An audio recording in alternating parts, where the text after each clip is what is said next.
that we are going to be joining the Drop Collection crew, designing a t-shirt here coming up. So everybody who's subscribed to FMF The Drop, you'll be getting a t-shirt designed by us at PulpMX. So looking forward to that. Atlas neck brace, atlasbrace.com. Please check them out as well. Chase Sexton wearing them. Marty Davalos, as well as Colton Fasciati this weekend. And Works Connection, like I said, we're doing that draw tonight. OGO Power Sports, Get Data, Guts Racing, WUSA, LA Honda World, Eagle Grit, MotorcycleIndustryJobs.com, Intense Bicycles, and Ride Engineering, all on board with us tonight. Ride Engineering. Filthy Phil uses Ride Engineering out there, as well as the Motor Concepts team, of course. Nicoletti, 2 hole shots up in Calgary. Probably led the most laps, went 4-4 in the day, so probably not ideal for him. But, yeah, we'll talk Calgary and more with Galdi coming up here shortly. Hey, this isn't an official sponsor of our show, but I wanted to pass it on. Karcher pressure washers, they supported our live podcast shows, and they have a deal. So for our listeners, so if you're in the market for a motor or electric, gas powered electric pressure washer, you go to Karcher's website, type in PulpMX code, and save. I think it's 10%, maybe it's 15%. So yeah, if you're in the market for a pressure washer, use the code PulpMX, and we'll just help you save some money on some great brand of pressure washers. So thanks to those companies for stepping up. We got the BTOsports.com tweet at Travis segment. We have the X-Brand Goggle Tear-Off segment and the Race Tech Rant of the Night all coming up. So yeah, looking forward to a really good show. Also, Alex Martin is staying with Filthy Phil, so we may get Alex on the line as well. Because I want to get to the bottom of their text fight that happened last night. So lots to get into. AC won again, and Roxon won again in Lakewood, and we had a little controversy with Adam and some track cutting, I guess you would say it. So we'll talk about that. Eli Tomac had another down moto in the first one, had to stop for goggles. Roxon absolutely took off and won, and Osborne got his first career 450 MX podium as well, as did Michael Mosman in the 250 class. Mosman came on last week on the show, and then he goes in podiums, everybody. It's not a coincidence. So welcoming in studio this show, he's been up a few times. He's got a new project in the works that he's going to talk about tonight as well. We're happy to have him, as always. Michael Lindsay, what's up, man? How are you? Good. Knowing that Mosman did so good after being on the show makes me really hopeful for the next couple weeks of my life that something great's going to happen. Well, we'll see. Normally great things happen coming on the show. So I got a question about that FMF drop T-shirt you're going to design. Are you going to do a better job at that than taking Kiefer to the top? Oh boy. Look, I don't know what happened with Kiefer. He didn't ride well, and I mean, what can I do with that? What can I do when I see that out there on the track? I called him on the way up here, and I told him if it makes you feel any better, I've never seen you ride so bad. I don't think that was you on the bike. If that makes him feel better, I'm like, dude, that wasn't you, because I've never seen that. Yeah, I'm with you, man. Right from the first moment, he didn't look comfortable. He wasn't aggressive. I don't know. I don't know if it just but I don't know if the semi and everything got to him so much. He was on the show last week, so he talked about it. Because at Paula, there was just truck and trailer. We got our semi taken away. So you'd think if it was the pressure of having a semi and a whole team and Cooler and Aaron and everybody, then Paula might go better because less pressure. But he didn't ride well at Paula either. Nah, he was pretty fried. Dude. Not good. Oh, not good at all. So anyways, we had fun, though, doing it. So how's everything with you? Of course, you were at Vital MX for a long time. You went out, you branched out on your own.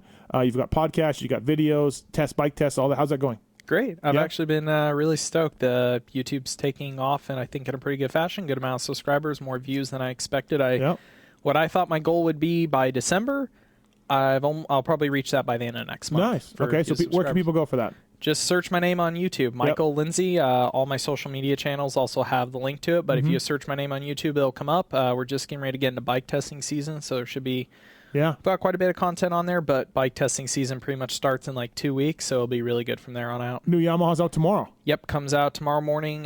Check all your favorite places, 9 a.m. Hydro clutch, you think?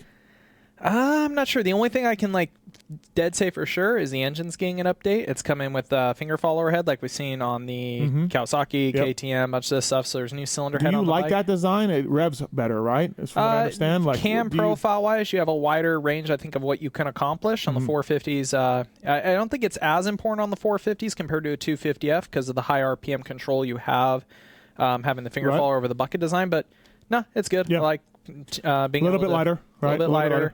Bit for your feeling, but it's cool because the Yamaha 450 engine is already so fantastic. Knowing that they're going to try to branch out the range of the power even more, it's hard to imagine they can do that as good as that thing is. So that comes out tomorrow. New Yamaha. Yep, tomorrow morning, and I don't want to get anybody's hopes up, as everybody always has their fingers crossed for new two-strokes every year. I've heard a little more rumblings this year than usual, so I don't know if it's all BS or what. We'll see. 702-586-7857. You can give us a call anytime. Michael Lindsay's here as well. So we'll talk about your new project venture as well for performance for four-strokes. I want to talk to you about. I got some suspension questions for you too. That's something that you're really good at. You know, you're very knowledgeable about, and I want to talk to you about. I want to talk to you about that coming in as well. Thanks to everybody on RacerX Facebook. What's up? Thanks for watching. Appreciate it.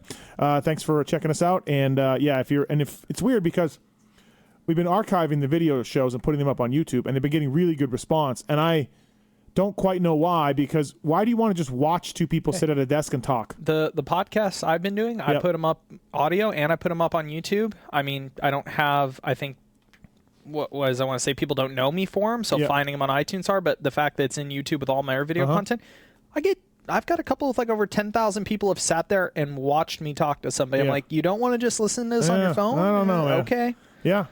More power to you, I guess. Sitting over there in the corner, holding the show. He's here? He's here. He's got his bike ready to go. He'll be shredding in no time. Up. Mark Stock, what's up? What's up, four-time? No. I thought we were past that. No, we're not. We're never past that. How was your PulpMX Fantasy Week, bro? It was. Tell us about your insightful pick. No. At least I was in the 400s. Can we make him an expert pick for next year? I did have. He's ahead of Paul. Oh, he is? In the overall standings. Okay. Yeah. I did pick one Thomas Covington. Not really sure why. If somebody could please promptly smack me in the head next time I ever think of doing that. Yeah, man. I don't know. I also had Savachi, so yeah. I had Savachi too. If Cowie would have told us they were just going to go out for a test session before, that would have been great. Every time on TV he pulled in to change stuff, I just wanted to throw my remote at the TV so bad. You saw his mechanic kicking his front tire in the first moto. Yeah. So he crashed hard. Legitimately, first moto he's trying. Yeah. Second moto, I think it was more of a test session, but whatever. Mark says.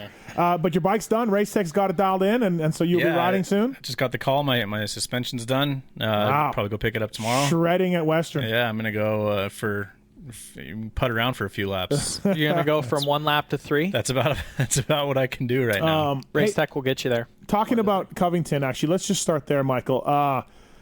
TLD KTM team. Look, Mosman podium, great job for Mosman. That's a highlight over there. But McElrath's either still lingering issues from Supercross injury. Yeah. Jordan Smith also his wrist. On social media, Jordan says I can't really hang on. Rumors are both guys are going to be leaving the teams next year. Jordan to Pro Circuit and Shane to Star is the word on the street. Covington has been horrible. They're not happy with their bikes. That's the rumblings. But don't give me that. Like maybe the bikes aren't on a Star level Yamaha or whatever, but you can get them close enough. But what do you think? What's going on there in your mind as far as performance of Huskies and KTM 250Fs? It's difficult. I know, like, one thing you could stand out and say is they're in a little bit maybe more of a box than some of the other 250 teams, because you have the engines and the suspension, like WP and the in-house engine thing at KTM. I'm not saying they don't make good power, but it's I want to say maybe a little more controlled. Maybe they don't have a lot of freedom sometimes to develop. TLD just picked up their suspension guy back from a couple years ago when they did really good, so I think they're going through a big reset on a lot of that setting stuff because they kind of had a newer guy in there for a bit. It just seems like maybe it's a little too late for the TLD team. Kind of we're getting this sense of a mass exodus. So you're hearing the same thing I am then? Yeah. Wasn't too sure about definitely the Jordan one's been a very strong rumor. Yep. The Shane one, I guess I could see happen. I would wonder if Oldenburg maybe it would almost be a swap across the table. Maybe Mitchell would come back. Yeah. But it's so hard plant because, like you said, we look at this weekend how Moseman did, and I don't think the TLD guys been that far off. The problem is their guys are kind of hurt. They're just getting something they requested back, so they're kind of behind on testing, and then the guys are thinking about switching teams. So that the whole TLD program to me, I really can't put a finger on because you could point fingers at so many freaking things. They're leaving, they're hurt, new guys in, this. We saw them switching frames at some point, right? Supercross, two of the riders, I believe, were on the older chassis because all the bodywork, everything fits on it. The Covington one has me perplexed. I really like Thomas. I actually was listening to your guys' race review on the way up here, and everything you guys said on that was so true. It's like I feel so bad for him because I know he's capable of more. Yeah, he's got kind of bad knees, but he had that already in GPs. And you look at like, well, even if you've got a lingering injury, you should still be able to throw down qualifying time. But when he's like 6, 7, 8 seconds off AC, and I'm not, I mean, let's be honest, I feel like you could probably take AC, throw him on Thomas's bike, and he'd go faster as is. Of course, yeah. It's mind-blowing. He's got to be feeling so much pressure, and it's not going well. And he moved him from Goat Farm to Baker's Factory, and he went from SoCal to Goat Farm to Baker's, and then, man, we were talking about this earlier. He's got a 2-year deal, but how many 2-year deals do we know already got tore up this year? Yeah, changed Orins, RJ, like. Yeah. Deals in our sport don't mean a hell of a lot. So there's definitely pressure on him. He got paid decent to come home, and I don't know where he goes from here because if he went back to GPs, he's got to go to 450. He's old enough now. Like, it's been I've tried to talk to Tyler Keefe for a couple of weeks. He hasn't been texting me back. He's probably not very happy over there. And Sean Cantrell hasn't done much. Is he coming back this year? No. This year? Yeah. That's hard because they got 4 dudes, and they don't have enough mechanics. It sounds weird. I'm trying to think of what team this was a couple years ago, but I could just see it be a kind of a quiet, like, maybe he never comes back during outdoors thing. Derek Drake, I think, has been fine. Not spectacular, but fine. Like, what do you expect of the kid? He's just learning, right? So I was looking at a sheet. This weekend was a little rough. What did we get? I was looking earlier. Wilson Todd won't be back, I don't think, after this week, right? He's got to go to Australia. But then I heard a rumbling that his team in Australia might have folded up. There was some weird something on the forum. He said that or something but I think he had to do more with this 2-race shot to stay than what he's done. He's ridden okay, but Dean Ferris will be on the night as well. What do you make of him? For what he went through, actually, this was irritating. I was arguing with somebody on the forum that was like, "Oh, Masterpool deserves his ride." Okay, especially this week in Masterpool crash and stuff. But Ferris has beat him every moto, and Dean's got a factory bike. He rode it a whole day or two before Hangtown. Like, a lot of us pegged him to get this ride for outdoors if something happened. But realistically, it didn't happen until like a week before the race. He had jumped around between riding a Suzuki, riding Fevra's bike, riding a KTM back at home, being hurt, and then showing up and getting a day bike. I think he's doing pretty well. Right. Yeah. He needs to build. To talk to him. I think seeing him at the end of the motos, he's been pretty decent with starts, good for the first 15 minutes, then it starts slack off. I think you can see the injury he had from Europe is definitely held him back on training because he seems to be a little weak in the last 10 to 5 minutes of the race. He starts to fall off a bit. We're seeing some separation after 6 motos. Roxon and Tomac in the 450 class. Obviously, Osborne got his first podium this weekend, and I think Osborne might be my guy to break into there. Webb's been so-so. Anderson's been good. Muscan's had some bad luck coming up from the back. And we're also seeing separation in 250s. AC and Cooper have won all the motos. AC's got 3 overalls. They're 20-something points ahead already. Yeah, and that's been super surprising to me because talking about the TLD Husky struggles and even the Geico team has been pretty rough so far. I thought coming into 250s it was way more wide open than this. And it's quickly becoming a 2-horse race. I feel like Dylan I think Dylan can get there. He can't let those guys go. And right now, if you look at early races, they're gone, and then he's just fighting to come up. So he has to start 3rd, 4th, or whatever at the worst. Yeah. To get a chance. Because especially Cooper and AC seem to have amazing sprint speed. They put out a gap quick. Yeah. I think RJ, like early in the Moto 1, RJ was like, holy shit, like I'm not ready to go this speed, right? Like these guys were on him and pushing him, So their sprint speed's pretty good. Now Roxon, he was all better after Hangtown. We were worried about him in Paula. He lost that first Moto lead. Lakewood, he comes out. That's first few laps in Moto 1 were amazing. He was gone. I think Osborne was like, what the hell just went by me? That was kind of like Paula. Kenny's sprint speed the first couple laps has been phenomenal. I watched him at Colorado, the long ruts. You could see I think it was both ways. I think Zach was too conservative the first lap because it was kind of slick after the rain.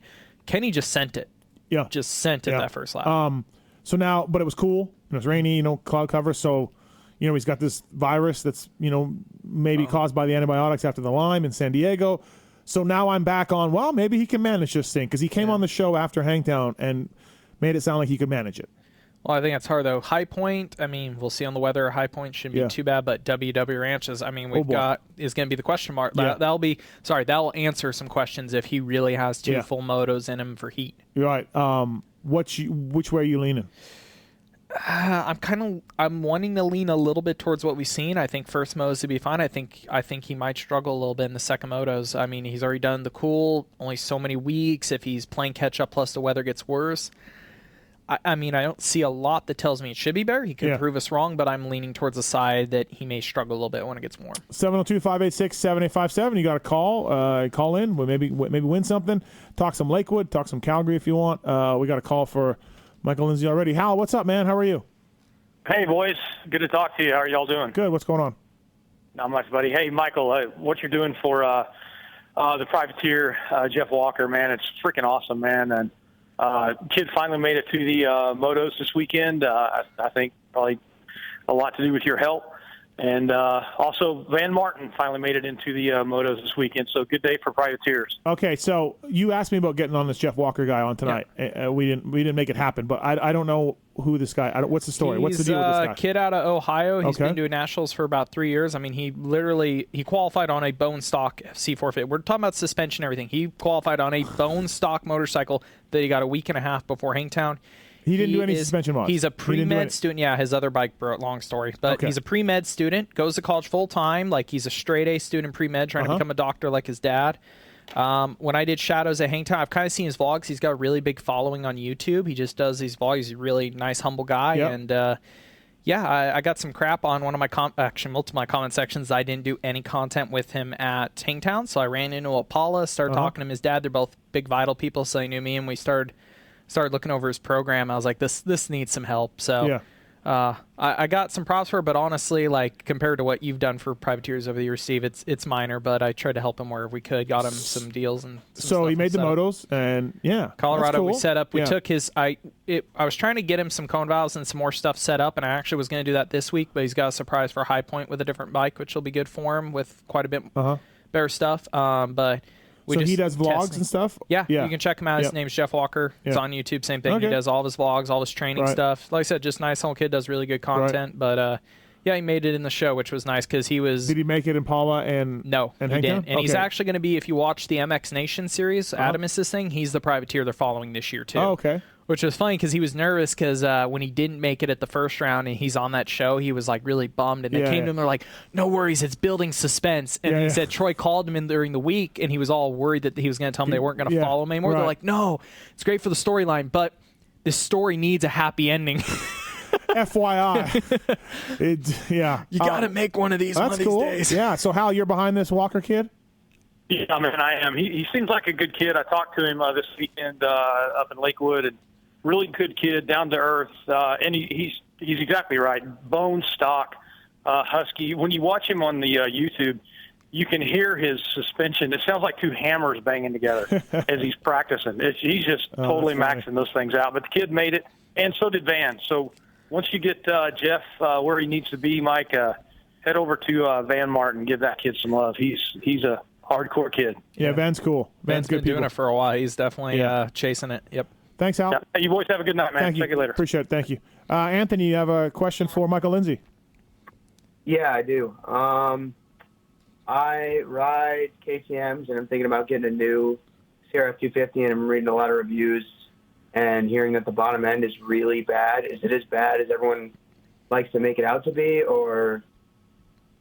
It's probably about the bottom of the class. The biggest thing is, like, I went over all of our Lit Pro data from the shootout, and chassis suspension wise, and if you keep the motor in the right spot, a lot of our guys set the best lap times out or some of their best of the day, but the consistency is pretty up and down on the bike the average of the time, because the way the engine does produce power, it doesn't have what I would consider a lot of recovery for when you make a mistake.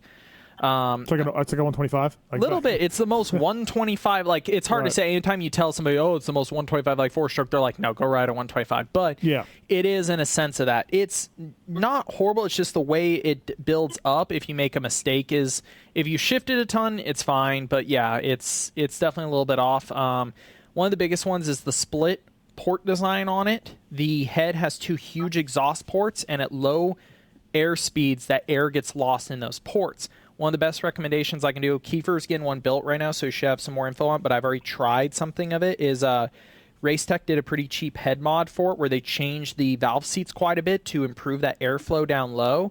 Definitely what I would consider like upgrades you could do. I would actually do that over a pipe. I would do like the ECU in their head thing. You could pick up a ton because the chassis and suspension is phenomenal on that bike.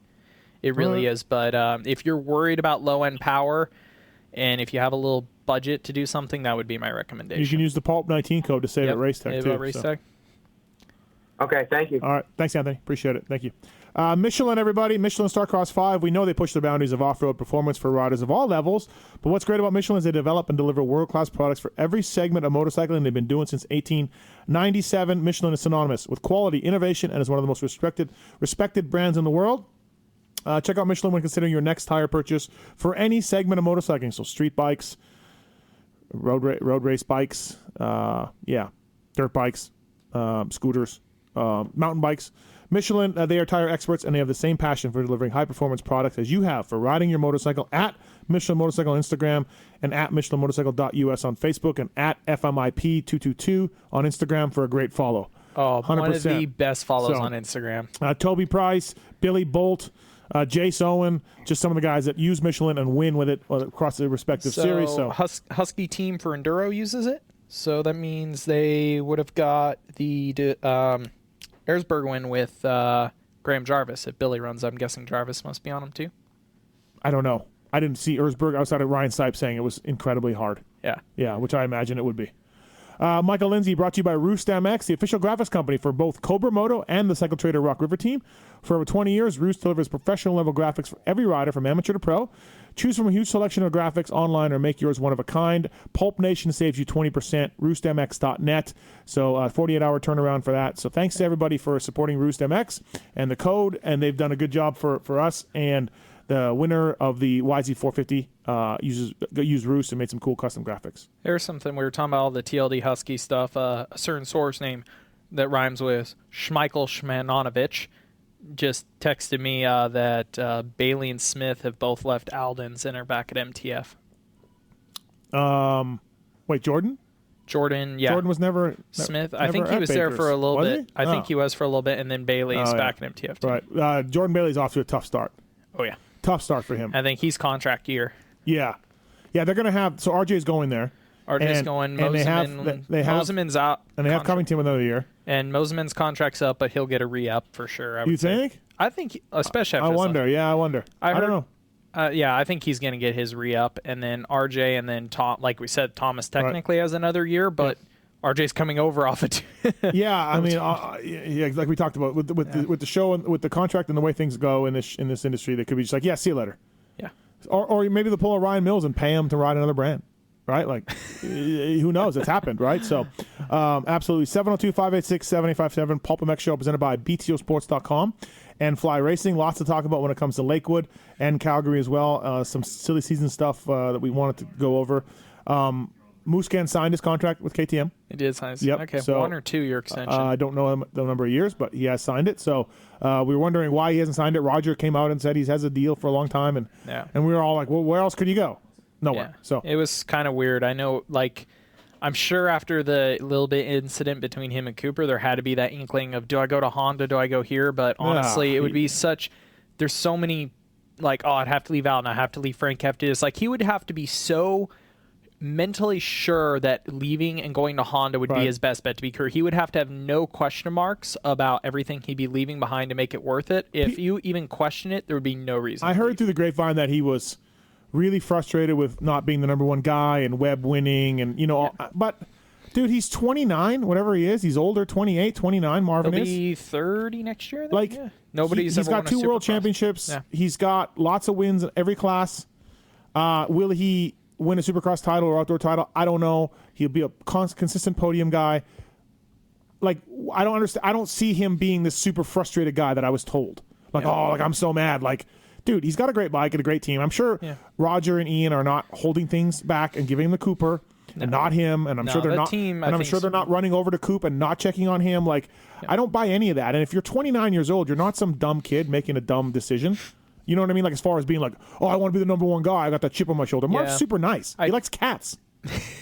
I think the only thing that comes down to it is, like you said, number one, I think that team is extremely fair. Especially, I've heard stories actually about maybe say, Roger, not giving somebody, but that's more or less when they're not putting their best effort forward. If you're putting your best forward, he ignores you. If you're not putting effort in, he ignores you. But in Martin's case, he's putting his effort forward, so they're going to give him his best effort. The only thing I can see is where it becomes an issue being racing with another title contender is in your mind, teammates are supposed to play a little bit nicer. You shouldn't race him as aggressively.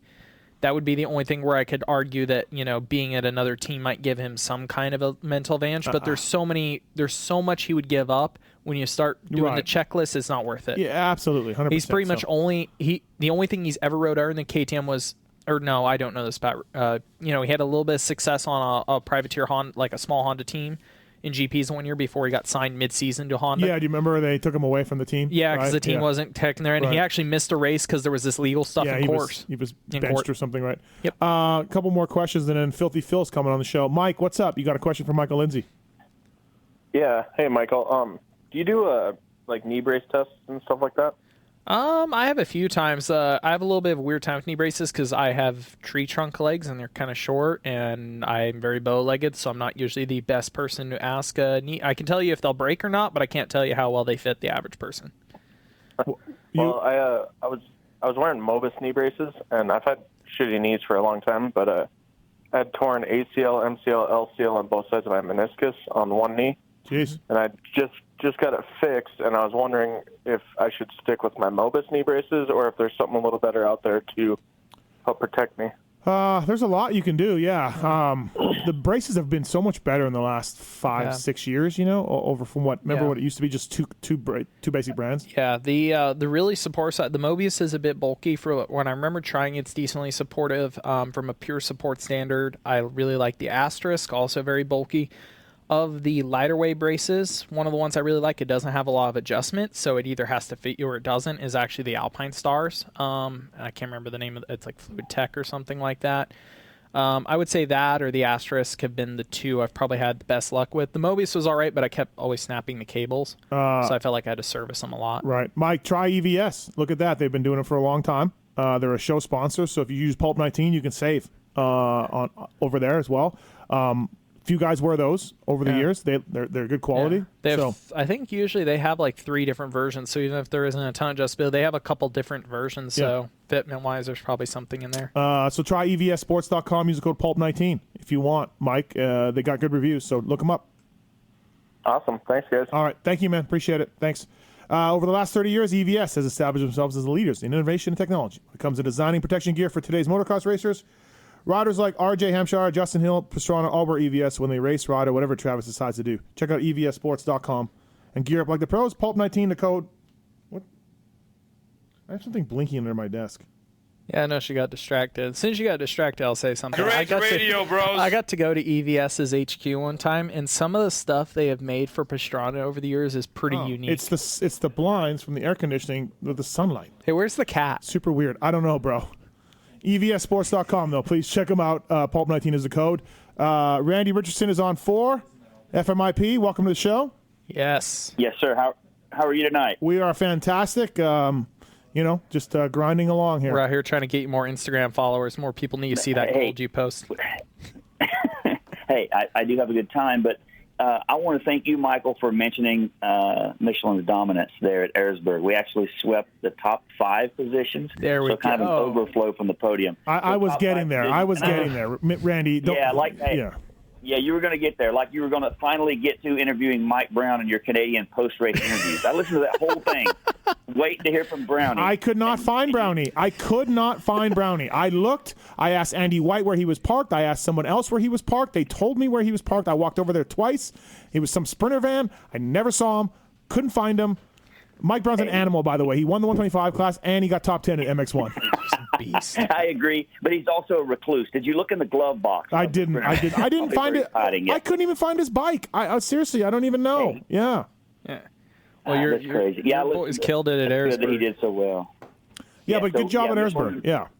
Yeah, that's what I wanted to. I knew you would have covered it, Steve. I know you love off-road. He lives for off-road.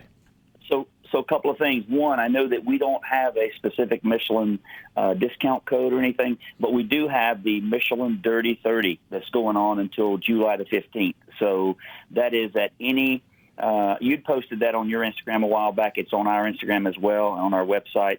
So you can buy a set of Starcross 5 tires and get a $30 rebate. Or if you want to be like Mathis and try to sneak into a ride day with only one, you can get $15 off of a single tire purchase. So it's fantastic. It's fine. One tire is fine. That's going all the way until July the 15th. So I did want to promote that. Thank you. And tell you one more thing. Actually, two more things. One, I got a text from Tony Berluti today, out of the blue. Yeah, I gave him your number. Yep. Okay. All right. So I was wondering. I didn't know. You had said I'd heard on the show a while back that you hadn't heard from him. He was in love, and you know. Yeah. He's got it. He's been ditching my ride days. Girlfriend, like I tell people, love is blind, and lust can't see too good either. Right. Yep. Well, absolutely. Hey, so what else were you going to say? Because I have something to tell you. So I was going to tell you, I'm so glad that Pookie found those puzzle pieces. Isn't that awesome? Yeah, she was not happy with you at all. Or if you're a little bitch. Yeah, you hid two puzzle pieces when he came over. But here's the story, though. I had no intention of doing that. I went up there to maybe mix another drink, and then went up there speaking to Pookie and Debbie, and then Pookie gets all queen bee on me and says, "Step back from the table. You are not taking any pieces of the puzzle." Hey, honestly, it's a great idea. Yeah. I wish I'd thought of it, but she prompted me to do that. So she kind of brought it on herself. Yeah, no, absolutely. Hey, how's my buddy Robbie doing? How is Robbie doing? Robbie, man, he is taser live. Oh, I like to hear that. He's down a few pounds. He rode some motocross yesterday. He didn't invite me, oddly enough, but maybe that's part of Team Taser. How many mountain bikes have you sold now? I don't know. A lot. People. I appreciate everybody's been using the code. I think PulpMX10 at intensecycles.com. Robbie bought a Taser that night. And I haven't had a chance to. I rode it around at his house there, just around the woods near his home, but haven't had a chance to really, take it a test spin. I look forward to doing that. You know where you can get one with a good deal? Oh, where at? Intense Cycles? Yeah, intensecycles.com. PulpMX10. Dang it. Yeah. Dang it. All right. Well, Okay. I'll let you guys get back to the show. I'll go on there and start searching for bicycles. Congratulations on the Erzberg sweep. And you took the words right out of my mouth. You knew I was on top of that. Yeah. All right. Thanks. And so on top of it, he was Thanks, under Randy. Hey. See ya. All right, later. Bye. Yep, that's Randy Richardson from Michelin. I mean, I was getting to the top 5. He didn't need to say that. I was getting there. So. You were getting there. Hey, all right, let's get into. I knew that you knew that I knew that you knew. Right, exactly. Speaking of Husqvarna's Vertex pistons, come stock in every KTM and Husqvarna 2-stroke. Email sales@pivotworks.com to save at vertexpistons.com. GP style, 2-stroke, 4-stroke. Yeah, they've got it all. You get Vertex at PivotWorks website? Yeah, same company. So Vertex pistons, every 2-stroke KTM, like I said, comes with that. OEM supplier to those brands as well as Beta, Gas, and TM. No matter which brand of bike you ride, when it's time to rebuild your top end, Vertex will have your engine performing better than new. Or you can do the whole bike in a box like Mark's got from Wrench Rabbit. Bike in a box. And Mark's has rebuilt his bike with all those parts. So thanks to those guys at sales@pivotworks.com to save at vertexpistons.com. They bring you our first guest of the night. This man is on a Canadian invasion tour right now representing America, and he did this weekend in Calgary going 2-2. Friend of the show, Phil Nicoletti. What's up, bro? What's going on, fellas? So is Alex Martin there and everything's good between you two guys? There was never anything wrong, but yes, numbnuts is here. He's sitting on the couch as we speak. Okay, because you guys is a liberal. You guys were getting into it over text. You didn't want him at your house, but then he wanted to stay. I don't really know what's going on. No, I was just saying, I never had an issue. He was just all salty. He gets in these little whiny moods sometimes, and if he doesn't want to talk to me, he doesn't want to talk. So he went put me on a 2-week or 2.5 week, weaker ban or whatever the hell you want to call it. Yeah. And then I'll say, well, you were there when he texted me. Yeah. Hey, can I come stay on your couch? Yeah. You want to talk to me? You want to be friends again? Yeah, it's called just being a friend and asking for a favor. Sometimes I don't go 2 weeks with talking to Michael Lindsay, but I could text him and be like, hey, Michael, do you have a dirt bike I could borrow today? And he would say yes. And then because I don't have to call him every day or text him every day. The problem is Alex is selfish, and then he tries to say that I'm selfish, but really he's the most selfish person I know. So he's a one-way street. Alex clearly comes across as a selfish person. Well, listen, he is. I'm telling you right now. Is the troll train? Are we okay? Hold on 1 second. Okay. Oi, yo, I must be talking to his old lady or something. I was going to say if he asks if he's selfish or not. Okay. But yeah, please do that. Yeah. Is the troll train? Are we wobbly a little bit? The troll train. We got to figure things out. Is that why we're going to club? I feel like Phil needs to be the conductor and get this shit back. Yeah, get this shit working better, Phil. I'm not commenting on anything regarding anything about Alex's deal. I'm out of that whole situation. Are his checks cashing? Do you think? I would assume so. I mean, he's staying on his couch. How good are these checks we're talking about cashing? No, that's what I'm talking about. So listen, as long as he fills my fridge up with sparkling water, he can stay on my couch. And so. Welton was saying, in Wygant's video, you're full of shit. You've never filled his car up. You're exaggerating on that. So I don't know. That's the only way how we get up and down the club is he sponsors with the car and I sponsor with the fuel. That's how it works. He didn't even buy the car. Damn dad bought the car. So that motherfucker's getting a free ride on his own. Okay, all right. Does he have a famous father? 20 Yeah. What's that? Like bag a joke. I said, does he have a famous father? Oh yeah. Listen, I mean, I don't know. It works good though. $20 a week in fuel. I can't beat it. Listen. Better than the Geo Metro? Yeah. Yeah. What happened to the Geo? Did it just get? What happened to the Geo? Did it just get towed to a junkyard? Like, what happened? Dude, it broke down. I brought it to a garage, and then next you know, like Alex had left club, and then the garage told me they couldn't get this part for the Geo, and then I'm like, hey, Al, what do you want to do? He's like, I don't know. I guess just leave it. And then that garage closed down, and then the Geo was just gone. MIA. It's gone. You should have had it crushed. Disappeared. You should have crushed down into the tiniest cube possible and mailed it to him. Yeah. Yeah, I don't even know because I still think his license plate was on it and everything. I don't even think he returned the plate. DMV's just racking up fees. Yeah, so somebody in South Carolina is probably driving around with a free set of Minnesota plates. Yeah, they're just Alex getting tickets. Doesn't even know. Oh, you should put that on a van. You should find that plate, put it on somebody's van, and just rack up some speeding tickets with it. Dude, that would actually be pretty funny. You'd never get caught. Well, to go back to Alex. But. Listen, so we go out after the race in Calgary to a nice establishment, Cactus Club, and PulpMX buys dinner. Noof thanks me on Twitter. Marshall Welton thanks me on Twitter. Caslew thanks me on Twitter. Nothing from you. Nothing. I am not saying thank you for dinner. Why? You owe me. Because you owe me. Why do I owe you? All the times I come up there and do that show, I don't ask for a penny. I mean, it's called PR. I don't know. It's called building your brand. Oh, yeah, the Pulp really gives me a whole lot of PR. It gives me nothing but problems. The show brings me so many issues. So I see your friendships are great here between Steve and Alex. Look at all these issues. Yeah, exactly. I know. You need new friends. I'm trying to axe everyone from my life. Did you? Of course you are. Did you meet any Pulp fans up in Calgary? Did you meet some? I did, unfortunately, a bunch of them. So I think I felt like I met more up in Calgary than I have in the States. Which is actually pretty cool. Thanks for giving that kid a jersey. He had asked me, and I think he thought that was pretty cool. You race jersey right off your back, second moto. You're like, here it is. Absolutely. So, at least you reminded me because I would have forgot. Hey, so we can't get enough in our group text the fact that you went 2-2 and got third, and Osby went 2-2 and he won. Like we can't get enough of that. It's fantastic. For fuck's sake, I feel like Faulkner in 17 in Colorado. I was just talking to Alex about this. Like Alex went 1-4, Savacci went 4-1, German went 3-2, and then Faulkner went 2-3 and ended up fourth overall. Yeah. And I'm like, I kind of feel like that. Yeah. And I for some reason, I don't know why I came off the track, and I'm like, I got second. Yeah, not bad. Okay. Right. Galdi told me I got third. I'm like, son of a bitch. I don't even. 2-2. That's just the way it goes. So well, listen. When you wish you had Olympic scoring. You rode well, man. You rode really good. You got to be happy with the start of the Nationals. Like your Arena Cross Series, you won one round. Gurkey got the title. It's cheese ball, tight track. Like I don't know how much stock you can put into anybody's results from that thing, but this was a real motocross national, and man, you were impressive. Like you were catching Cole pretty good in the second moto. I think you would have got. I don't know if you would have been able to get by him but you would have been all over him and maybe gotten by him, And then first moto was good too. You were catching Colton near the end. Like your fitness is on point, your speed is good, your starts were good on concrete. Like I don't want to, I hate complimenting you, but nice day for you, I think. Yeah, you got friends that hate complimenting you. Yeah, no.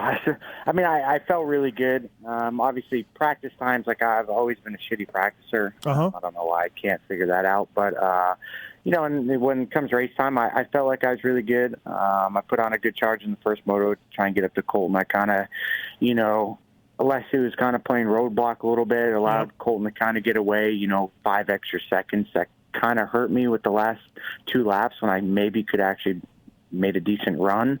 But yeah, like I was happy. And then the second moto, I caught up to Cole. I was just going to stalk him. I had already broken Alessi and Fasciotti at that point. I think we, had like 13 seconds or so on him. And I still had 12 minutes left in the moto, so I wasn't in a panic. And maybe that's kind of why I maybe stalled my bike, because I was too relaxed. Right. I can't remember the last time I stalled my bike going into a corner. And it took a little while to refire, and I don't know what they call that. It flamed out. And then, I lost those 15 seconds, and Alessi and Colton went back around me. And then, I really had to kind of shit and get, and got back by those guys. And Cole was obviously already gone. So, got to bleed back down to, 9 seconds. Yeah. But 2-2, it is what it is. It's a good start. And basically I can say we're all tied for first. Yeah, pretty much. So Michael, he passed, he got by Alessi and Fasciotti in the second moto.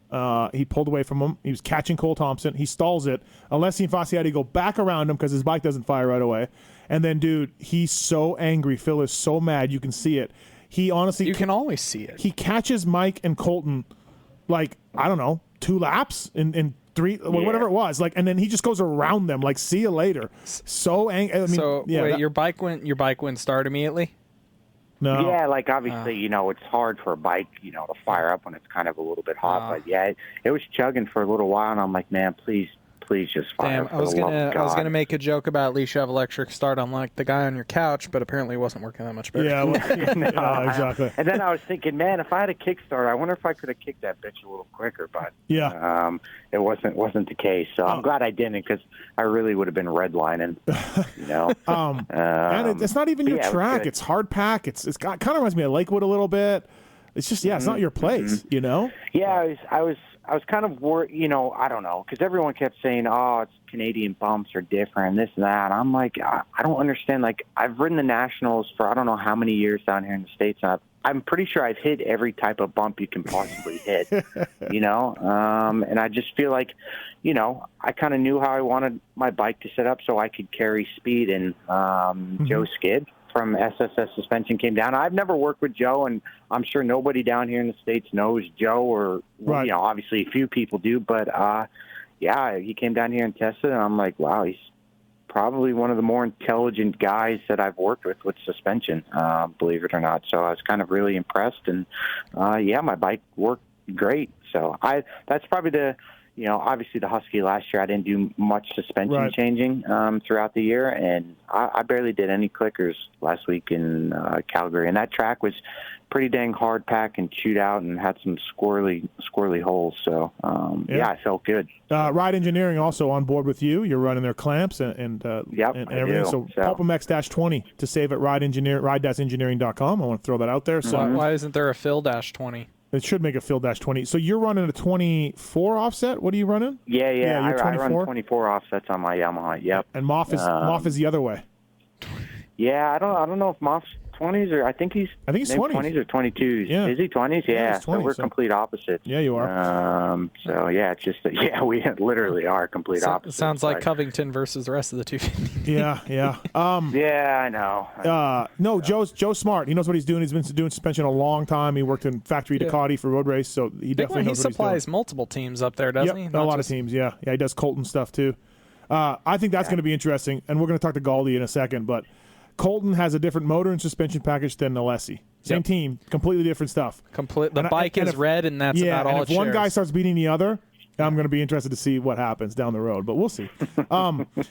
Phil's not commenting on that. I'm just glad I'm not Diggs. Yeah, Diggs is going to have a lot of problems. Diggs, break out the pocketbook. Hey, so look, on a serious note, you did the Canadian deal, you 2-year deal, you jumped in last year.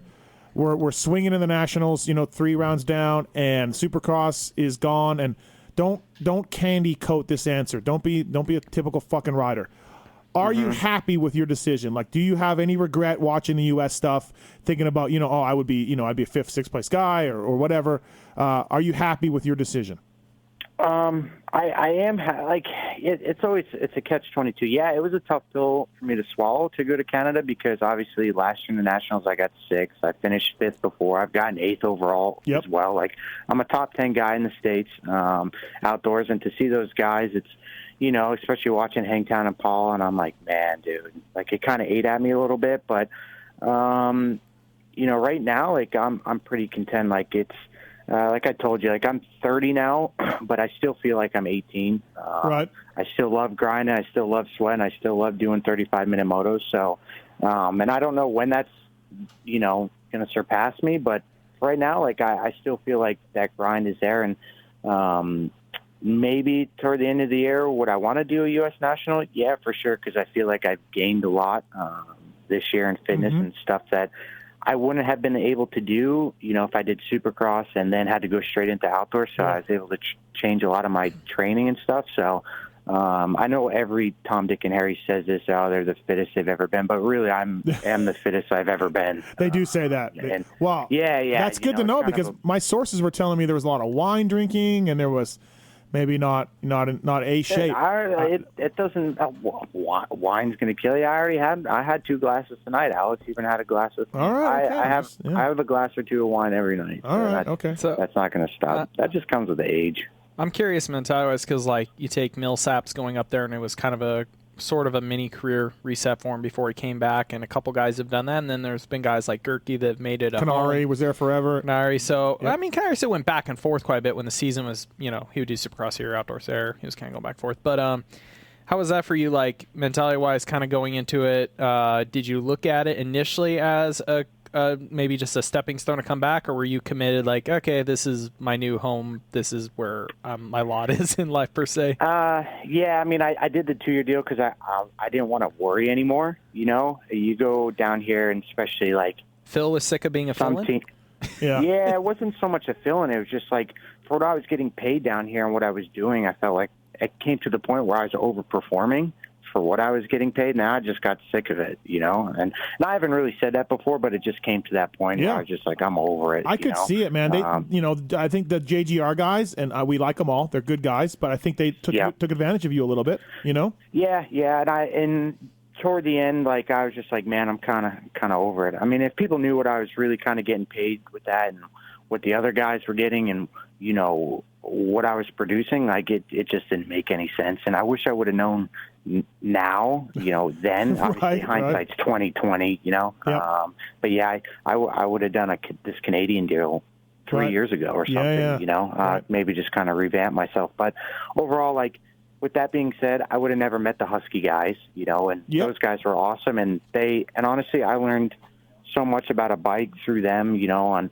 how certain things could be and what I could kind of get away with. And, I don't need a super ridiculously fast bike and yada, yada. And, and then maybe not to change so much shit. So it was actually kind of cool. So, and it's a learning curve. What's cool is that if you don't go back, you made a podium at Unadilla.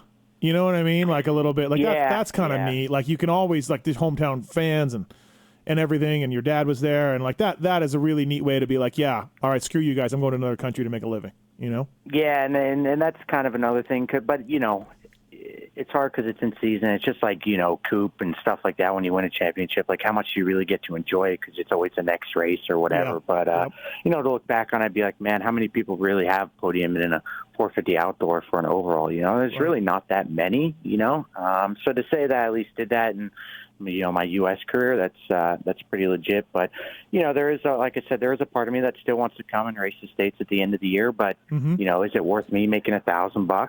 To do it, to go 5.5 again? Let's say. I mean, what's that really prove? I've gone 5.5 how many times in my career? And it's it's the same shit. So still, I'd like to hammer some of those fuckers. 702-586-7857. You got a call. I've got a question for I got Phil a texting question for Phil. Schmeichel Shmaimonovich wants to know, how close were you to going to Europe for GPs? It was. We had a couple options, but at the same time, as far as like money and stuff to go over there wasn't what I needed to do to be comfortable to live there and kind of do everything right. So, and I've seen people that have gone over there on kind of shoestring budget type stuff and, kind of struggle. So at least with the Canada deal, I could stay in Charlotte and keep my program tight, train here where I've been for 6 years and ride a club and do all that same stuff. So it kind of made more sense. And, I didn't have to be stuck in a certain country, right. Kind of by myself, which, I'm not saying that would have been cool, but you need a certain amount of money to live comfortably and do things right to make it make sense. One other follow-up to that, because, definitely some Americans have gone offers over the year to ride for teams over there, but some of the teams have been a little janky or sketchy. Was at least the ones you talking to, was there any, like per se legit, like Rinaldi's or the KRT or anything like that?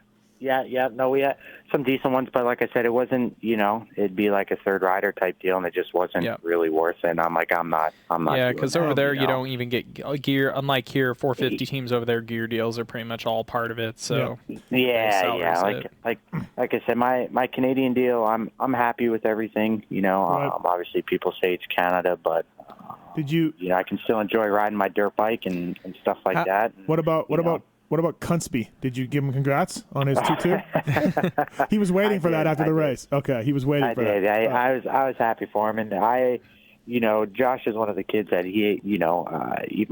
he's got more talent than me, I would say. But I think he's still to the point where he doesn't quite know the working hard part yet. But he's just got a lot of talent, and he's got a gift to ride a damn dirt bike. So I was happy for him, and I think a lot of people kind of didn't expect him to do that. I think especially you were thinking T-Dags and Rensland and those guys, but he's got skill, man. Yeah, so he's the guy. He's the guy. Him and Hartraft are guys that I yell and scream at instead of bringing these kids up. Like, why don't like Hartraft and Osby, just because they've already been 2-year pros or 3-year pros? No one. It's like, oh, they're garbage. They're garbage. But hey, let's give this kid a shot. And I'm always like, grab an Osby, and if you work, if he works hard, sure. If I was a guy like TLD or something like that, you give Osby $60,000, whatever, because that's all they really make. Some of them make more than that, and they're complete washouts, which is pretty sad. And then give them a good program and see what you can get out of them. Instead, they'll just bring up some kid, Yeah, and a guy like Osby and Hartraft, they're not afraid to skim a set of whoops. You know what I mean? If you tell them to run into a concrete wall, they'll do it for you. Yeah. So it's, I don't know. Yeah, it's kind of a misconception, but sometimes that's just the way it goes. So I disagree with it. Yeah. All right. Let's get to. We have Alex Martin on the line. What's up? What's up, Alex? How are you? Hi guys. How you doing? Just listening to your conversation. It's entertaining. So Phil says you're selfish. Yeah. Oh, he's selfish. Go ahead. He says that because selfish. I called him out. Okay. I don't know what the problem was, Alex. I was defending you at dinner last night or Saturday night because you just asked to stay on a couch as a friend. Go away. I'm sitting on the couch right now at the apartment, and he's on the patio, and he just opens the door and stares me down. Did he do the throat slit? Yeah. Did he throat slit you? The fucker knows that he's lying. But this idiot here, he texts me after Hangtown, and this is my point of view. The text message says, "Wow, that was a complete shit." No, that's not. See, right there. You know what? That is why I said no. Tell him what the text message really said, dumb dick. Well, no, you can tell him that. The text message said, fucking First Moto face palm. Fucking First Moto face palm. And I talked to him Thursday night, and I say, he's like, oh, well, what do you think? And I'm like, I kind of got you going 8.4, possibly 8.3. And he's like, oh, 8, huh? And I was like, well, I'm kind of worried about your First Moto. And then lo and behold, 20 fucking 4s. And then the second moto was killer. Right. But Phil's a dick. But a 24 was unbelievable, Amar. I don't even know what happened. I don't know what was more unbelievable, the 24th or the second. So are you very up and down day? What did you think of Phil going 2-2 for third, Amar? Is that just so Phil or what? That's awesome. It's great. Yeah, I mean, it's only natural, right? Right. I mean, I thought it was a solid day. Pretty solid. I mean, you can't get much more solid than that. No. First Dude, Canadian he national. He didn't even know I went 2-2 till like 5 o'clock on Sunday. Okay, well, he's worried about Lakewood and dealing with his own stuff, Phil. I mean, No, I knew you went 2-2. I actually looked on Twitter. That the only way I could find info was to check Mathis's Twitter feed at probably 7 o'clock on Saturday. I looked. Oh, see, there you go. We're not going to talk about how to check results up in Canada right now. Oh, dude, they struggle. They struggle with timing and results. They really do. I don't know. We're going to blame They Galdi. running on dial-up up there still? I don't know. We're going to blame Galdi here shortly. So Amar, what are you doing down there? Like, are you Lakewood didn't go great for you? Are you down there? Is it boot camp time? Why the switch to ride with Phil this week? Well, it's not really ride with Phil. It's to test with the team. Oh, okay, damn it. He's a byproduct of being in this area. Okay, all right. But, he uses me. Yeah, I pretty much. He made me dinner tonight. It's actually pretty nice. So I can't say he's selfish anymore. He made me dinner. Oh, okay, good. Is I'm he glad. a good cook at least? Yeah, he's a really good cook. He's been a bachelor for 29, 30 years, so he's got a dial. Oh, here we go. Yeah. The bachelor movie. Yeah, I mean, honestly, Phil, when are you? Man. I'm not talking about this. Okay, all right. I am not getting anxiety. I tried to Hashtag home life. I tried to go into home life talk up in Canada. Alex, divert this fucking conversation someplace else. Is Alex I'm not your home even life? going there. Is that what this is? Alex is back now. You have home life? Alex, he's just not. He doesn't want to talk about it, Alex. He just doesn't want to talk about it. So. Well, I mean, I'm unreal. married, but Phil's still in the bachelor life. But yeah, no, we're in Charlotte testing with the team this Okay. week, so we got some work to do to try and get the bike dialed in. So Yeah. it's all good. Fitness is fine. I'm not too worried about that. Right. So. All right. Yeah. No, I just wanted to figure out what the deal was. Why this is turning left on us, Churl Train, because I'm on board the train. So.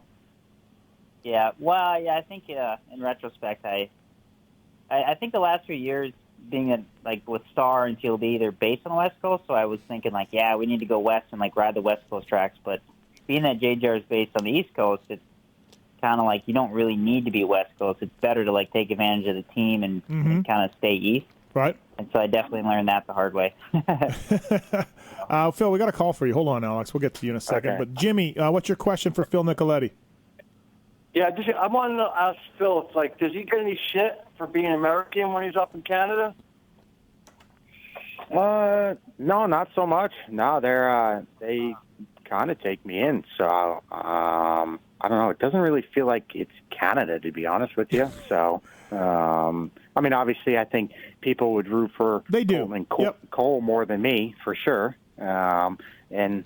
Yeah, it is what it is, but I don't think they hate me. Jimmy, I had a fan come up to me after the first motos, and they were talking to me about the first motos, and they said, how about those Canadian boys winning, as Colton and Dylan Wright won the first two motos? So they want the Canadians to win. They're cheering for the Canadians, but they've embraced the American guy. They don't have a problem with it. You know what I mean? They want the Canadian guys to win, but that's pretty normal. They're not going to treat Phil shitty though because of that. Well, I was going to say for Canadians, that's going to be kind of cool. I hear complaints sometimes from dudes why do so many teams bring up Americans and everything? But I would say arguably it keeps the competition up and it gives them a little more reason to cheer for the home crowd to take down what they feel like the imported American that's there to win. Yeah, yeah. So Jimmy, I think they cheer for Canadians, but they treat the American guys well. So. All right, cool. And I just got one more thing for Phil. Next, when you jam on the rear brake, you got to pull in the clutch. Oh, Jimmy, Jimmy with the riding technique. Nice, Jimmy. Thanks for the tutorial, cool. bro. Thanks, bro. You should do some riding what a videos. Dick. Alex, he stalled it. He was tracking down the leader, Alex, and he just stalls it. Oh. Yeah. Poor Phil. Can't figure it out after 30 years. So Alex, okay, so your week off, right? So testing with the JGR guys, and then go hit High Point. Yep. Yeah, that's the plan. I'm going back to Florida Sandbox next week to get some motos in the hot humidity. Right. So I'm looking forward to that. Well, honestly, in California, it was 50 degrees for the last month. Yeah, I know. It's been cool here too in Vegas. Jacked. It's been really cool in Vegas. Now my mountain biking, now it's getting hot. Now I can't go in the day. I got to go in the mornings. So. Hey, so listen, you guys are both on Pirelli tires. This is something new that was announced for the Nationals for JGR.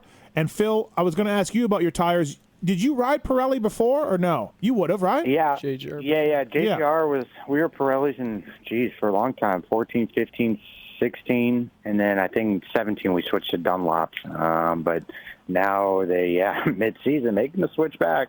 Yeah. So Phil, you're comfy with them though, obviously on your Yamaha, on your Rockstar. Yeah. I don't have an issue with them. I mean, how many world championships do they have? Right.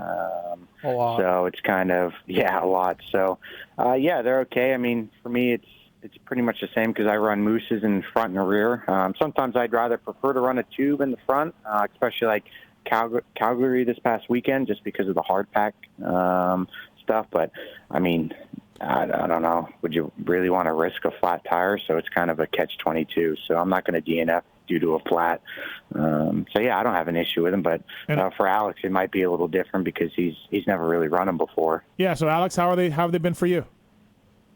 Yeah, I mean, we tried them out. I think actually a little bit before Vegas, and I mean back to back, and I was pretty optimistic about it, happy with everything. I mean, I actually did run Pirellis in 2009 when I was on Storm Lake Honda, Skylube. Wow. Did the West Coast Series. Yeah, so that's like literally my only experience. So I've been Dunlop the rest of my career. So, but I mean, it's good. I mean, they were able to help the team and give the team some money, and like I tried the tires and I like them. So I mean, right. I'm pumped. With the addition to the program. Alex, do you think Phil's Canadian results will get him a boot deal from Myrtle? Because that seems to be what he's missing right now is a boot deal. Yeah. Man, let's hope so. Poor Phil. He just needs more money. That's all he cares about. Phil, what do you think? Do you think this will happen, or what do you think? What? My boot deal? Yeah. Fuck no, that ship sailed. I ain't getting no boot money. Not a chance. I'm screwed. All right. I'm in A-stars for the rest of the summer, which I don't have a problem with. Right. Boots anyway. Yeah, you just get paid for them. That's all. Yeah, I mean it would put a little, make it a little better, right. But it is what it is. So no complaints. So do you think that going back and forth from Charlotte every week to Canada is this smart move? I'm not sure about this. This week probably not. But the problem is isn't this week's race in like the North Pole or something? Dude, it's so far. Yeah. This weekend's in Prince George, and to get there, I have a 16-hour travel day to get there and like a 17-hour travel day to get back. I could fucking fly to Australia faster. So you're flying on Thursday though, right? Are you going on Thursday? Yeah. And then it is what it is. But I wish I could have stayed, and maybe next year I can kind of plan it out. Maybe I could go stay up at Mossenbar's place, and kind of take in Canada, because that part of the country is supposed to be pretty badass with Banff, the park there and shit. Right. So that would be really cool. But I just didn't want to get taken out of my comfort zone. At least I could come back here, sleep in my own bed, ride one day, fly back out there. You're going to be hating it going to Prince George, but but it's supposed to be nice up there, isn't it? It is, but wait till you get to Manitoba, home where my 4 championships were won. Yeah, but I heard that's someplace not very cool, though. Not as cool as Prince George. It's the best place in the country, Manitoba. Yeah, I don't know. What do you think, Alex? Are you going to get it? Are you going to go, Alex, on an off weekend? Are you going to head up to Canada to cheer on Phil? No, he's not. Honestly, probably not. No. Oh, no. Listen, I mean, no. But you know what? This is how selfish I am. Oh, maybe on my weekend off after Mendoza, I was like, maybe I'll go down to WW and watch, Alex race or something. But you come up to watch Phil on an off weekend? Nope. Not a fucking chance. Well, there you go, Alex. He's not coming down to WW Ranch now. No, I will. I just won't go over and see him. Oh, okay. Go drive all the way down there and completely avoid me all weekend. That sounds like a good friend, Phil. It sounds like a good thing to do. Hey, come on. Phil has a chance to win like his first big professional title, and you won't go cheer him on, and he'd come down and cheer you on, and listen, let's not be a dick. Hey, Alex, let the champion go ahead. Yeah, who's got a little less chance of winning a title this year? I don't even really know. Yeah, I mean, I'm not in a good position. We're not going to lie. There you go, Phil. But, Troll train. I'm not even You're sure welcome, what the Phil. schedule is up there. So. Well, listen, Phil, Alex, I think I might There's go this to thing called Google. I might go to another round, the Go for Dunes round. It's a weekend off in America, so let's go travel together like buddies, and we'll go see Phil in Toronto. What weekend is that? I don't think it's. I think it's before Millville or something that weekend. I don't know. Okay. Yeah. Yeah. Yeah, I mean, actually, that would Go for actually Dunes be is an one easy that I would have liked Yeah. to race. He seems super pumped, Phil, to go. Yeah, it sounds. Trust me, he'll have something to plan on that weekend. Hey, so before we let you guys go, what about Mike Brown? Top 10ing MX1 and winning the 125 class. Just an animal. Mike Brown. Actually, who was I just talking to? Either Marshall or was it you, Alex? Maybe not. Yeah. Yeah, because him and Kate always have like a. Yeah, yeah. Him and Kate always have like this death duel battle, you know. And I was just like, dude, if I was Kate, there's no way I'm letting a 48-year-old man beat me at a national who's just raced, literally did the two-stroke race and 235. You know, beat me at a national. I don't know. Cade was on suicide watch after. He really was. Cade was not in a good place after the motos. He was not. Poor Cade.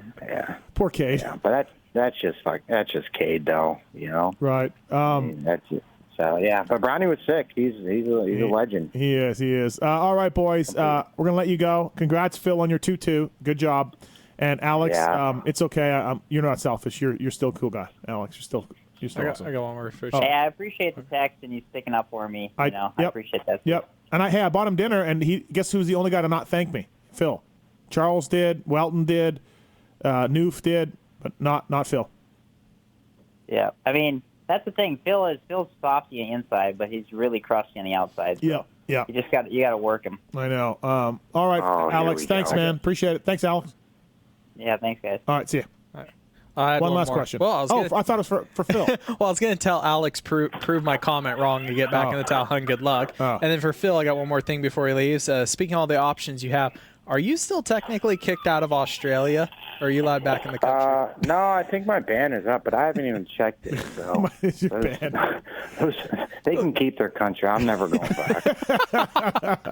Okay, scratch Australia off the option list. Yeah. I wouldn't mind going back for the Oz Open, though. You know, but that would be about it. Well, you know, when's my percent coming for the FXR deal too? Let me know when my deal's coming through for that. So. Talk to Andy about that. Maybe he can wire you just some money. Okay.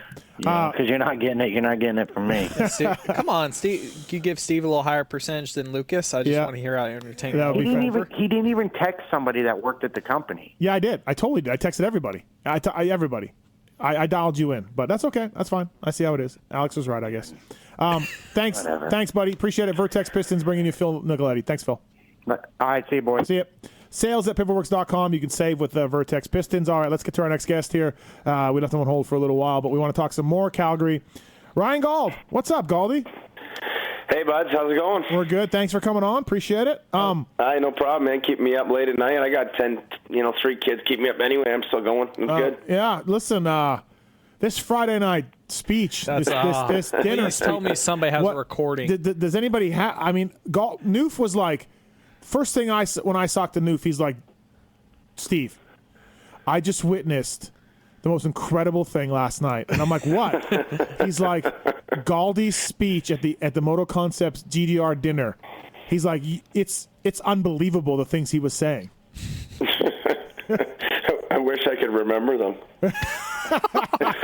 At some point, you wanted $300,000 to run a series from Genova. No. I figured he had that in his pocket, so I figured that was an easy task to grab right there. Right. You can put hot tubs all around the track.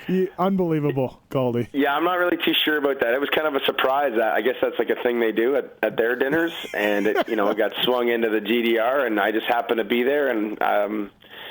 I don't know if I was 15 like your tweet said, but I was pretty deep into the Spice Rums by that point, and the entertainment just flew. The Yuck Yucks and the inner Randy Richardson found me. Yeah, Yuck Yucks was full effect, and Kevin Benoit jokes to freeze, and Nicoletti jokes, and you were just on fire on this. Yeah, I guess. Like I said, if we had a recording, it would have been a lot better, because I really don't remember a lot of it. Well, hey, listen, I was up in Calgary, as you know, and racing was good. I think both of the motos was exciting, a little unpredictable as well. And the live timing didn't work, which just carries on an incredible Cal Ripken Jr. like streak for Canadian Moto and live timing. Like 15 years deep. It's phenomenal. Congratulations to everybody involved. We started live timing in 2008, so we're hitting the 11th year here. I guess. Congratulations. It doesn't matter. CMRC, Jetworks, it's all phenomenal. It's phenomenal. So I told you what happened. Yeah. So, like, it was working just fine before that first 450 practice. Yep. And then our brand new production team that has not, didn't really know the rules of not laying cable on cable. Well, a live cable destroys another live cable, basically, and they laid the TV cable on it, and it shut the system right down. Yeah. And nobody could figure it out for the entire. I was up there because I know the system pretty good because I run it at all my grassroots races and stuff. Uh-huh. I was losing my mind. I was ready to leave the track. I had no idea what was going on and why we couldn't figure it out. Oh, it's fantastic. I loved it. Someone came up to me and said, live timing's broken. And I'm like, yeah, don't worry. It will be. That's how Canada motocross Next thing rolls. there'll be a red cross docking. Yes. Cutting of the track. We got to get streak going, boys. We like to keep it entertaining up there. Yeah, so then the TV show, it did happen. You got it up and running. It was a late start for that, but you guys salvaged it, so that's good. It was a bit scary. On Thursday, the former production person who was running like Arena Cross in the series last year, literally, whoever he talked to, he quit or he got fired, whatever it is, and literally pulled the pin. And Justin and the boys pulled a rabbit out of their ass and got a crew from Calgary with a production truck. It was not even seen by Friday at 5 o'clock. They were there for a Saturday morning at 5, built the whole thing. We literally went live with when the 2-lap board came out at the first 250 moto. Ah, nice. Glad to see you pulled it off. Yeah, for sure. Yeah. At some point, you're like, hey, I may need you. I have to talk all day long, and I don't know when I'm going to get breaks, so you may have to come in and talk. Unfortunately, I didn't get the chance to. I would have liked that, actually, because you would have had some fun on there. But as soon as the show went going, like, I was actually walking around kind of like watching the guys set up, and then all of a sudden I was on the deck, and they're like, hey, you're going live in 45 seconds. I'm like, okay, turn it on. Let's go. Let's do this.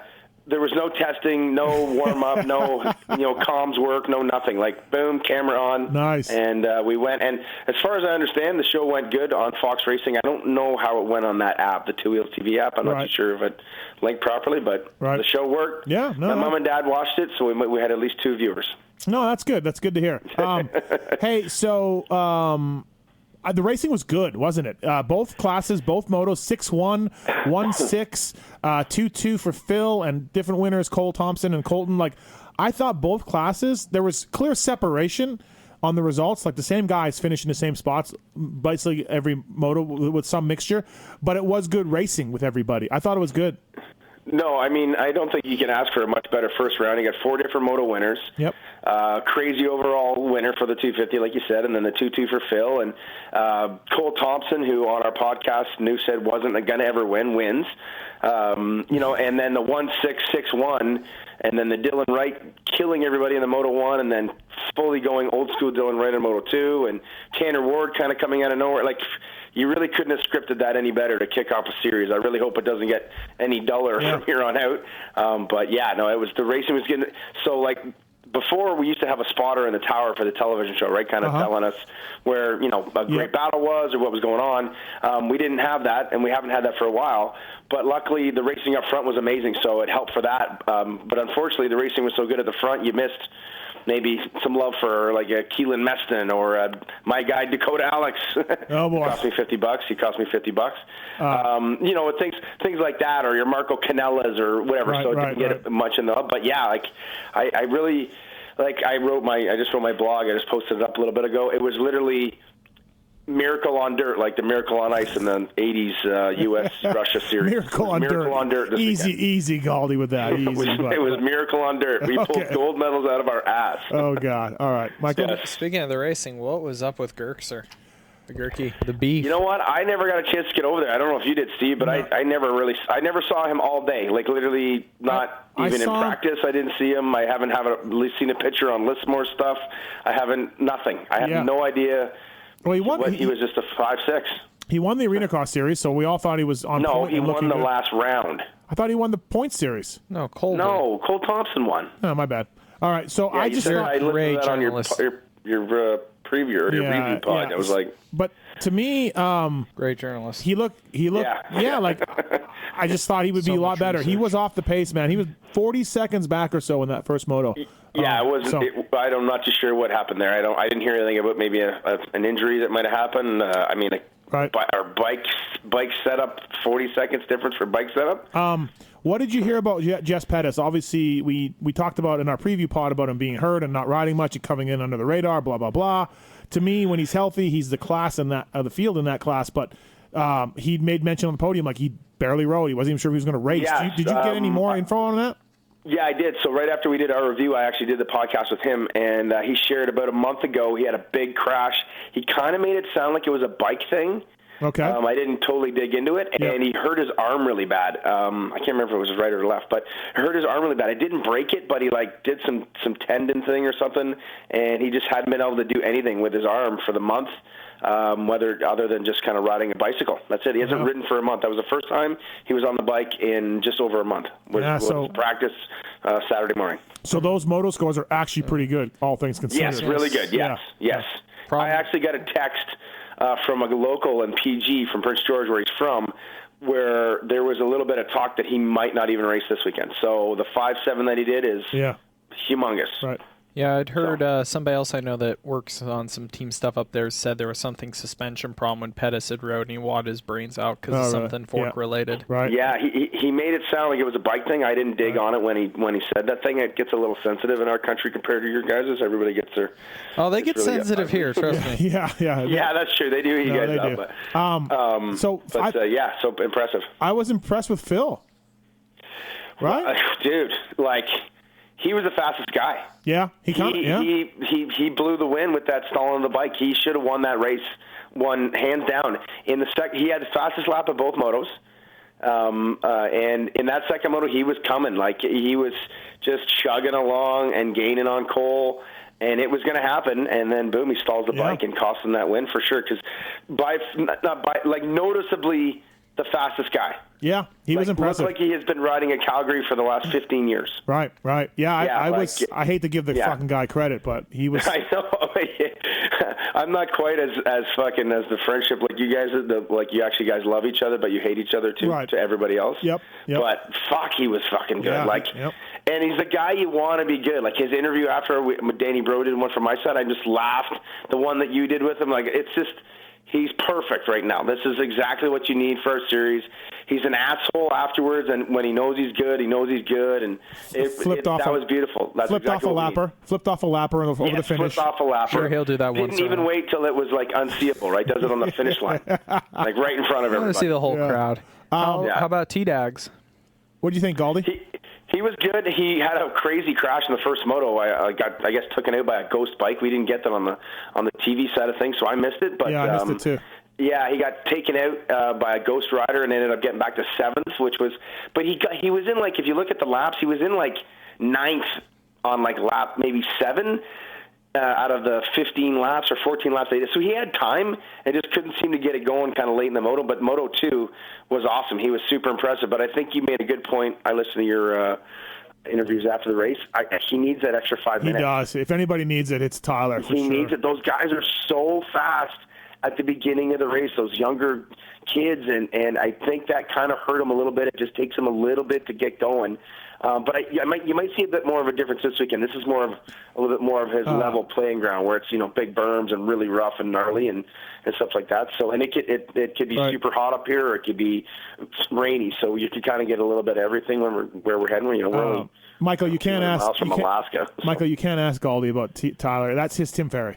It's going and going and Dude, going. Dude, he loves Tyler Medaglia.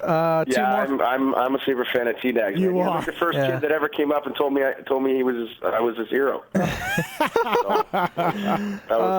stuck, man. It stuck. Another one for you guys. Dylan Wright, I see he went 1-6, so still struggling a little with consistency. But so first moto, gone. See it, passes everybody and takes off. Gone. And second moto, they water the track pretty good. He comes in, he's second or third off the start and just slides out and then picks his bike up, comes from pretty much last. Well, not really, because there was a big crash. Comes from 20th to 5th or 6th. Gets out of shape, smokes a flagger. Flagger is down. Dylan is down. He gets up. He told me he crashed again, which I didn't see. And then he comes. So he was on T-Dags for third or fourth. I forget what it was. No, he was making he was actually right about to make the pass on T-Dag. Yeah. To get in that. So he would have went like 1-3 at the time. He probably would have went 1-3. Yeah, he would have got the overall, but he slid out right before he came up to the finish line. Actually, almost hit Digger, the team manager. Yeah. For the second time, hitting someone on the side of the track.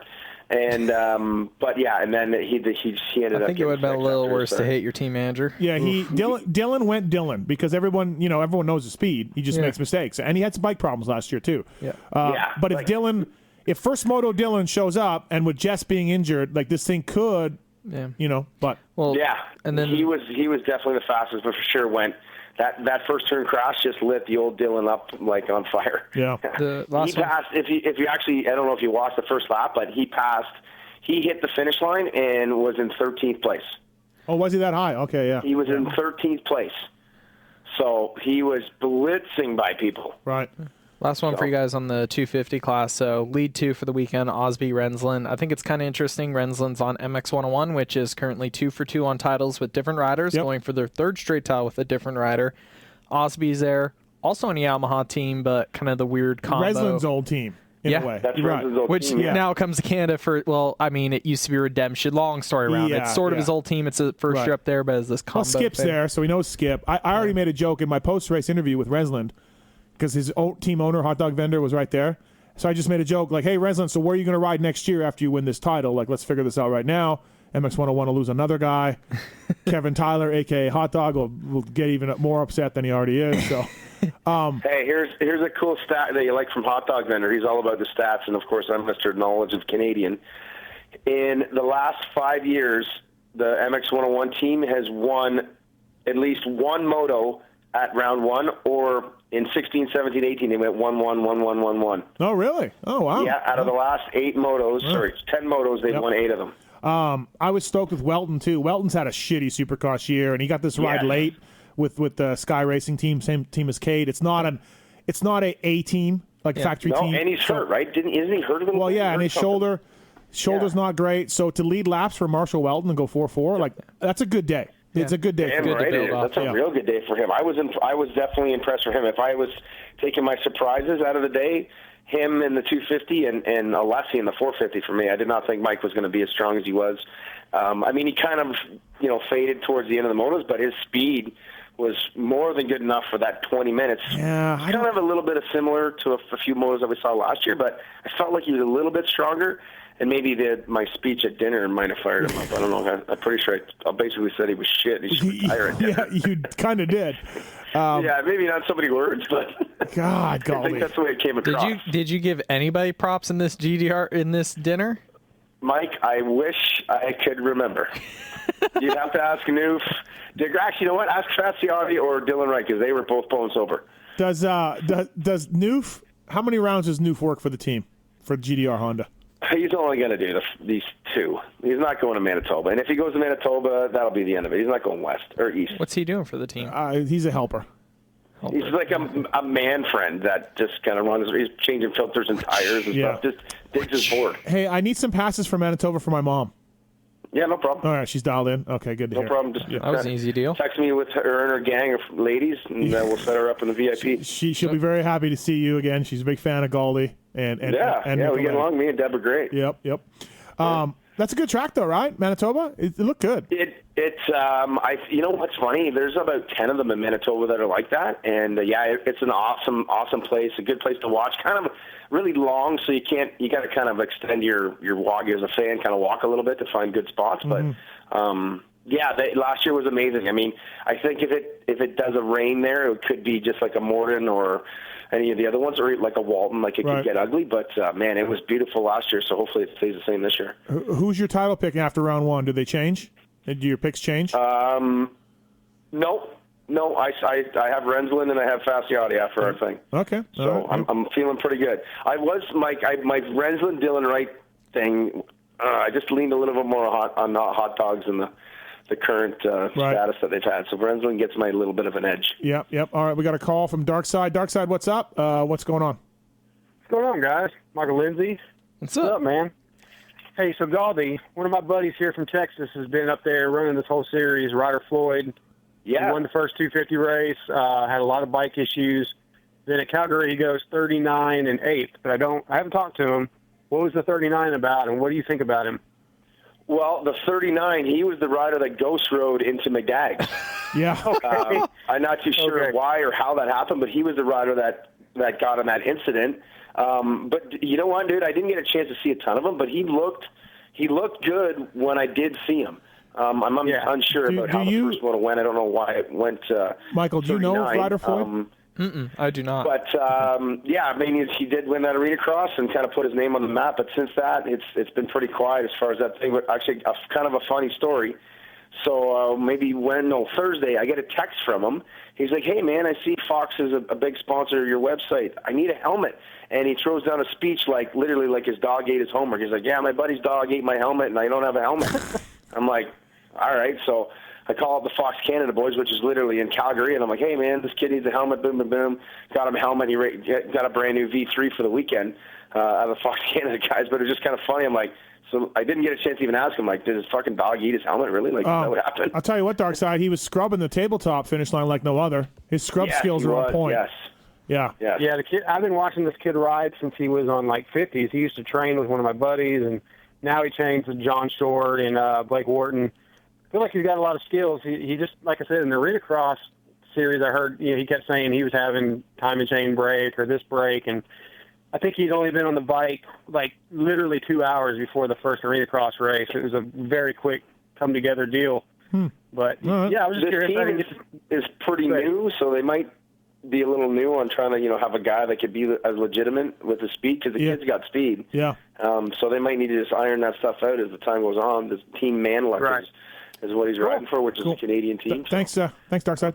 Thank you. All right, see you guys. All right, see you. Don't forget the PulpMX. Darkside knows who the best announcers are. Darkside, he's the guy. Why was he talking about the Canadian guys last week? Yeah, remember when you shit on me last week? Shit on you. Yeah, I forgot I shit on you. So much shit. I was garbage. It was good to see the club guys. It was good to see that Who's Your Tire truck support thing come up and support the series also. I don't really know what was going on with that, but that's good to see. So, I kind of mentioned that in the thing. It was cool to see, there was a lot, not just the American racers, but there was a ton of American industry that was up there. As a Dewey, I think Dewey was there from Dunlop. Yep.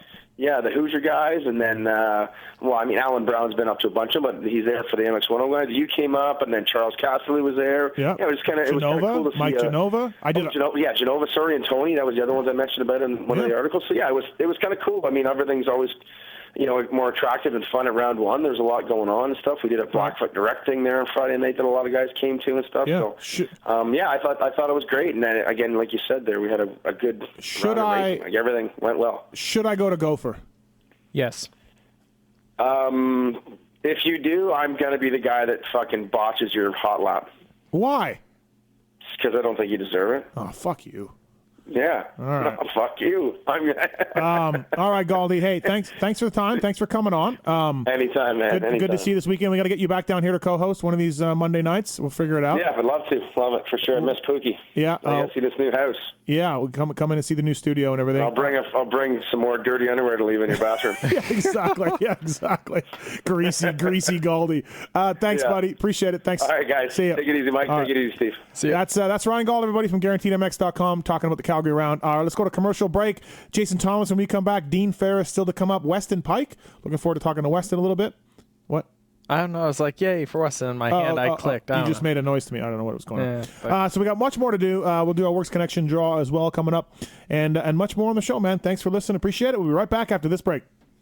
I'm Weston Pike. I ride for JGR-MX Suzuki, and you're listening to The Pulp Show, and Steve Mathis is an idiot. All of us have one thing in common when it comes to leaning that bike into a corner, floating a dirt bike through the air, or blasting a sand berm in a UTV. And that is passion. At BTO Sports, our foundation is built around family, which allows us to offer unparalleled customer service. Knowing we share a common interest, we look forward to the weekend as much as you. So we offer 3-day express on orders over $85. BTOsports.com is proud to be a premier source for motorsports parts and apparel for well over a decade, due to our reputation for excellent customer service and great prices. From motocross to mountain bikes, sports bikes to UTVs, BTOsports.com has what you need, because our passion reflects yours. Yeah, that's right, people. That's Van Halen. I want to tell you about my two favorite things in life. Van Halen and fly racing. Flyracing.com. They make much more than just moto gear. Mountain bike gear, snowmobile gear, hard parts. They've got it. Flyracing.com. The F2 Carbon helmet. It's as close to a factory bike as a helmet can get. It's out of the box and onto the racetrack ready helmet for guys like Millsaps, Baggett, Kennard, and Pike. Carbon fiber, Kevlar, Coolmax, MIPS. Fly Racing's F2 Carbon has 10 different graphic styles, 22 colorways. Go to your local dealer, get them from flyracing.com. Please check them out. A whole line of hard parts as well. Flyracing.com.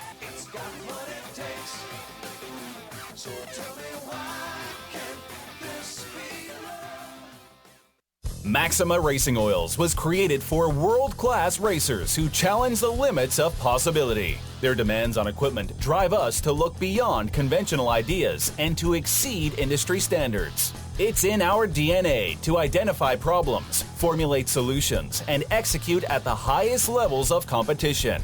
Case in point, the championship-winning factory Kawasaki race team, longtime Maxima partners who extensively use Maxima throughout the bike. Maxima's USA-made products exceed JSO requirements and can be used in all motorcycle brands: Kawasaki, Honda, Yamaha, Suzuki, KTM, Husqvarna, and more. Maxima Racing Oils. Experience the difference. Visit MaximaUSA.com for more information. The Rockstar Energy Husqvarna team relies on one company for all of its seat needs, and that's Guts Racing. We thank the folks at Guts Racing for coming on the show for a number of years now. PulpMX 2018 is the code to save. Complete seats available for KTM and Huskies. Other brands will be added later.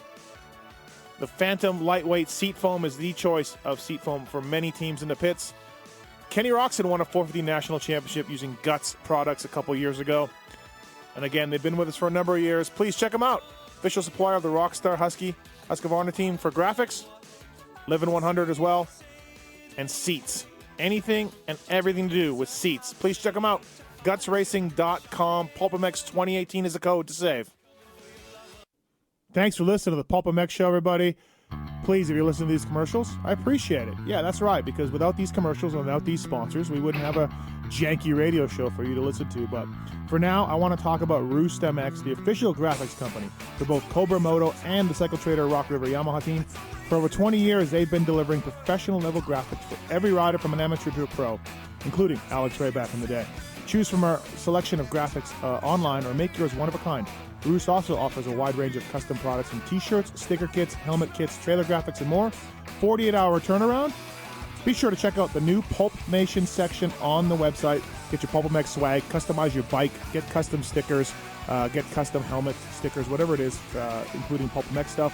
Follow them on Instagram at RoostMX for monthly sales.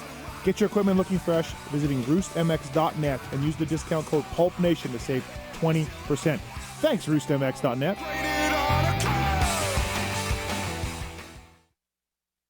FMF Racing is proud to celebrate 45 years of fun, building every FMF exhaust right here in the USA. Owner and founder Don Emler may have started FMF Racing in his garage 45 years ago, but Don is still hands-on in our 100,000 square foot state-of-the-art manufacturing facility in Southern California. FMF's goal? Design and manufacture the world's best performance exhausts 100% in the USA under one roof. FMF is a proud sponsor of the Lucas Oil Pro Motocross Championship for over 25 years.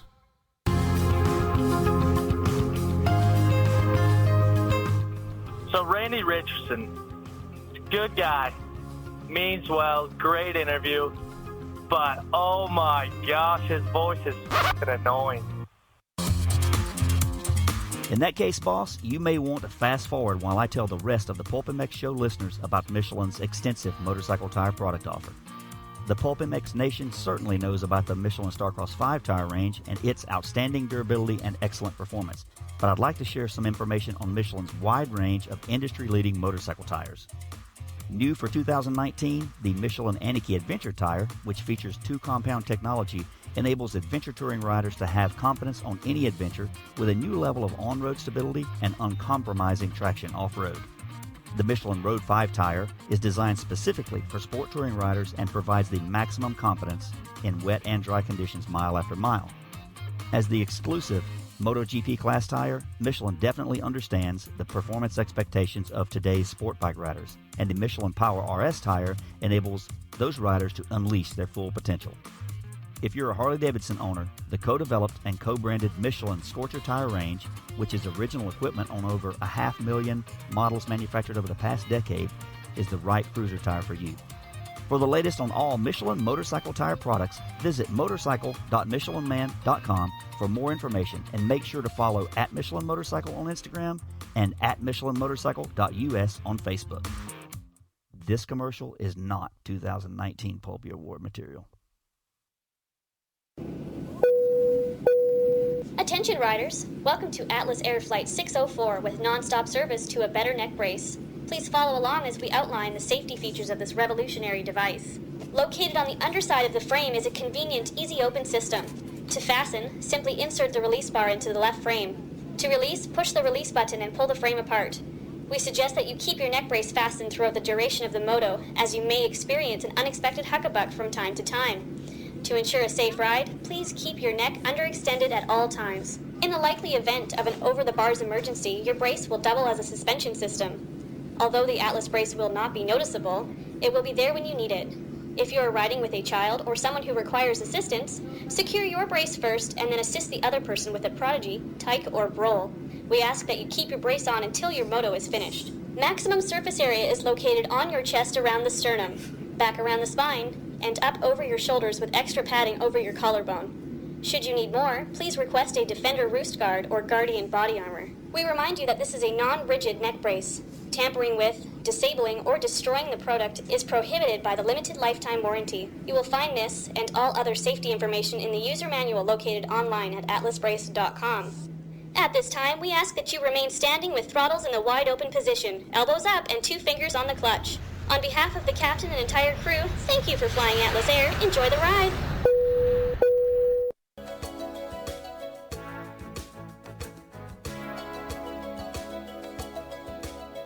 WUSA is the #1 source for quality wheel sets and wheel building services. They are the exclusive importer for Talon and Kite hubs, along with DID and Excel rims. Their wheels and wheel building services are trusted by the finest teams in the country. Teams like Factory KTM, JGR Suzuki, Rocky Mountain MC KTM, Rockstar Husky Star Racing, Monster Energy Babbitts. They all trust W. No job is too big or too small.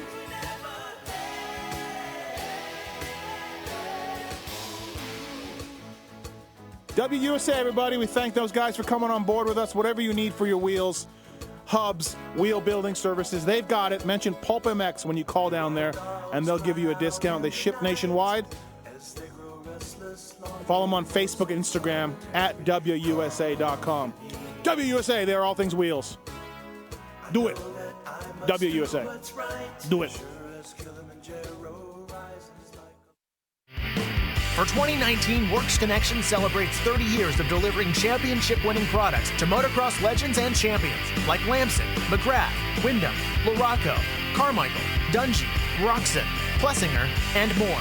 Current race teams: JGR Suzuki, Star Racing Yamaha, Moto Concepts Honda, Team BWR, Rockwell Racing Yamaha, HEP Racing Suzuki, AJE Motorsports, and KTM Canada have also come to rely on Works Connection's commitment to innovation and quality.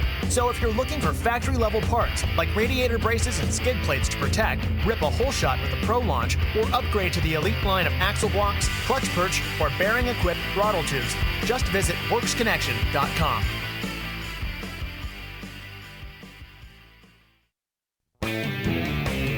over 65 years ago, Vertex Pistons was born out of a small technical workshop in northern Italy's famous Motor Valley. Expanding and maturing among the racing legends of Ferrari, Lamborghini, MV Agusta, and Ducati, today Vertex Pistons are the pistons of choice for motorcycle riders and teams throughout the world. Because of their renowned reputation for exceptional quality, Vertex Pistons is a factory piston supplier to KTM, Husqvarna, Beta, GasGas, and TM. From the Motocross, Supercross, MXGP, GNCC, National, and World Enduro Series, you can find Vertex Pistons winning championships. Vertex Pistons strives to provide you with world-class factory technology at a very competitive price. No matter which brand of bike you ride, when it's time to rebuild your top end, Vertex Pistons will have your engine performing better than new. To see our full range of 2-stroke and 4-stroke pistons in replica, high compression, or GP-style configurations, visit us at vertexpistons.com or stop into your local dealer and ask for a Vertex piston kit today.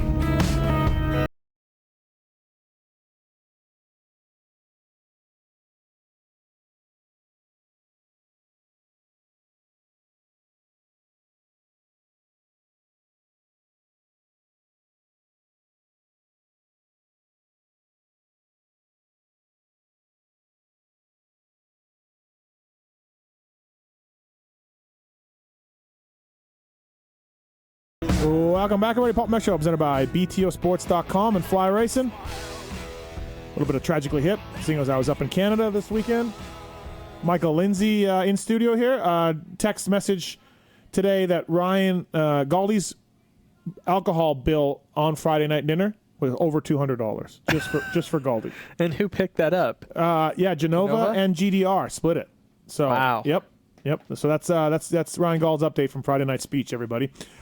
All right, hey, let's keep going. Let's keep rolling this thing around. ProFilter.com, 35% off by going to PulpMX35 code at checkout. If you haven't heard of ProFilter, maybe you've been roosted too many times. These guys have top quality air and oil filters for every kind of motorcycle out there, and also they have the kind that you just throw them away.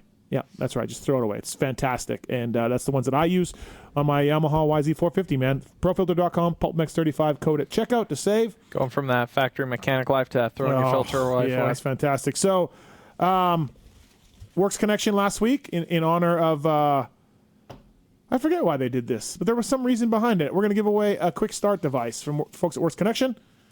We have live show, the live show up there was pretty good. Let's dig through there, Michael. Oh, you didn't even dig. Oh, fine. Whoever that was on top, I picked. I'm sorry. Yeah, dig you would have deep won in there. Something. This is the winner of the Works Connection, WorksConnection.com. Why do I always get stuff I can't pronounce? Oh, really? Who is it? Who wins it? Tyler Foglio. Okay, congratulations, Tyler. We'll be in contact with you, the folks at Works Connection. Thanks to Works Connection for doing that. PulpMX20 is the code to save at WorksConnection.com, everybody, to save with those guys. So thanks for them for coming on the show. Thank you, OGO Power Sports, as well. We know travel sucks. Try to make it a little easier with the folks at OGO, and whether the backpack or the bags that Monster Pro Circuit uses or JGR uses, Star Yamaha uses. Who doesn't use OGO bags in the industry, right? Can't think of anybody. Losers. But OGO.com, OGOPowersports.com, I should say, if you want a deal from anything OGO related, just drop us a note on PulpMX.com, and we'll pass it on to the folks at OGO, and they'll dial you in with a deal. So thank you, OGO, for coming on board. And again, great company, great bags. They've been in moto for a long time. So, and also to Fly Racing, FlyRacing.com, Formula helmet out now. It's done really well, and dealers are stocking it. And I was talking to Chris Cooksey, the rep here in Vegas, and he said the biggest problem with the Formula is trying to get a hold of it because it's selling so well. Blake Baggett, Zach Osborne also wearing Fly Racing. So is Dylan Merriam. Get well soon, Dylan. Crashed pretty good in Lakewood. And Ben LeMay, lots of guys wear Fly Racing. On the line now from Fly Racing, it's Jason Thomas. What's up, JT? How are you? Not too much. What's going on in Vegas right now? Oh, Michael Lindsay's here. It's getting hot. So. Oh, wow. Yeah. I was wondering why you're running a little late on your schedule, but now that makes sense with Michael there. Oh, yeah. Starts early. Listen, JT, so we didn't talk much about the Adam Cianciarulo, Justin Cooper controversy on the show. Michael, where do you stand on that? They didn't do anything. There was a protest for 4 hours after the race. Justin Cooper was pissed. I can't wrap my head around why it was such. Like, I understand from Cooper's standpoint of view, when he first looked over what he saw, he probably got irritated. And I can understand coming off the track why he's probably flustered because he didn't see AC hold up. But as soon as somebody showed him the footage, I don't know why he was so thrilled or why they were so adamant. And honestly, like, he hasn't done himself a lot of favors, like how he presents himself to public. Like, I would say he's not really that much of a fan. Comment wise, I see like not a lot of people are super stoked. Was there something else other than this? The Sexton thing when or was it Sexton? What was the Supercross? He destroyed him, and then I think a lot of people still blame him for the J Mart back thing. And then he was just so adamant for so long. I read some of his comments, and on his comments section on IG, you go to the forum about like it's not very positive for him. Much people are just like he's whining and it's getting dragged down. Which, like I said, I understand in the moment him looking. But you're saying back, the press conference. At the press conference, it was time to like back it down, walk those comments. They won't even listen to me. Like, look, I see it, and after replaying it and watching how much AC holds up, I got no problem with it. Zero. JT, zilch. You? Yeah, I can understand why he's upset, especially in the moment, because, he can't see what Adam did. He doesn't know why or where, what happened. All he sees is him coming across the track, basically knowing he cut that whole corner off. So in the moment, I could understand. And in the, the post-race interviews and all that right after on the podium, I could understand being frustrated. But he's got to know that they're going to have video, and they're going to take a million looks at it, and surely his team is going to file a protest whether he thinks it's right or wrong. That's just how these things work politically. I was surprised, and Weege kind of echoed this, that he stuck to it, because after you watch it, you can tell Adam wasn't trying to gain an advantage. Yeah, he slowed up. Yep. He did. He looked around. I mean, he did everything but, basically stop and say, hey, like, I'm not trying to gain an edge. I just didn't have anywhere to go. I understand Justin's frustration. I think part of it is that he once again made a mistake or didn't have the second moto he wanted. And I think that played a big part of it, too, is overall frustration that he hasn't been able to win one of these races. I don't think it was just the incident. I think he was probably pretty upset with himself for making that mistake. I mean, I want the guys to be – I don't want them to be robots. I want some emotion. Yep. I like that. I don't think you can say, oh, these guys are all robots, and then when they say something, you go, oh, I wish they wouldn't say it. Like, I like the passion. I like the emotion. I'm okay with it. Some of it, like, so AC almost eats crap, right? Shoots through the banners. Like, those banners are 3 feet high, 4 feet high. Like, I think the promoters and sanctioning people have to give a little bit of leniency to a guy because of banners can't get back on. Yeah, like the way they lay out the track. The way they lay out the track. Like, what are you supposed to do to get back on? In Supercross, it's just tough blocks, right? You're trying to go that track. You're already going uphill. Then it's steeper to get up on track. You're trying to go through a banner, and you're kind of cutting up onto. Let's say he jumped off, try to get right back on, or he would hit up. People coming up through the rollers. You're more dangerous to get on. I thought Adam. I wondered why it would take 4 hours to decide all this. Yeah. Why can't say they went in a van and drove up there? But like I said, even where Adam got on, I would understand a little more if he accelerated, but you see how much of an adamant move he makes as he comes over that first table. He accelerated around pretty quickly, but to get on, he slowed down, and then when he got on the track, he slowed down. You see in the body English, you see in everything he does, like, okay, I'm giving him that gap. I'm trying to make the point, like, hey, I know I messed up here. Yeah, I don't know, JT. I felt like it was, so. You know, though, that Yamaha and Yamaha Start, that everybody involved from OEM to the team, they're all fighting for points. They realize that this very well could be a 2-rider fight for the championship, or maybe 3 if Dylan gets back into this thing, and that's still another teammate that would take away, they're trying to take points away from Adam, who has won all 3 races. So they're going to do everything they can, whether they think their case is great or not great. They're going to fight this all the way to the end to try to get this. To get an overall win is a big deal. So I don't blame them on that level. I just think in the end that the powers that be made the right call. I don't think it should have taken this long, just like you said. Yeah. But in the end, they got it right. And if it took 4 hours to get to where they needed to be, so be it. But they got it right. Yeah. So, a monster rider gets it. I'm just kidding. I'm joking. I'm kidding. But the one thing, like, compared to, I just get a little disappointed compared to other motorsports. Like, if this is MotoGP or F1, it's set in stone, a type of move like that. If they claim that they made a small gain cutting a chicane or something, it's typically give a position back. If they gained a position, it's give a position back, and they're notified immediately through radio or on a board. Or it's a pretty simple 5-second penalty, but it's stuff that gets decided so much quicker. Right. Okay. I would take. Okay. Sorry, I was just going to say I will take the 4-hour decision over a split-second decision by John Gallagher. That's the wrong one. Like a black flag. Yep. Yep. No, and that's the obvious one, but the Tyler Bowers one too. Some of those decisions that made really hastily. Yep. I would rather take the time, study the video, study the track, whatever. I would rather be slow than quick and wrong. Right. Okay. So I asked Michael Lindsay this earlier, JT. We're seeing some separation after 6 motos. Kenny and Eli and Cooper and AC. Is that going to continue? I think so, but we've also got to realize we haven't really gotten into the difficult part of summer either. And we haven't gone back east, which we usually see some sort of change as we go back east. We don't see exactly the same thing every year. Marvin hasn't really been a factor. I think he will be a factor at Mount Morris. He always rides that track really well. And then, how does Cooper Webb respond? He hasn't done very well so far this season.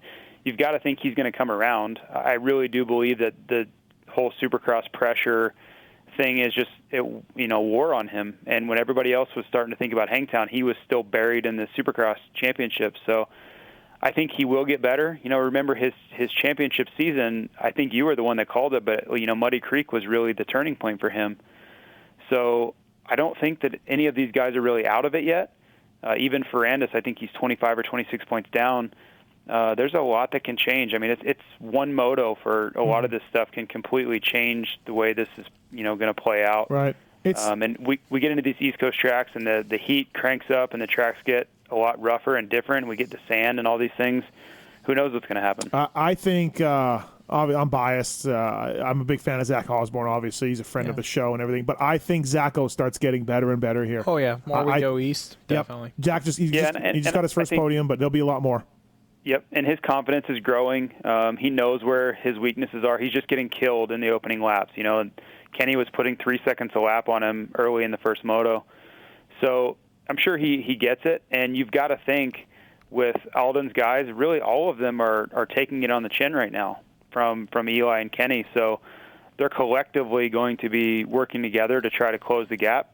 And you have that much talent in one training facility, you've got to think they're going to be able to figure some things out and work with each other to improve. So I think it'll come back to the middle a little bit. I think Tomac will be there the whole way. But in the 250 class specifically, I think you're going to see some parity. That's just the nature of the 250 class. I don't think that Justin Cooper and Adam are just going to win every race all the way down the stretch. That's really never how the 250 class has gone. So I think you're going to see some of these guys that maybe haven't been exactly where they want to be, even guys like Sexton. I think they're going to get back into the mix a little bit as the conditions and the soil changes. A little bit back to 450s, though, speaking of Webb. So before the season even started, I remember talking with a few buddies, and I thought situation-wise for like other, Cooper coming off Supercross, how a lot of guys, can he do it again outdoors? And, everybody, Coop, he's the kind of guy that thrives off confidence. He's right up there with like a Chad Reed on how much he can thrive off of it. And I remember telling a few guys like, if Tomac and Roxon can kind of destroy him the first couple rounds, that's what they need to do, because as Coop goes east, he'll get better. I do got to say, it's a bigger points gap than I expect. It's almost 40 points to him to Roxon. It's 38. Is that a bit more than any of us probably would have expected, though, at this point? For him to be that far off already in for points? Me, like he was on the show last week. He said he barely rode outdoors. The Supercross thing took precedent. And to me, his season is fine. It's a win. It gives me even more respect for an RV or a Dunge or Ricky, who had to ramp things back up for 12 rounds of outdoors. Anderson, he wasn't ramping it up. You know what I mean? Dungy retired. I'm fine with everything that's going on with Cooper Webb after that Supercross year. I don't think he should be mad, or KTM should be mad, and everything. And maybe he does get better and into the mix, but I don't see it. JT?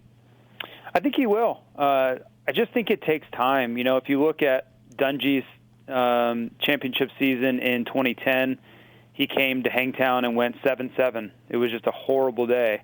and then there was a weekend off, and they went to Texas, and he killed everybody. I mean, he actually ran out of fuel, but he was 20 seconds ahead of everybody when he did. I just think it's going to take him some time to catch up. Much like you said, where he wasn't riding outdoors and everybody else was, there was just a bigger priority at hand, where these guys had so much more prep than he did. And he's cursing about not caring about outdoors at the press conference. And I think that's the truth. He really did not care about outdoors until he's forced to now. Mm-hmm. And so he's behind the 8 ball on all that prep. So it's going to take time.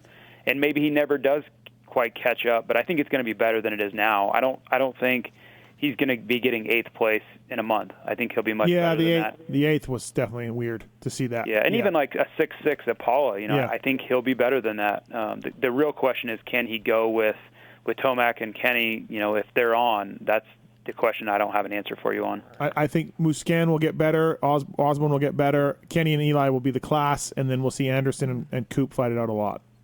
Also, 250s. Am I the only one that's a little bit of surprise? We were talking about that separation of Cooper and Cianciarella, and I think definitely Ferrandis can go with them. But I still thought going into the season it was going to be a little more wide open. How far off all the TLD guys basically are, how much Geico as a whole is struggling. Husky, other than Moseman, Suzuki's, or it's pretty much PC guy, 2-star guys. Like it's not as open as I thought, or as many teams with a shot at as it so far. Look, if you're RJ Hampshire, you're on a factory Honda, you tested all week before Paula, you get the whole shot, and you're a veteran, you got to be disappointed that you just got shuffled back so fast. I'm surprised that I'm with you. I'm surprised that there is this much separation in that class. Usually that class is just balls out parity, right? But it really is surprising because Ferrandis, to me, has been just as good as those guys. He just hasn't started with them. Yeah. Oh, he's been fast. Just the start time better, but he's been insanely What do you fast. think, JT? Yeah, I think I think like what DV said, where it's the start is one thing, but then he just sucks on the opening laps, similar to Osborne. Osborne got the whole shot, and Kenny just ran away from him. Well, it's kind of been that for Dylan. Maybe a 5th or 10th place start, but he's just not riding well at the beginning. Right. And then by the end, maybe he's a little faster, but not enough to make up 20 seconds that he needs. My Race Tech rant of the night before we do the X-Brand Goggle tear-offs here. Racetech.com, PulpMX is the code to save. Nicoletti using Race Tech suspension up in Canada. Tyler Medaglia as well. Ben LeMay using their motors down here. Racetech.com will get you dialed in. So use the code PulpMX to save. Engine work and suspension work. We'll talk in a little bit, Michael, about some exciting things for Race Tech. But my Race Tech rant of the night is, and I tweeted about this, stop fucking talking about the Roxon crash. Stop showing it and stop talking about it. Dude, it has been 2 fucking years. And, he's won a race, 2.5. Bro, I get the drama. I do it on this show, and I get entertainment value and building drama. I get all that. That's understandable. I think talking about AC's Vegas right now is still relevant. That's still very relevant. It was only a month ago. So I get that. Fucking hell with the Roxon shit and the replays. Good God. I'm with you. Yeah. I'm with you. I listened to your guys' your review pod. You guys had this same kind of rant going, and I agree. I watch so many other forms of motorsports, so many other forms of sports that are what we would consider bigger and more professional. None of them spend this much time trying to give you this weird, broad overview of something that happened years ago. 2.5 years ago. Can you imagine going back? Christian Craig broke his back at TLD. Look at him now. He's paralyzed. I mean, he retired and then came back. And right. Good God. Right, JT? Fuck. Yeah, I think you're right. But you've got this, arguably the biggest superstar in the sport. And he went through hell on earth, well documented. On the biggest stage, he has this gruesome injury. And then he comes back and he wins. I think they're just trying to get every ounce out of that story. Dude, they got it. They got it. Yeah, I'm with you. I'm with you. Let's let it go. And I think Kenny's over it too. I think Kenny's tired of watching it, tired of talking I think about a year ago he was tired. Apparently he told the Supercross guys, stop putting the crash in opening ceremonies. They were using the film. Oh, during that opening. Yeah. I mean, can you imagine rolling out every single Supercross, seeing your intro thing playing that place? How is that going to make you feel 2 years down the road? 2.5 years ago, he suffered a bad injury. I mean, he's raced. Yeah. A ton. Well, fuck, stop it. We're good. It's incredible. Between having to see that replay all the time, his brother-in-law's crash, his struggles to finally get the first monkey off the back finally this year, but just I can only imagine how much that has to weigh on you. But wait a minute. I'm not saying that because of Kenny. Yeah. I'm not. My point is not because what Roxon thinks. Yeah. He doesn't almost matter what he thinks because this is our sport that we're building up on TV. So I'm with you on all the. If you're Kenny, I get it. But my angle is not from that. My angle is from. It's fucking old. Like, dude, he's led races. He's won. The horse is dead. Dude. Oh, it's been beat. It has been beyond beat. It's been run over, backed over 3 times. I don't even mind Weege mentioning it, but to show a replay in the middle of, like, oh my, like, fuck, dude, it's done. Stop it. I don't understand. It's like I brought this up in our review pod. Like, do you hear anything about Drew Bledsoe Tom Brady coming in for Drew Bledsoe? Like, no. Dude, we know the story. We know it. We got it. We got it. And back to your guys' review pod, that whole theory of like, oh, first time viewer. I'm so over it. For the 3 people, it's their first time tuning in. Dude, if Weege mentions it once real quick, man, it was great. He picked up that win. Like, cool. Somebody can Google it if they're really one of the first 3. The other 100,000 that have watched it have heard it a million times. And the same thing in Supercross. Like, Ralph just losing his mind over this. Like, dude. Hey, at least it gave him something else to talk about other than quads. And Spider Cam. Oh my God, Spider Cam. So that's my race segment of the night. Like, just stop it. We're good. We're good. It's an incredible bad injury from Kenny. Great comeback. We don't need to see replays of it and keep talking about it. Like, the guy's won Triple Crown races. He's won motos. Now he's won 2 overalls. Will he be as good as he was? Maybe not, but it's over. I will say, amongst your race tech rants, this is one of the ones I agree with the most. Thank you. I appreciate it. And JT agrees with me too. So something's weird, full moon or something going on. Let's just end the show now. Right. You guys want me to talk about amateurs? All right, X brand goggle tear-offs. Let's do this. It's the X brand tear-off segment. 15-second rapid fire Q&A. X brand rapid fire. Hey, thanks to xbrandgoggles.com. Pulp Show 19 is the code to save. EKSbrand.com. Official goggle of Alex Ray, Kyle Chisholm, so many great riders. Ricky Brabeck out there, xbrand.com. Thanks to those guys. Ben LeMay as well. Privateer's Choice, X-Brand Goggles. New things coming soon for the folks at X-Brand. Very exciting things. So these questions are submitted by Corey Moser. Are you familiar with him? Who? Never heard of him. Yeah, okay. 30 seconds on the clock. Let's do this, Marks. Steve, could Michael Lindsay qualify for a national? And if so, where would he finish? No, he cannot. No.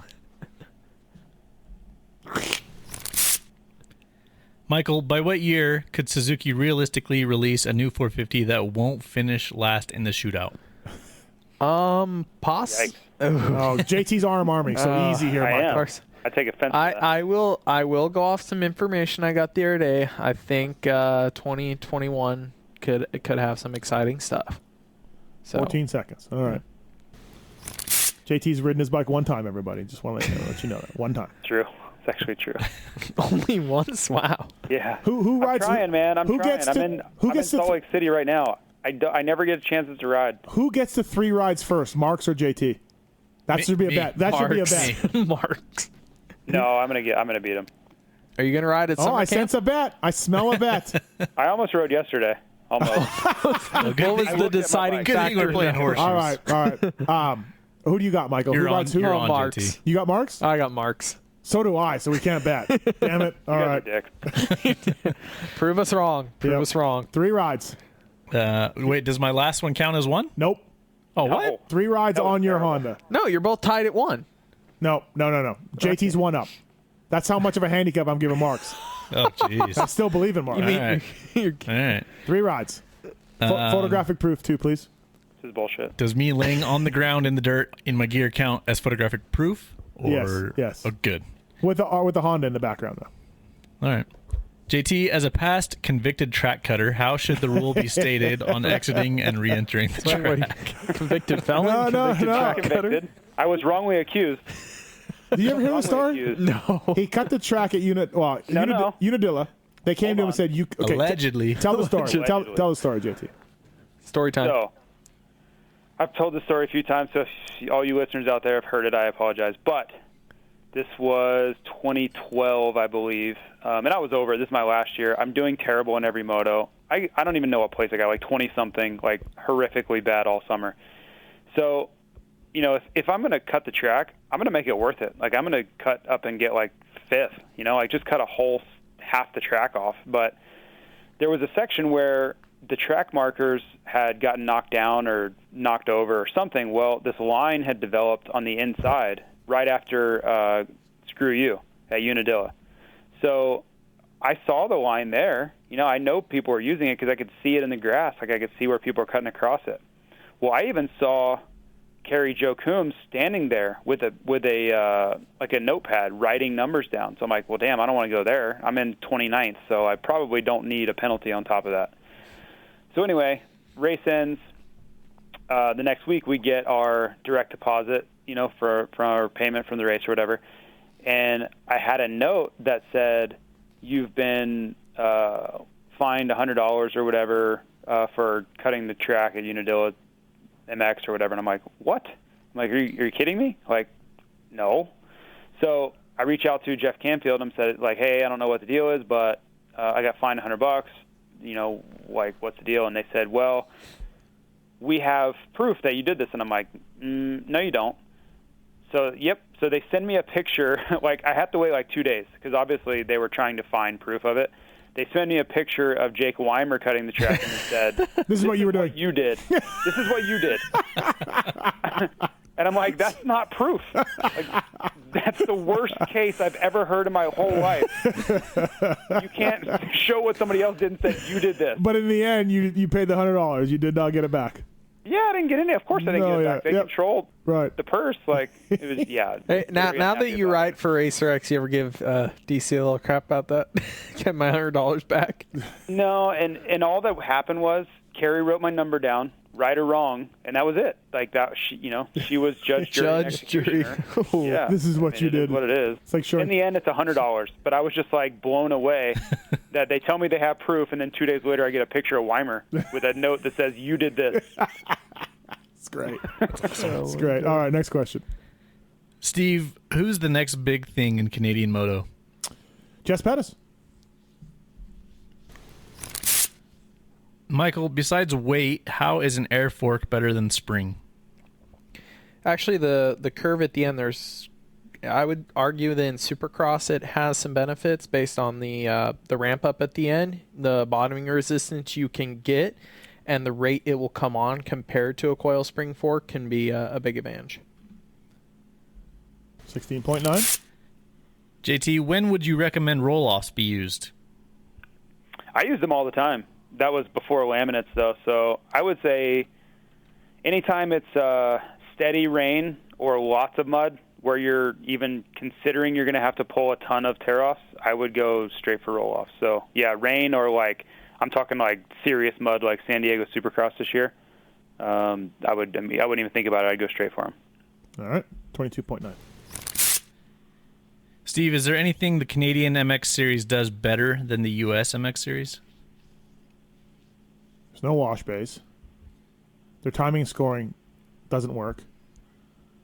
Half the time. Can the fans get closer to the track? Not really. No, there isn't. I'm sorry, there isn't. I was going to say they have their MX2 class is 25 minutes only instead of 30, and it's way less payback, which is a joke. So that's stupid. Yeah, no, it's not. Sorry, not sorry. Michael, should the AMA have a mandatory goggle rule like the GPs? Yes. There you go. Last one, JT, what was something that surprised you at Lakewood on or off the track?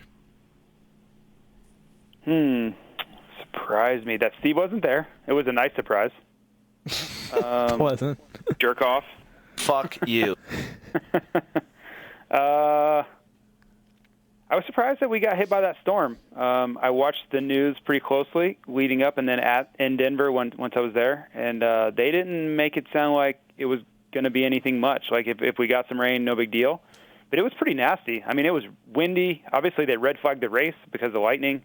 It was like a full I was surprised they got red flagged and it was sunny 10 minutes later. Did you see the lightning, JT, and be like, are they red flag, or was red flag a total surprise? Yeah. And if it would have been, say the moto had started 10 minutes sooner, they would have red flagged it sooner. I guarantee you they were yelling about, hey, we got to red flag this thing.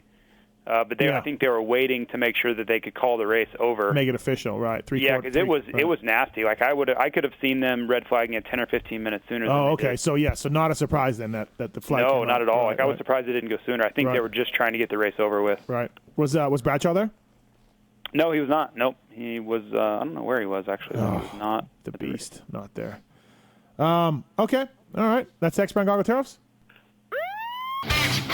X-Brand Goggles, choice of champions everywhere. So please check them out. Pulp Show 19 is a code to save. So, all right, JT, you're weekend off this week for you. You're up in Salt Lake City, Hawk and Fly Racing. What's new with Fly Racing? So we just launched pre-book. So, oh boy. I'm showing dealers. Yep.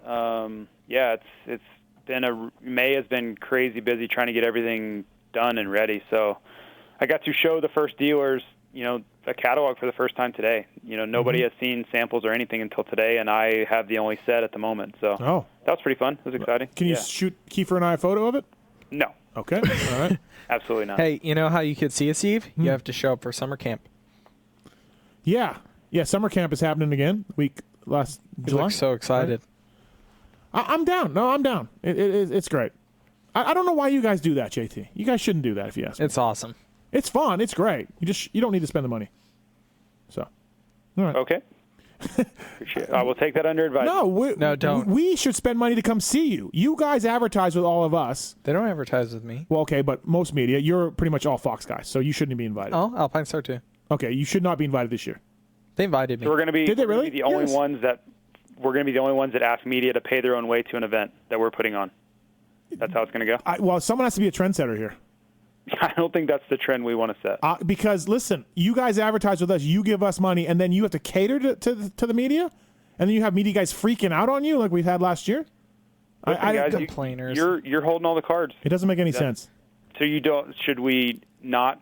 Advertise with you on your show too, in that same vein of. No, but I will come see you. Tell me when and where. I will fly up and I will see everything that's going on with Fly Racing for 2020. Happy to do that. Well, I know that's how you operate, but I don't think every media outlet has the budget to execute that. So we're happy to do it. We're happy. I know you are. Grow the relationship. I know, and you're not. You're out. Here's my. You're out. You cannot be invited. Here's my thought. You love the other. You love Shut Fox. Up. Shut up for 3 seconds.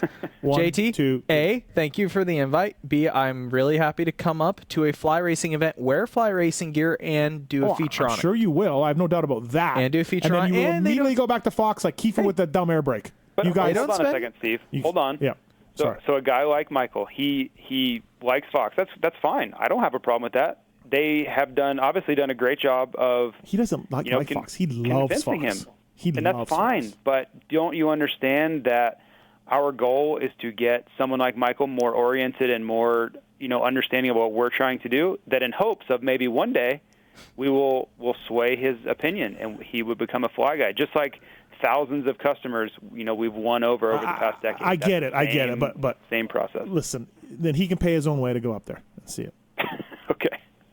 Why I will pass along this thought. Why is this think it's going to gain traction. Why is this like a crazy thought? I don't understand. Here's what I love. I'm getting lambasted over here, and I'll tell you right now, I have recommended a Fly Formula helmet to multiple people this year. I'm sure you did, and then because you love Fox, so you probably took a massive drill bit and drilled 1,800 holes in the Formula, because that would match the new Fox helmet.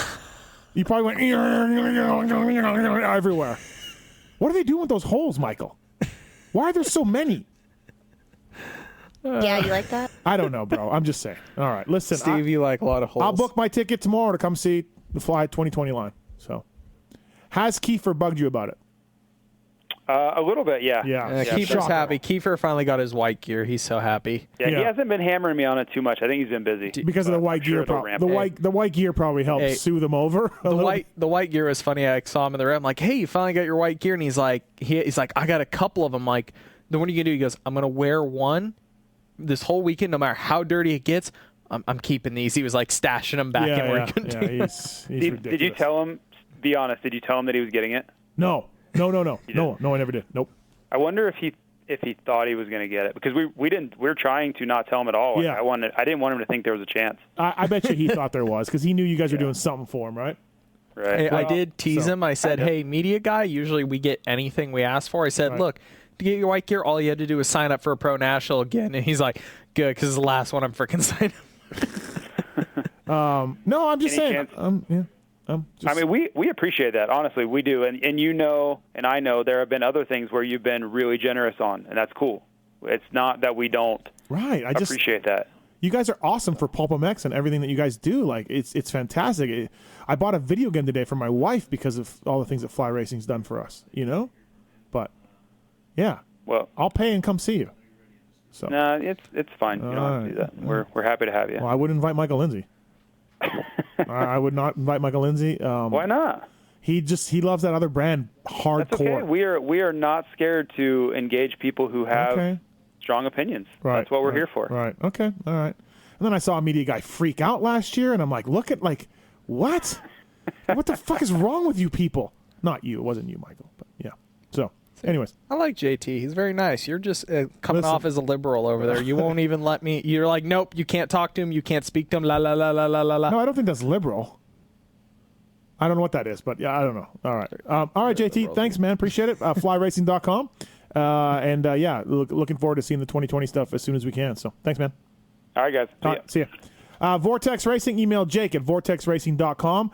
Monster Energy Yamaha using Vortex Racing sprockets for Aaron Plessinger, Justin Barsha, and our next guest on the phone. Email Jake at vortexracing.com. V3 bar, 29% stronger than the competition. They got 7/8 bar. They got oversized bar as well. So Vortex Racing is pleased and proud to bring you our next guest on the show from Australia, Dean Ferris. What's up, Dean? How are you, man? Yeah, good, thanks. How are you? Good. Thanks for coming on. Appreciate it, man. Yeah, no worries. 702-586-7857. If you have a question for Dean Ferris from Monster Energy Yamaha, give him a call. Brought to you by Vortex Racing. So, Dean, I talked to you after Paula.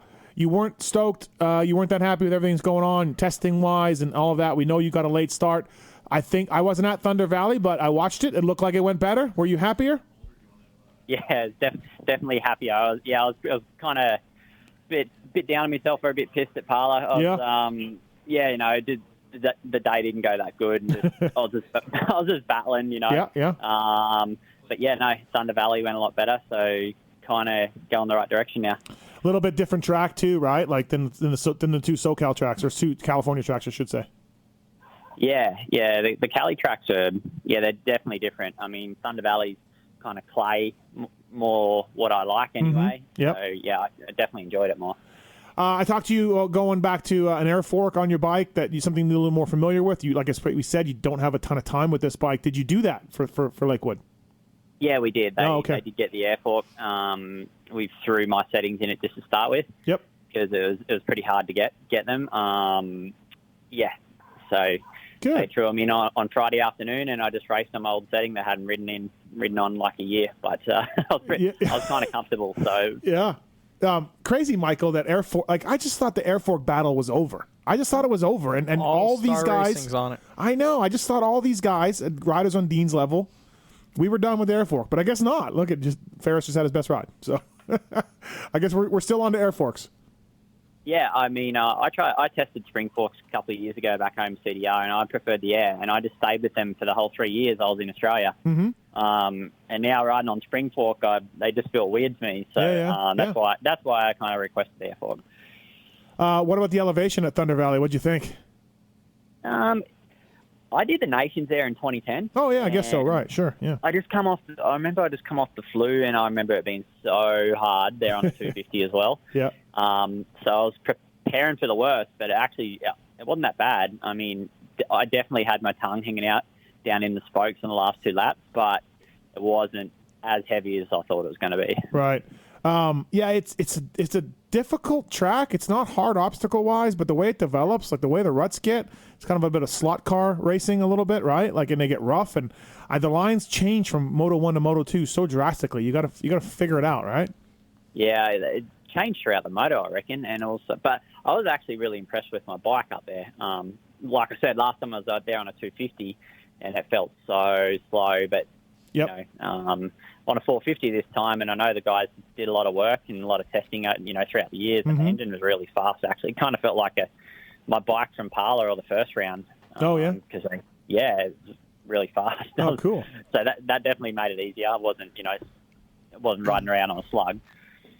So I wanted to ask you, Dean, I was actually kind of arguing with somebody who was getting, the first 2 rounds, yourself, Jake Masterpool, you beat him all 4 motos, but, he was within 2 or 3 finishing positions. So I had a few people who were like, oh, Jake should get that right. And I was trying to explain to some guys, like, what your lead up to this series has been like for guys that don't know what kind of a whirlwind it's been for you. Can you give us a little bit of the timeline between the Suzuki to Ferris bike to getting hurt to KTM to coming back here, and actually how much time you even had on the bike before Hangtown?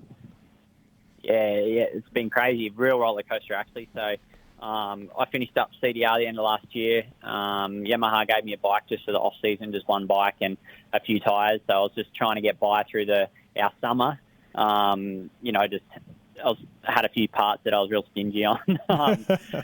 Turning tyres around, doing what I had to do. I thought the Suzuki thing was going to happen. It didn't. I flew here to America. I was sitting around for 2 weeks, and I flew home. I pulled out my champion because I gave my bike back to Yamaha at that point. Mm-hmm. I needed something to ride instantly, so I pulled my championship bike out, one of them, and just started moto on that thing. Which was really wipe the dust off a little. Yeah. Yeah, I shed a few tears for sure. I was like, I can't believe I'm doing this, but.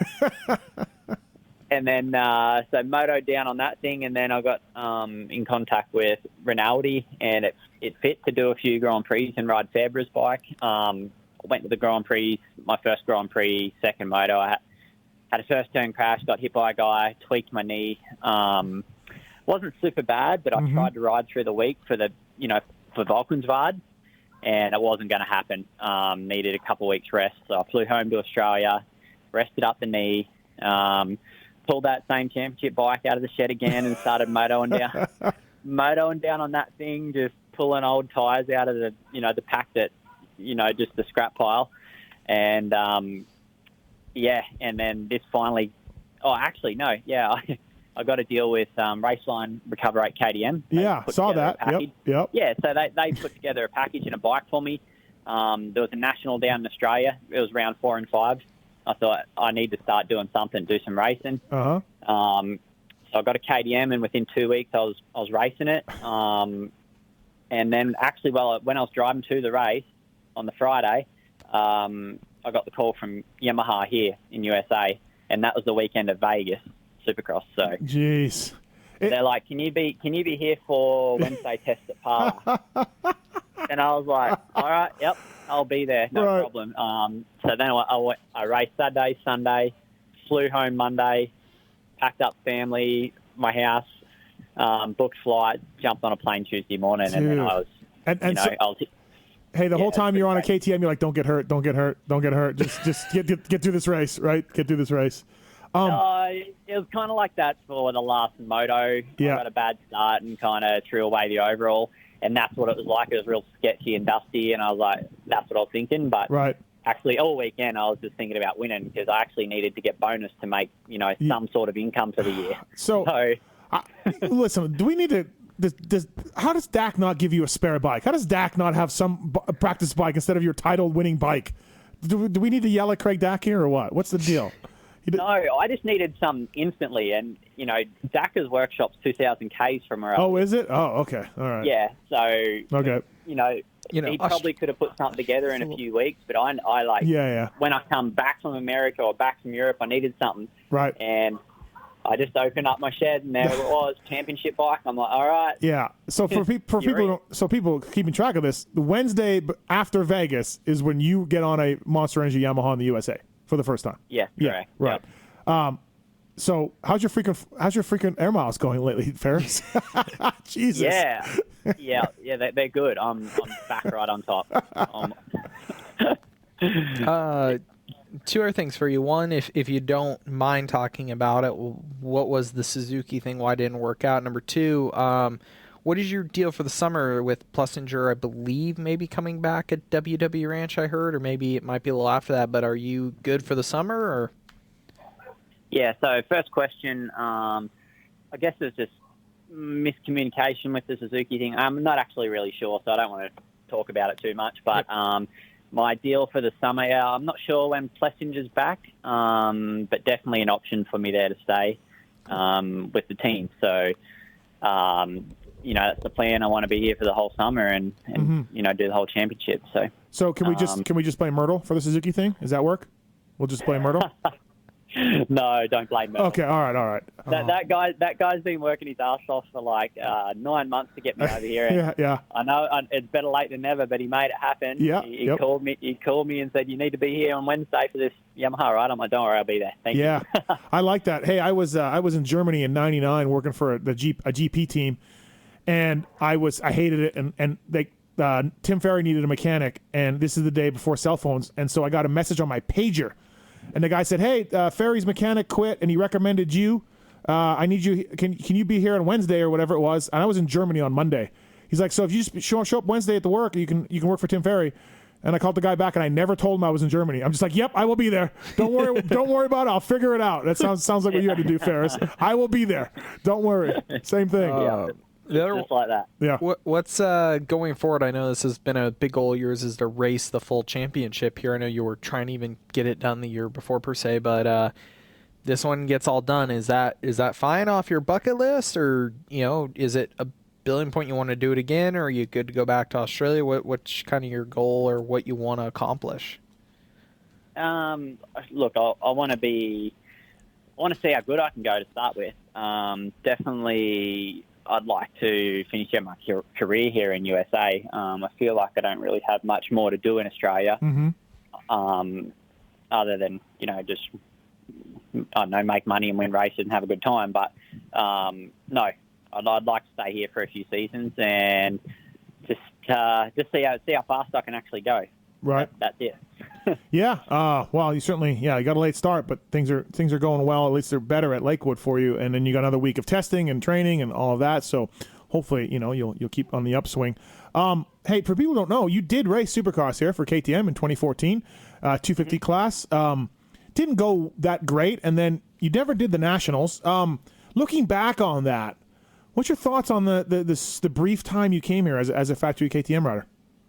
It was probably, it all happened really quick for me, and I don't know, I wasn't really ready to jump in to that Supercross class. Maybe I should have done the East Coast, give me more time, because I think I started riding start of December, and then I showed up at Anaheim, won, and definitely wasn't ready.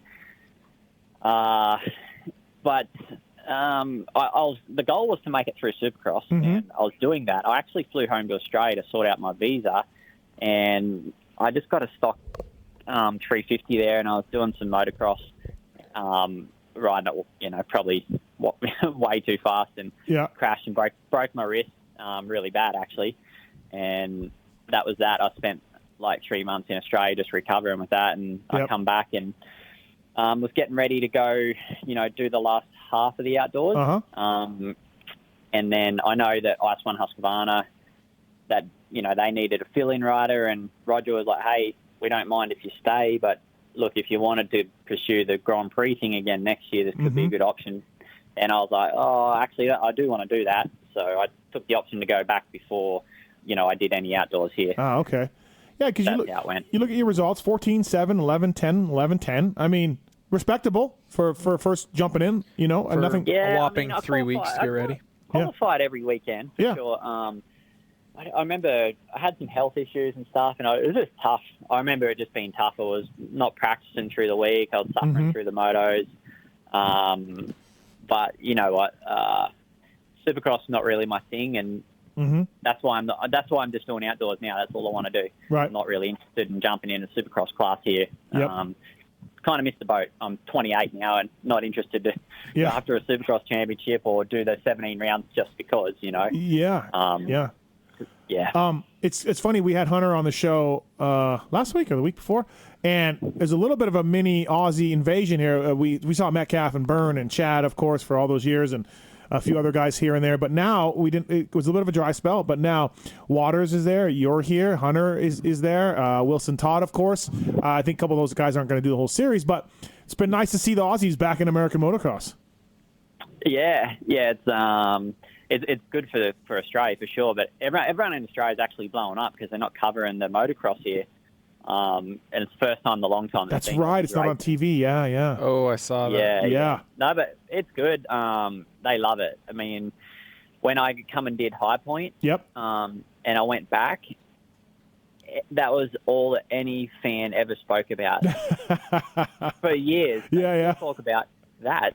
If I'm signing the poster, every second person would talk about that race. Right. And, they didn't, care that I went 1-1 the weekend before at, the local race. But the High Point thing was a big deal for him. And just if you follow my socials and stuff, all the Aussies are just so pumped that, me and Todd and Wilson, Todd, and Hunter over here. Yeah. So yeah, it's big. It's definitely a big deal. Like, you guys live and breathe AMA and the Supercross and motocross, but we live and breathe it in Australia as well.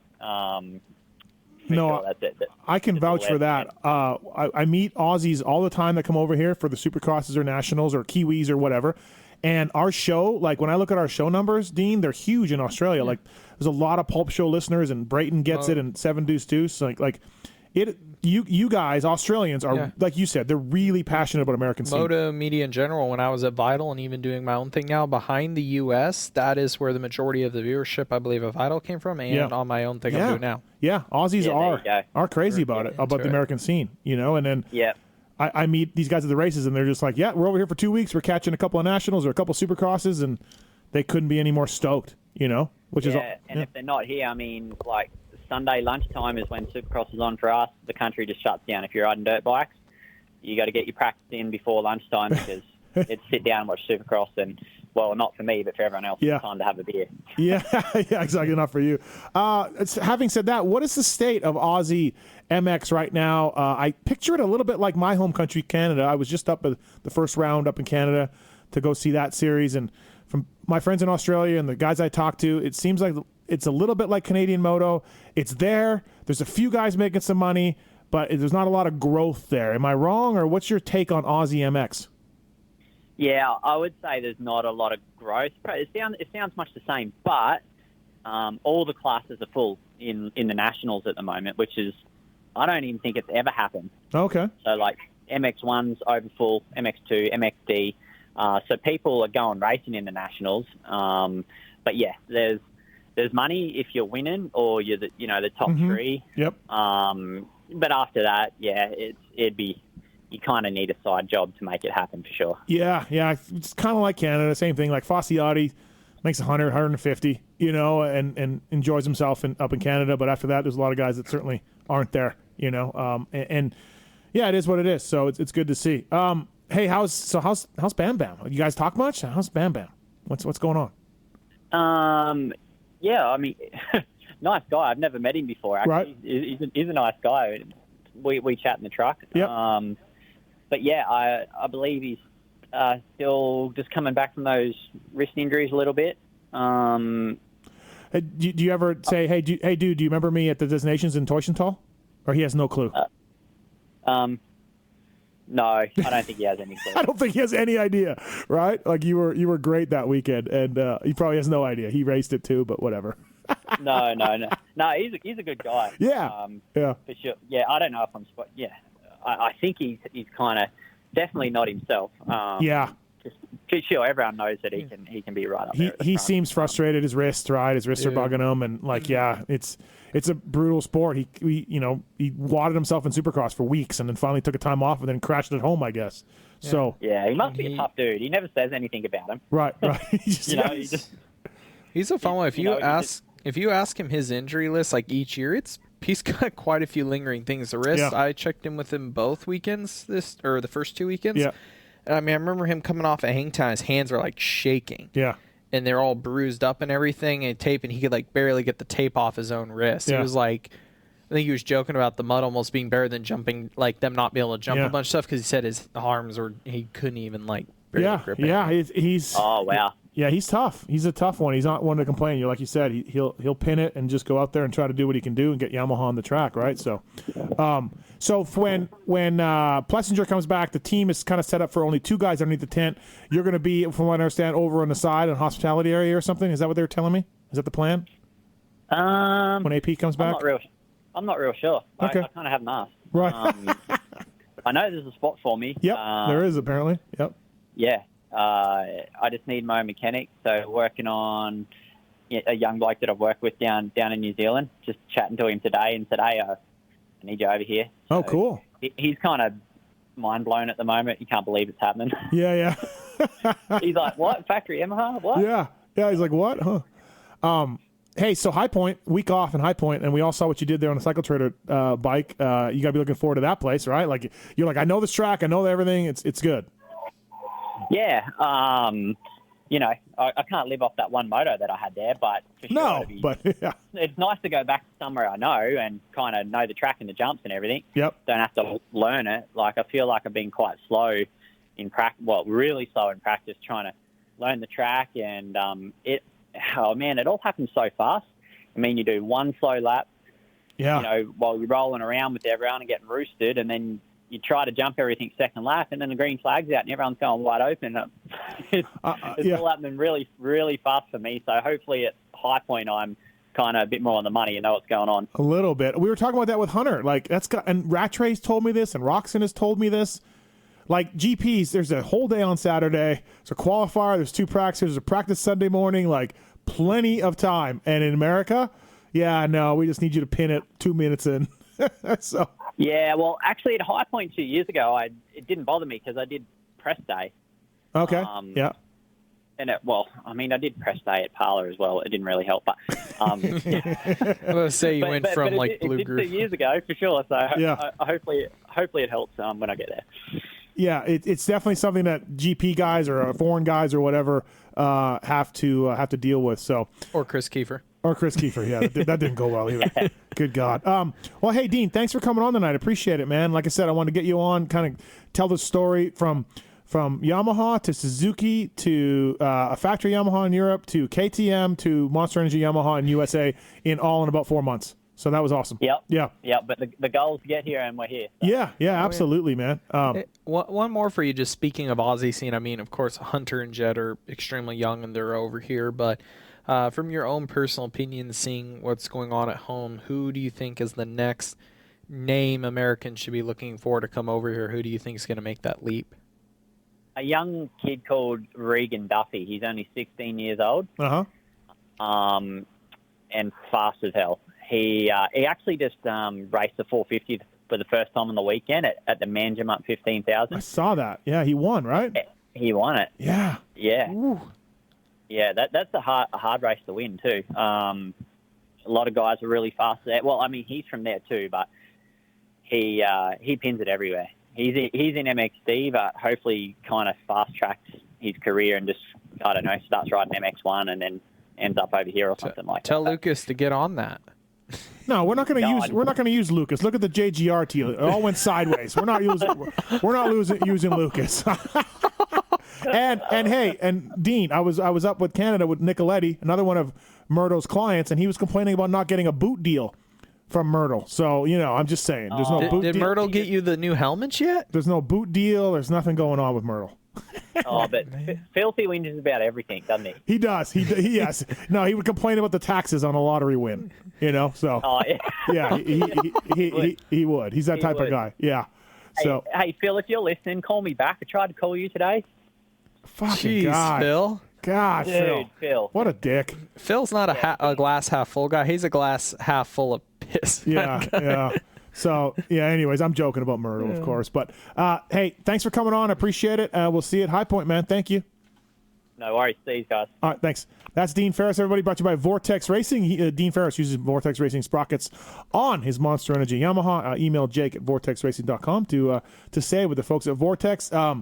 You'd mentioned, Michael, like you kind of wanted to talk to him about that journey, and when he lays it all out like that, you're like, fuck, like the guy just wants it, and he's got a gear bag. Where do I need to go?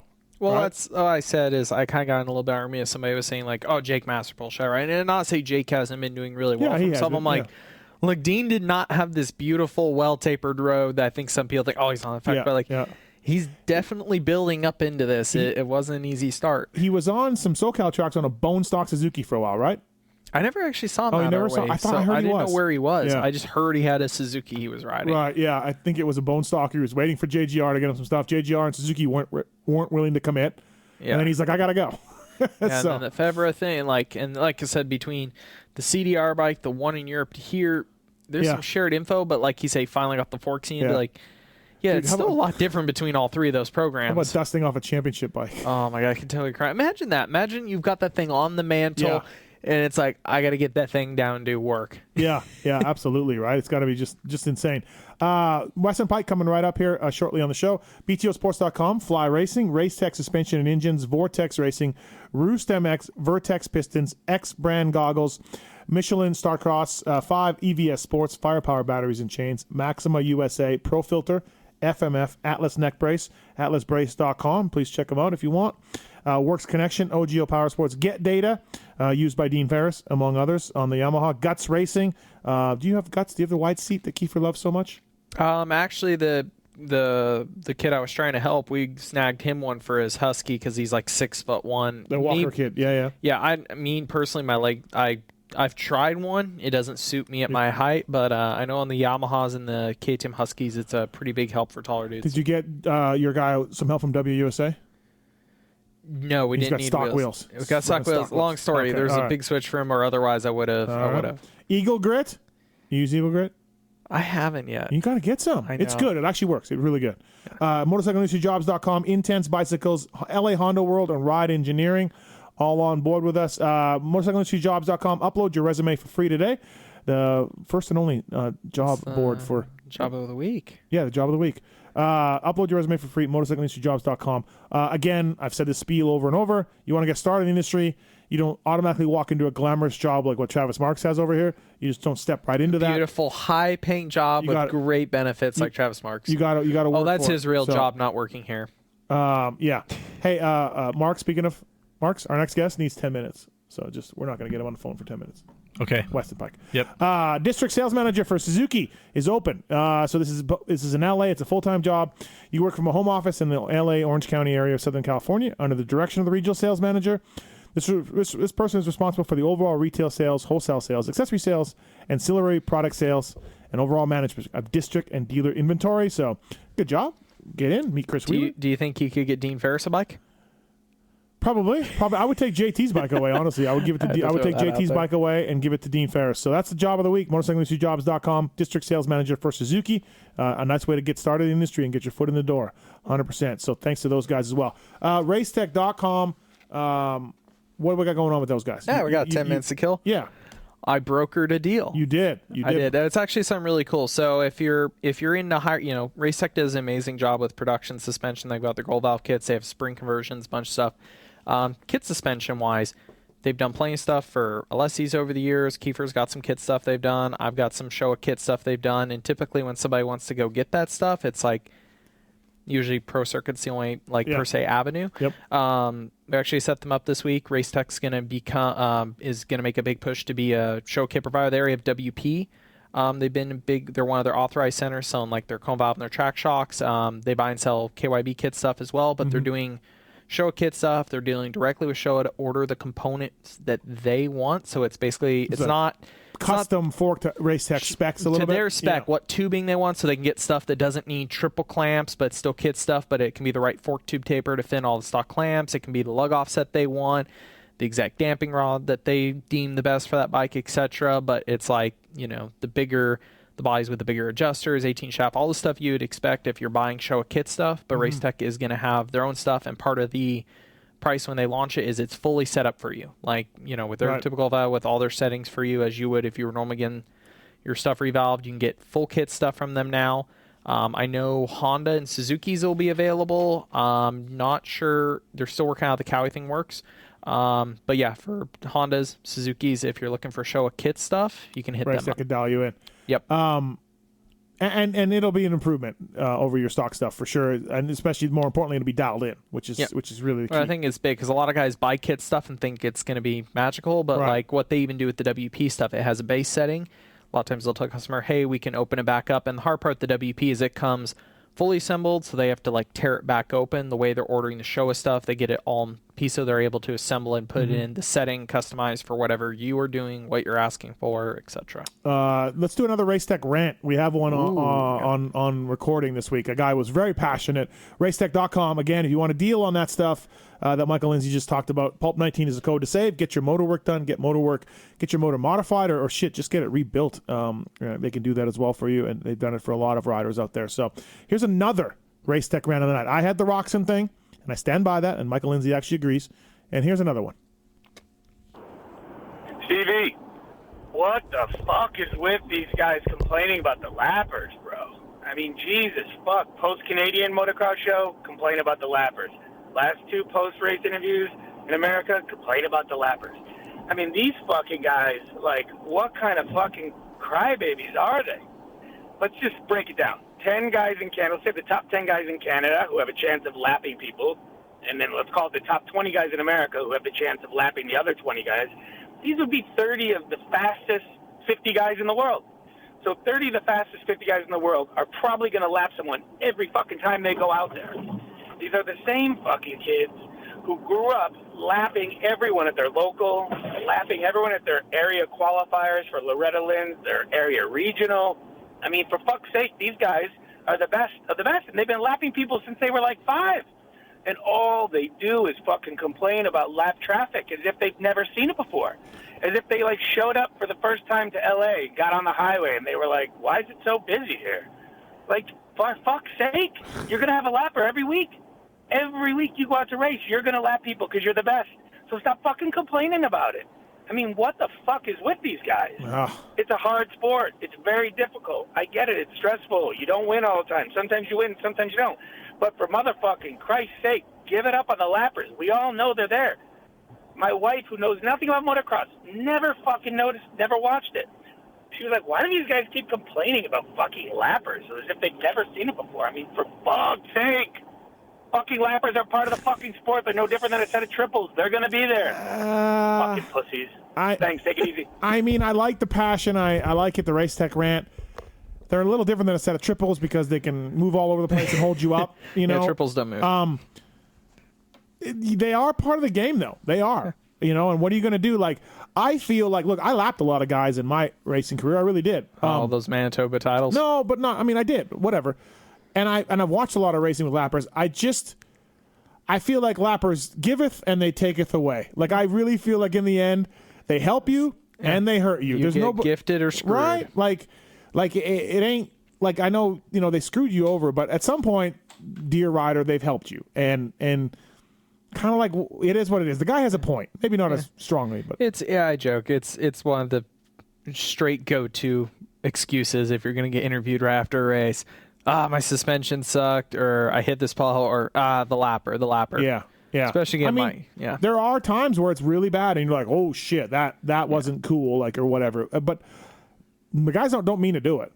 You know, I don't think. I don't know. I get the guy where he's coming from, and I get the riders complaining about it a little bit, but it is what it is. It works for everybody. It works against you. Yeah, I think one of the worst in like a really ride track like Colorado where it can come into play is, look, any dude that can qualify for a national is a bad dude on a motorcycle. Yeah. But the dude running around 35th is pretty tired. It's 25 minutes into the race. They're hitting some gnarly red section that if most mere mortals would struggle to ride through correctly, they get a little sideways. They're just trying to get through, and they end up jumping out, you know, bouncing across 3 lines. They end up in front of the leader coming by and lapping. The leader's pissed because it clearly looks like they've been a squid when all they're trying to do is hang on for dear life. Right. It happens. Yeah, absolutely. Blake, what's up? You got a question? What's going on? Yeah, I was just wondering, because on the scoring system, you know, Supercross is based on a 25-point system, but in the outdoors it's based on motos. So, like, if you go 1-2 or 2-1, you know, you get the same amount of points, but the announcers and everything make, like, the biggest deal about it. So I was just wondering what you guys think about that and if you think it should be changed. Well, like, World Superbike, I don't follow road racing that much, of course, but, like, World Superbike, and I don't know if they still do this, I don't even know, and I don't know if MotoGP does this, but like World Superbike is just 2 races, and after each race you have a podium celebration, or it used to be like that. So they didn't even give a fuck about races. Yeah, they don't even care. You just have 2 races on the day. Yeah. They don't care about the overall. It doesn't matter. It's labeled as 2 separate rounds. It's like these double headers. Right. So, I mean, I'd be fine with that. Like, the overall really doesn't matter.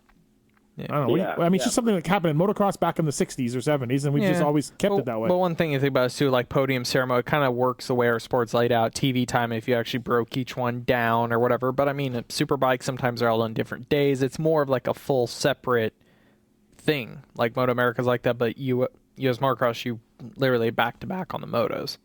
Well, what do you mean? World Superbike isn't the same day? I don't follow because Moto America, I believe, is separate days, and then I'm not sure exactly on World Superbike right now. MotoGP is just one race. Right. I don't know. I'm with you, Blake. Like, it doesn't really matter. These guys don't really think about it that much. But they do get paid on overalls. They don't get paid on moto. Well, they get paid on moto wins, but not moto places. So, yeah, it's just something that's stuck in archaic motocross times, But,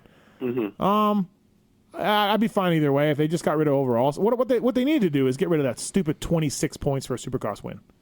Like, why? That's so stupid. Back to 25. It's so dumb. I agree. Or I had an idea to count all 40 positions for points. No, I agree with that one because what's the point if you're 21st to 30th? What's the point of your life, your existence? You race all year. If you're that dude that's getting 21st, 22nd, 23rd all year, what do you do? Go to a sponsor the next year? So I scored 0 points during outdoors. Let me explain, though, why I'm not scored on the overall. But I did pretty well. I'm like right there on the verge.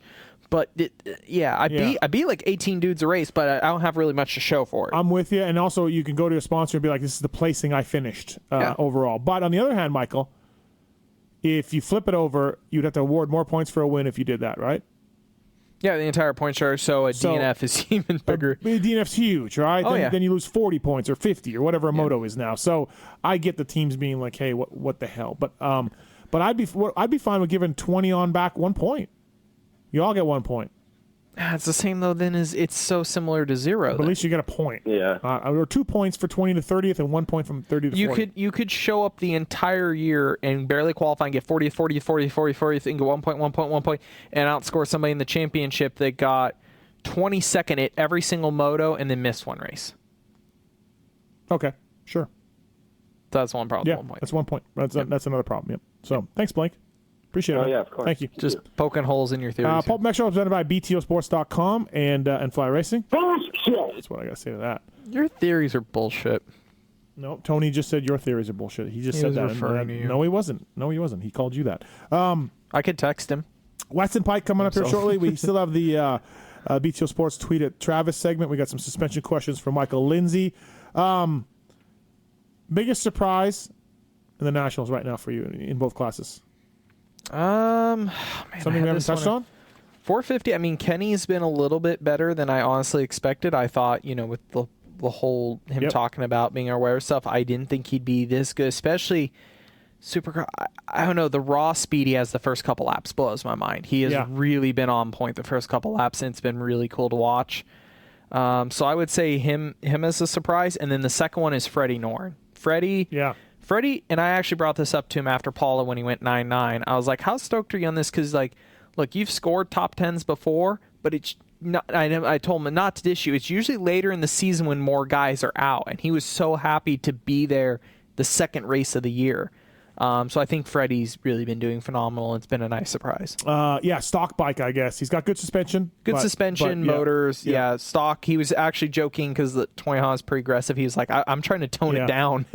Yeah, and he had a garbage year last year. We went and got fixed. His shoulder or knee, I don't know what. His knees. I think he had like 2 surgeries. Yeah, he had 2 surgeries. At one point, I heard he was down at PulpMX. He was instructor. No, it was south of the border. South of the border, and he only had a 2-stroke. That was all he was riding. I think he was instructor almost the entire year. Right, he was hanging out. Yep. So that's a rough deal for Freddie Norn, and he's a good dude. So and then, good job for Freddie. Do we have one for 250 class or yeah? Who's been your biggest disappointment so far in the 450s? Well, honestly, nobody. Hill had a good Paula, but I kind of expected what he's doing, right? Yeah. Webb, I'm fine with Webb. Dude. He's Supercross champion. He could just ride around giving everybody the finger all summer long. How bad's Baggett's hand or wrist? Because he's been more off than I expected, but I know he's hurt. Right. Yeah, I think a little bit of that for him. I don't know. Yeah, for me, everyone's kind of playing right along where they thought they were. I mean, Barsha's a disappointment if he's healthy, but he's not healthy. No. So you got to give him a break, I think. Yeah. I mean, even the Yamaha guys are like, yeah, he probably shouldn't be here. So 250s, did you go double or nothing on the Marty Amart bet? Because, I mean, Amart's having a great year, but he's still doing a heck of a lot better than Marty. No, I didn't. No one would take that bet. So I am going to go to the Pro Circuit shop here soon and clean up, and it's going to be... Oh, you got to let me know when that happens. I'm coming down recording all this. So thanks to EVS Sports. We already mentioned them earlier, but of course, EVS Sports, PulpMX is the code to save at evsports.com. We thank them for coming on the show, and we thank them for our next guest. He is JGR Suzuki's Weston Pike. What's up, man? How are you? Oh, what's up, guys? Haven't been on for a while, huh? I know. I try not to go on your show. I was going to say, did you miss it? But apparently not. Apparently not. So. No, not really. I mean, I don't even... I mean, you know me, I don't have time to listen to your show. Have you ever listened to a full episode of PulpMX? I doubt he's listened to 30 seconds of PulpMX Show. I haven't even listened to 10 seconds other than one of my mechanics was listening to it, and I think I probably turned it off and turned my music on. Yeah, that sounds about right. Thanks for coming on. Appreciate it, though. What'd you think about Phil going 2-2 for third overall up in Canada? Were you aware of that? That's pathetic, to tell you the truth. I think he should have cleaned up, and then I seen today on his Instagram that he posted a picture of a glass of wine. I was going to roast him, saying, I was like, that's pretty terrible you're posting that, and he went 2-2 for third. Could you dominate Canada on one eye? I don't even know anymore. Probably not, to be seriously, but... How is the recovery coming? How are we doing, Weston? What's going on? You know, it's going, but I don't know, my eyes kind of, you know, taking a freaking slowdown on progression. So, has it really? Bummer. Yeah, I mean, it's just one of the things now. It's just going to take its course, and it's going to take a long time to come around. You know, I don't know how long it's going to take, but you know, I'm just kind of, you know, I really don't know. I can't. Yeah. I have no answers because I can't get an answer from the doctor or anything about when it's going to get better or how the time frame is. So I'm just trying to, improvise and stay busy and do what I can, you know, for the team and all my other sponsors, and just trying to stay busy. Are you pretty depressed about this thing, or are you more angry about trying to answer it from all these idiots like me that keep asking you about it? No, I'm not depressed. I mean, obviously, I've had my moments, you know, months ago, but you know, now it's life. You know, shit happens, and you know, it's the people that sit there and dwell on it and cry on it that don't move on and don't move forward, and they end up falling apart. And I'm not one of those people. I just, you know, I'm still training. I'm still doing what I need to do. If my eyesight does get better and come back, and you know, until then, I'm just, you know, positive and you know, thinking forward and doing what I can do as much as I can. So. Yeah, I mean, you've obviously come to grips like this could be it for you. You may never race professionally again, huh? Yeah, exactly. You know, that's obviously, you know, a lot of things that have gone through my mind of that. But you know, like I said, I just don't know. You know, you never know. This could be it, but I'm not. You know, I'm going to give myself a full year of at least a full year from injury to you know, give it that opinion. If it's been a year and my eyesight hasn't gotten any better from where it was at, then obviously it's time to call it a day. You know, and call it a career-ending wonderful injury. Right. Yeah. How about the storm you caused when you jumped back on a bike? Oh boy. The MXA guys were excited they were right. Yeah, for once MXA got it. Yeah. No, I was gonna stick with it. That wasn't me because nobody really else saw me besides that photo that Moseman, I think, caught at me. But I could have played it off, but I don't know. I like dicking with people. Like that. You dicking with somebody? No. Yeah. Like people that, you know, like, oh, that was Weston for sure. I'm like, fuck, that ain't me. How long are you talking about? Because people wouldn't expect it to be me other than the bike and the gear, but really it could have been anybody. Yeah. Could have been Dean Ferris. Yeah, exactly. I could have let my practice bike mechanic ride my bike. I could have let my friend ride my bike. You know, you didn't know what he really knows. Hey, don't let Brett Hoddle ride it. Hey, so how was it riding? Like, what was it like? How's it, you know, you can see a little bit on your eye, I guess, or a little bit of movement, or like, how was it? Was it really bad, or was it okay? Were you better than you thought? That's a tough one. I mean, at first it was pretty hard at first, just because getting used to obviously riding again, and then obviously being a little bit timid. And then the hardest thing actually was judging the jumps, and no, not the jumps, the landing of the jumps, and then judging my line choice and breaky bumps, because my depth perception isn't there yet. It's getting better, but it's not like 100%. So like it would mess with me, my depth perception. Like coming into the turn, I would be going too fast into the turn because I couldn't tell how close it was. Or like at Milestone when I was riding, the dirt's a different color, so like I would screw me up with the dirt color. And then, you know, like when I would land, I would think I was landing before I was landing, so like I would get loose on the bike. Oh, okay. Like, or like I would get ready to land, and I wasn't really landing, and then I would like let loose, and then all of a sudden I landed. So it's like just different, you know, things that kind of took a bit to get used to. But you know, if I kept riding, it would have been fine. You know, something you get used to. But as well as that, the other thing that really screws me up the most is the vision that I have out of my right eye is just enough to interfere with my left eye. So if I was looking straight ahead at somebody, my right eye lays vision. My right eye vision, that's my bad eye.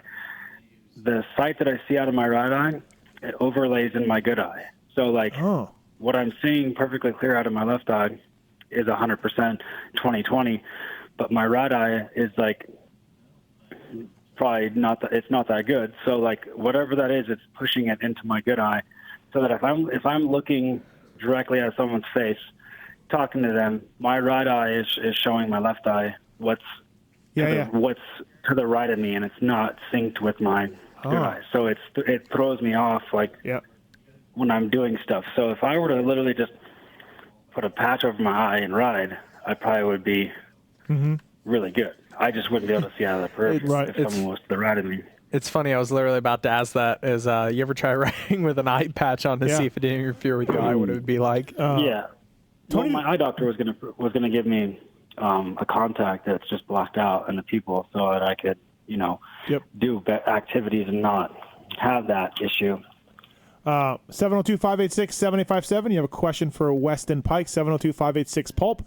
Brought to you by the folks at EVS Sports. I'm sure you used something from EVS Sports over the years, Pike, at some point. Yeah, no, those guys hooked me up for quite a few years. Nice. Back in the privateer days. You know, I wore their braces, socks, and all their stuff they have. So, okay, you talked about the difficulties riding and everything else. At the end of the day of riding, I don't know how long you rode for. Did it make you happy? Were you stoked, or were you frustrated?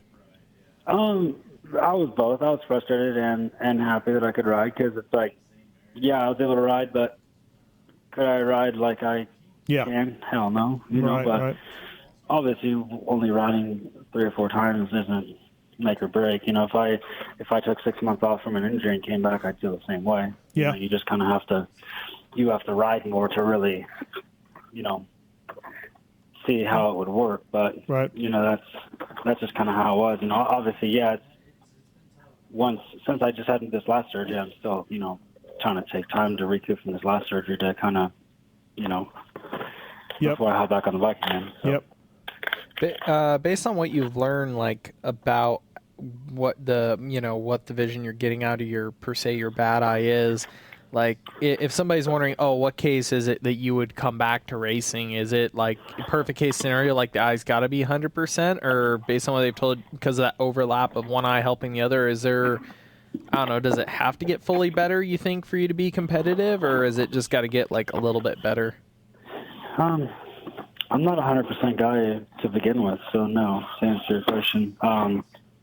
If it came back enough to where I could, you know, have a better judgment of who's coming at me from the right-hand side, hell yeah, I'd race, you know? So it's one of those things where it doesn't have to be 100%, it has to be at least a little bit better than what it is now.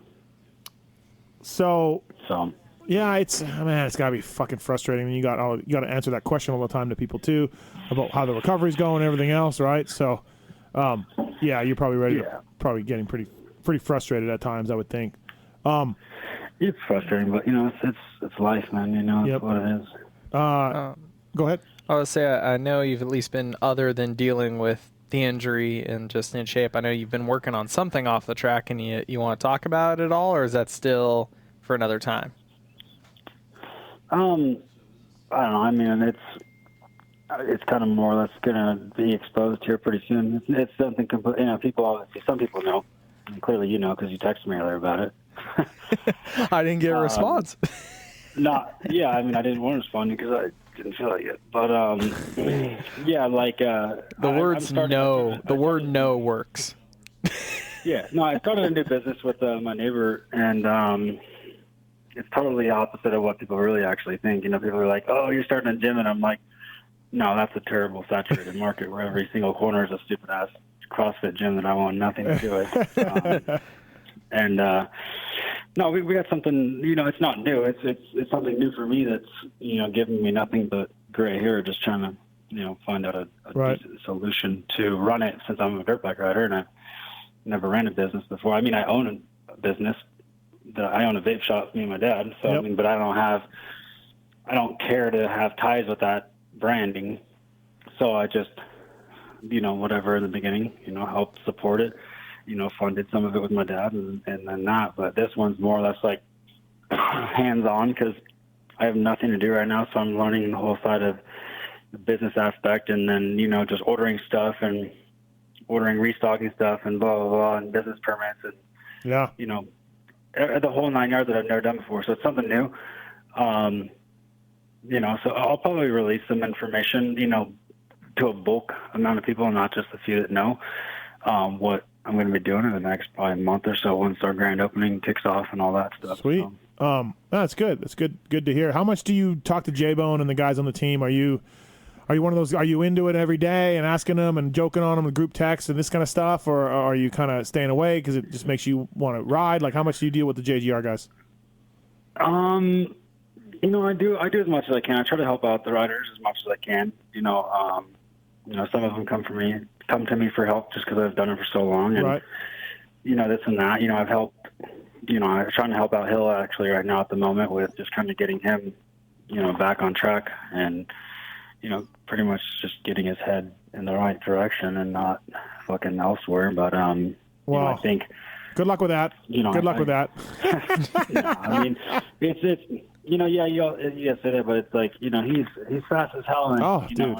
It's just getting him to actually do what someone else tells him to do is the hardest part. Right.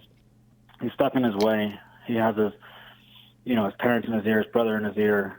He's going to listen to them before he listens to other people. Yeah. Really, he should just, focus on people that have been there. Yeah. No other than that. And it's hard to tell your parents to just, hey, I'm going to do this. I don't want your help right now. I need to figure myself out another way. Yep. Which I think he needs that. Nothing against his parents, but I think he needs another direction other than relying on, mom, dad, and brother to guide him in this career because clearly it's not working, and he needs something that's going to, bring him a different direction and whatnot. So that's what I tried to throw some stuff at him. I connected him with, somebody I've worked with for 10 years, Bill Toomey, and, he's a mental coach. He's not a shrink. He's just a guy that, puts your mindset in the right place and teaches you things that are good to learn, like the basics and whatnot. And I'm trying to get him to do that and all that. So, we've had some success. It's just kind of keeping it, on track and on a roll. But yeah, I'm to answer your question, I'm staying a little connected. Yep. Doing as much as I can. I can't do much, but I'm trying to help out as much as I can, just because I'm obviously obligated to. So your work ethic and mental strength with Hill's talent would be tough to beat. Like the kid can ride. If you put my mental game and his speed and talent together, we would win every weekend. Yeah.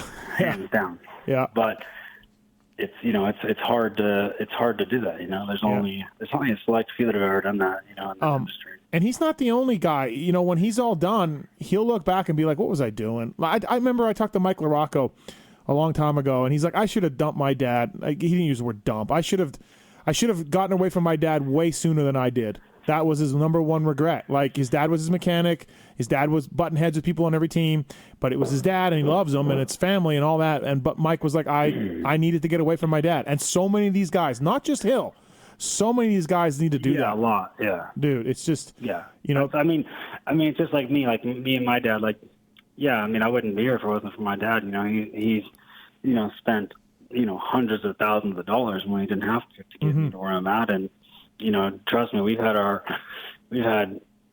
blowouts, we've had fights, and we've done it all. You know what I mean? And it came to a point where it was like, hey, it's time to step back. Like, go hang out in the stands and enjoy it. Like, don't, like I have people, I have money now to hire people to handle this situation. Like, that's how it's going to be. So it takes that pressure off of an athlete to be able to move forward. But some of them just, some athletes just don't get that. They just feel too attached on a level of being told what to do instead of just being there for your kid and supporting their actions and supporting their career instead of being in their head all the time. It's like you have to kind of, take a step back is what my dad did, and everything is fine. We got along great.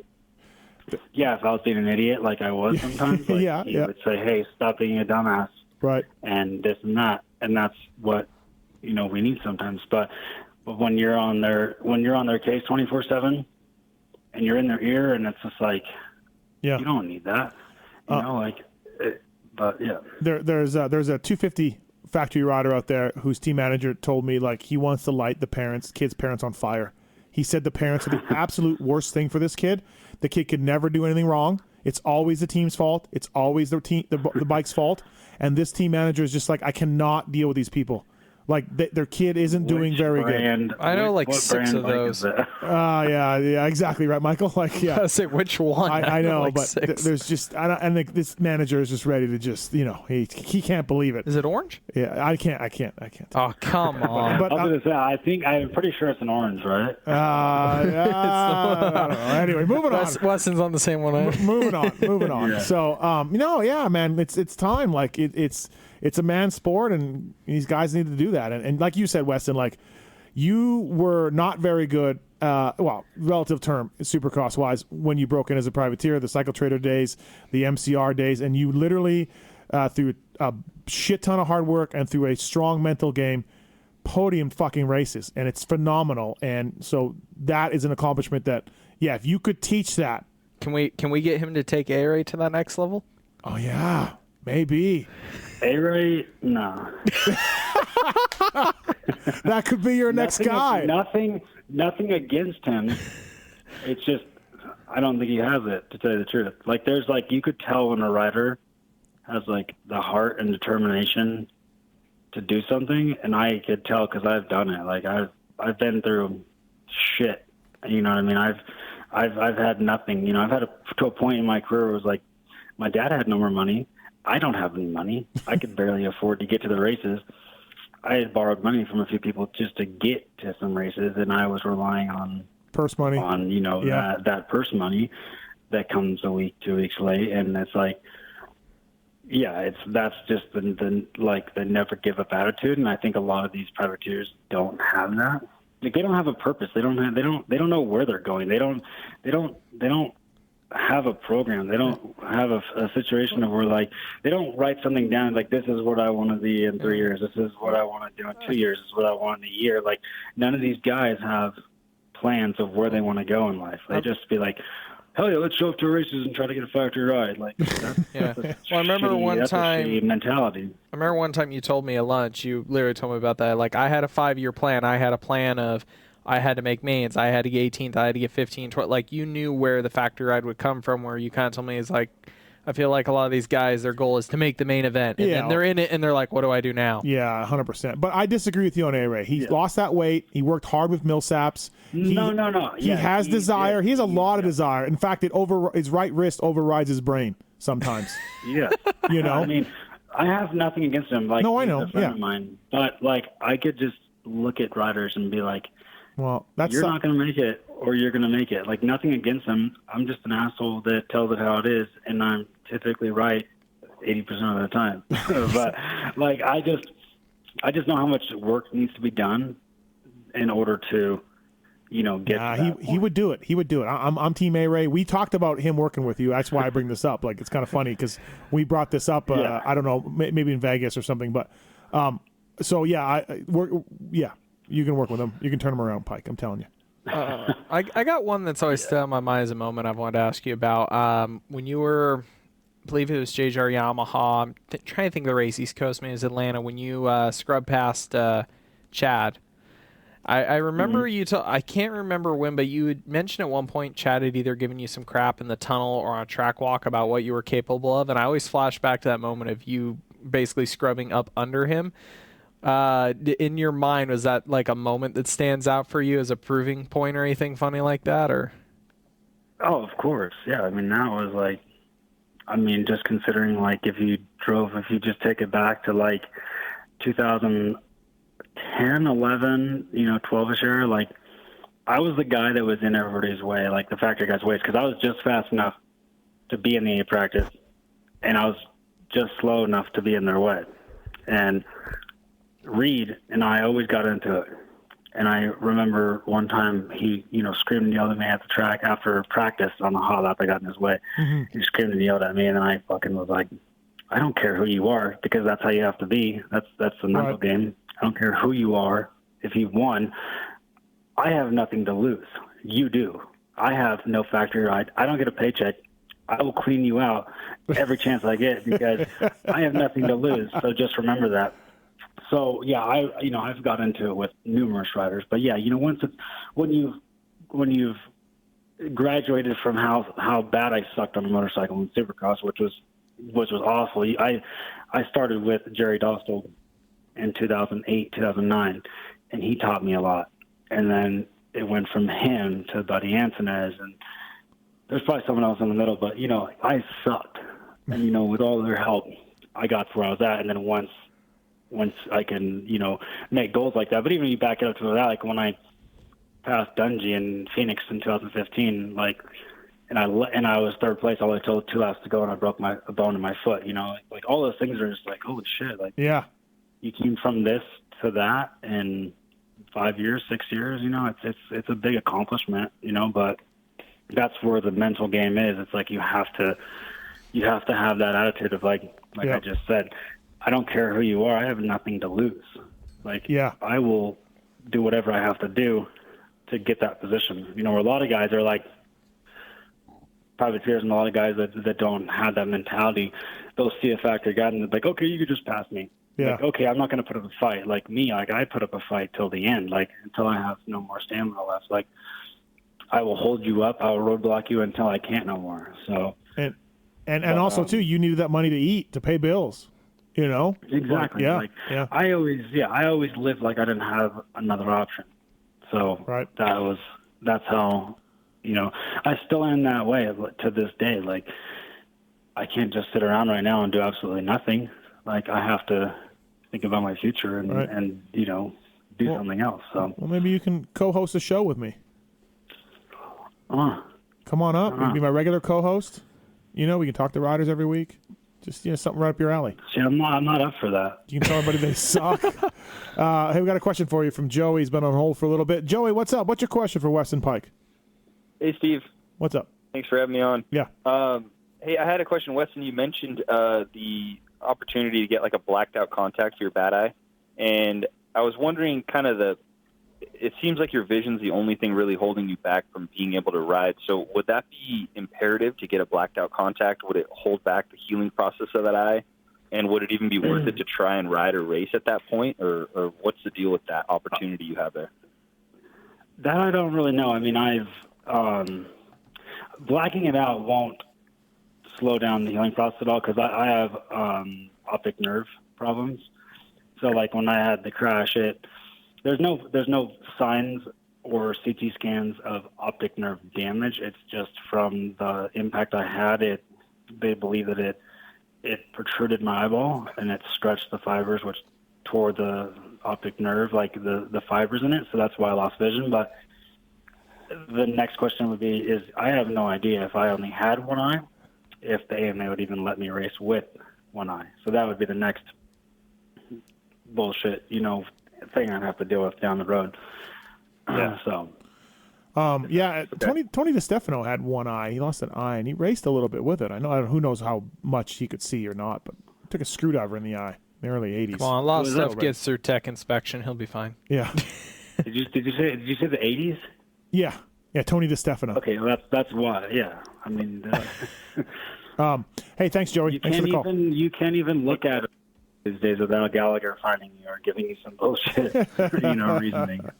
Yeah, I guess so. So, all right. Anything else for Weston, Michael? Well, thanks for coming on, man. Appreciate it. Good luck with the recovery. Anytime you want to come on and chat about the Nationals or anything else, just let us know, man. I wanted our listeners to kind of find out what was going on with you, what the latest is with you, and it's cool that you rode a bike again. It's not cool that you're kind of up in the air still about that. You wish you could hear a little bit of good things about slowly getting better, but we are where we are, right? Yeah. Hey, is Pop still living his second career as a Masters class cycler? Is that all he focuses on still? Yeah, he's a pro. That's all he does. He bought a motorhome, and now no, you're kidding me. And now and races his bicycle, his road bike or mountain bike. Really? Did his dad's serious? I know he's serious road. I didn't know he was that serious, like camping and all of that. Yeah. Well, tell him to bring his ass up here, Cottonwood. I got my e-bike. I'm ready for him. I got my intense. He ain't driving to Taser Vegas.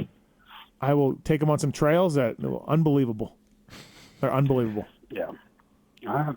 Well, I'm sure he's going to listen to this. So yeah. Well, there you go, Louis. But I'm sure he's not going to show up or drive to Vegas. Okay. All right. Well, it's not on the program. Yeah. Thanks, man. Thanks for coming on, Weston. Appreciate it. Good luck with everything.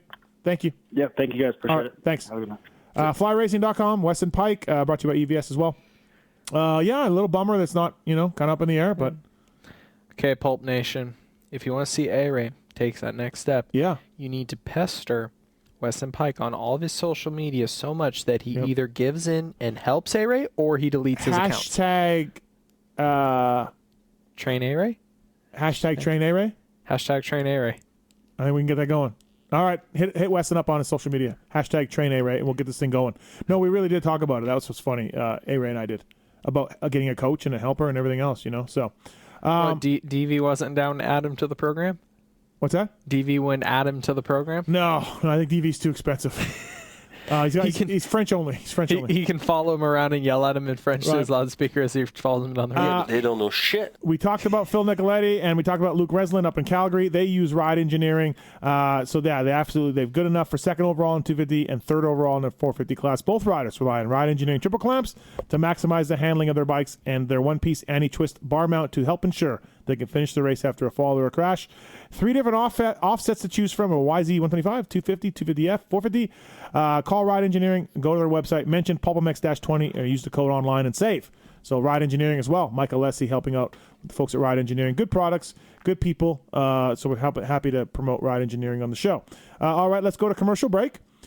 And we got that's it for guests, but I got some suspension questions for you, Michael Lindsay, that we need to get to the bottom of. We'll talk a little bit more Lakewood. We got the BTO tweet at Travis tweets as well, and a few more things going on. So stick around. We'll be right back after this commercial break. Eat a dick. All of us have one thing in common. When it comes to leaning that bike into a corner, floating a dirt bike through the air, or blasting a sand berm in a UTV. And that is passion. At BTO Sports, our foundation is built around family, which allows us to offer unparalleled customer service. Knowing we share a common interest, we look forward to the weekend as much as you. So we offer 3-day express on orders over $85. BTOsports.com is proud to be a premier source for motorsports parts and apparel for well over a decade, due to our reputation for excellent customer service and great prices. From motocross to mountain bikes, sports bikes to UTVs, BTOsports.com has what you need, because our passion reflects yours.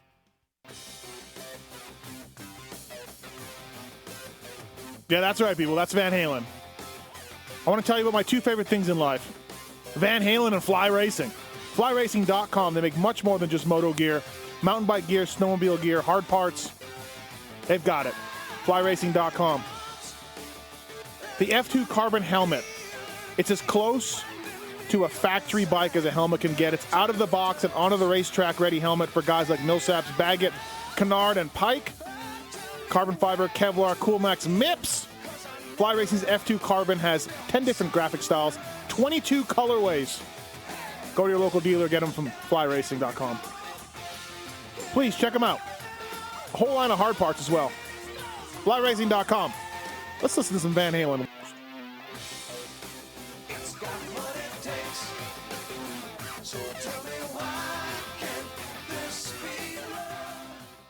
Maxima Racing Oils was created for world-class racers who challenge the limits of possibility. Their demands on equipment drive us to look beyond conventional ideas and to exceed industry standards. It's in our DNA to identify problems, formulate solutions, and execute at the highest levels of competition. Case in point, the championship-winning factory Kawasaki race team, longtime Maxima partners who extensively use Maxima throughout the bike. Maxima's USA-made products exceed JSO requirements and can be used in all motorcycle brands: Kawasaki, Honda, Yamaha, Suzuki, KTM, Husqvarna, and more. Maxima Racing Oils. Experience the difference. Visit MaximaUSA.com for more information.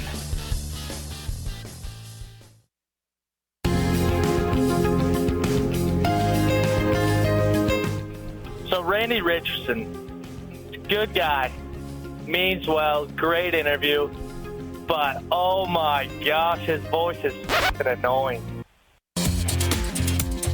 In that case, boss, you may want to fast forward while I tell the rest of the PulpMX Show listeners about Michelin's extensive motorcycle tire product offer. The PulpMX Nation certainly knows about the Michelin Starcross 5 tire range and its outstanding durability and excellent performance, but I'd like to share some information on Michelin's wide range of industry-leading motorcycle tires. New for 2019, the Michelin Aniki Adventure tire, which features 2-compound technology, enables adventure touring riders to have confidence on any adventure with a new level of on-road stability and uncompromising traction off-road. The Michelin Road 5 tire is designed specifically for sport touring riders and provides the maximum confidence in wet and dry conditions mile after mile. As the exclusive MotoGP class tire, Michelin definitely understands the performance expectations of today's sport bike riders, and the Michelin Power RS tire enables those riders to unleash their full potential. If you're a Harley-Davidson owner, the co-developed and co-branded Michelin Scorcher tire range, which is original equipment on over 500,000 models manufactured over the past decade, is the right cruiser tire for you. For the latest on all Michelin motorcycle tire products, visit motorcycle.michelinman.com for more information, and make sure to follow @Michelin Motorcycle on Instagram and @MichelinMotorcycle.us on Facebook. This commercial is not 2019 Pulpy Award material. Thanks for listening to the PulpMX Show, everybody. Please, if you're listening to these commercials, I appreciate it. Yeah, that's right, because without these commercials and without these sponsors, we wouldn't have a janky radio show for you to listen to. But for now, I want to talk about Roost MX, the official graphics company for both Cobra Moto and the Cycle Trader Rock River Yamaha team. For over 20 years, they've been delivering professional-level graphics for every rider from an amateur to a pro, including Alex Ray back in the day. Choose from our selection of graphics online or make yours one of a kind. Roost also offers a wide range of custom products from t-shirts, sticker kits, helmet kits, trailer graphics, and more. 48-hour turnaround. Be sure to check out the new Pulp Nation section on the website. Get your PulpMX swag, customize your bike, get custom stickers, get custom helmet stickers, whatever it is, including PulpMX stuff. Follow them on Instagram @RoostMX for monthly sales. Get your equipment looking fresh visiting roostmx.net and use the discount code PulpNation to save 20%. Thanks, roostmx.net.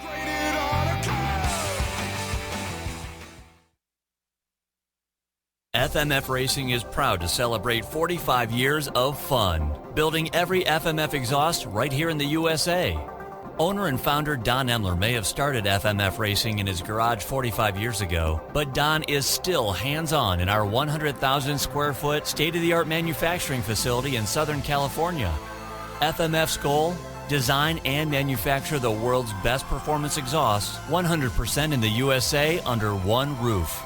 FMF is a proud sponsor of the Lucas Oil Pro Motocross Championship for over 25 years.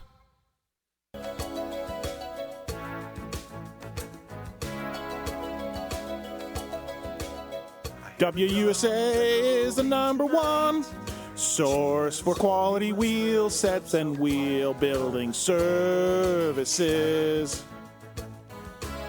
They are the exclusive importer for Talon and Kite hubs, along with DID and Excel rims. Their wheels and wheel building services are trusted by the finest teams in the country. Teams like Factory KTM, JGR Suzuki,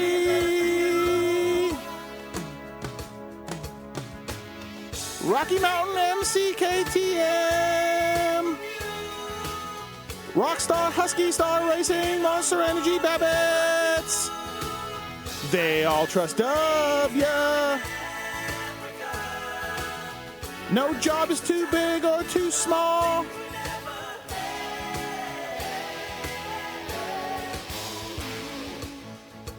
WUSA, everybody. We thank those guys for coming on board with us. Whatever you need for your wheels, hubs, wheel building services, they've got it. Mention PulpMX when you call down there, and they'll give you a discount. They ship nationwide. Follow them on Facebook and Instagram at WUSA.com. WUSA, they are all things wheels. Do it. WUSA. Do it.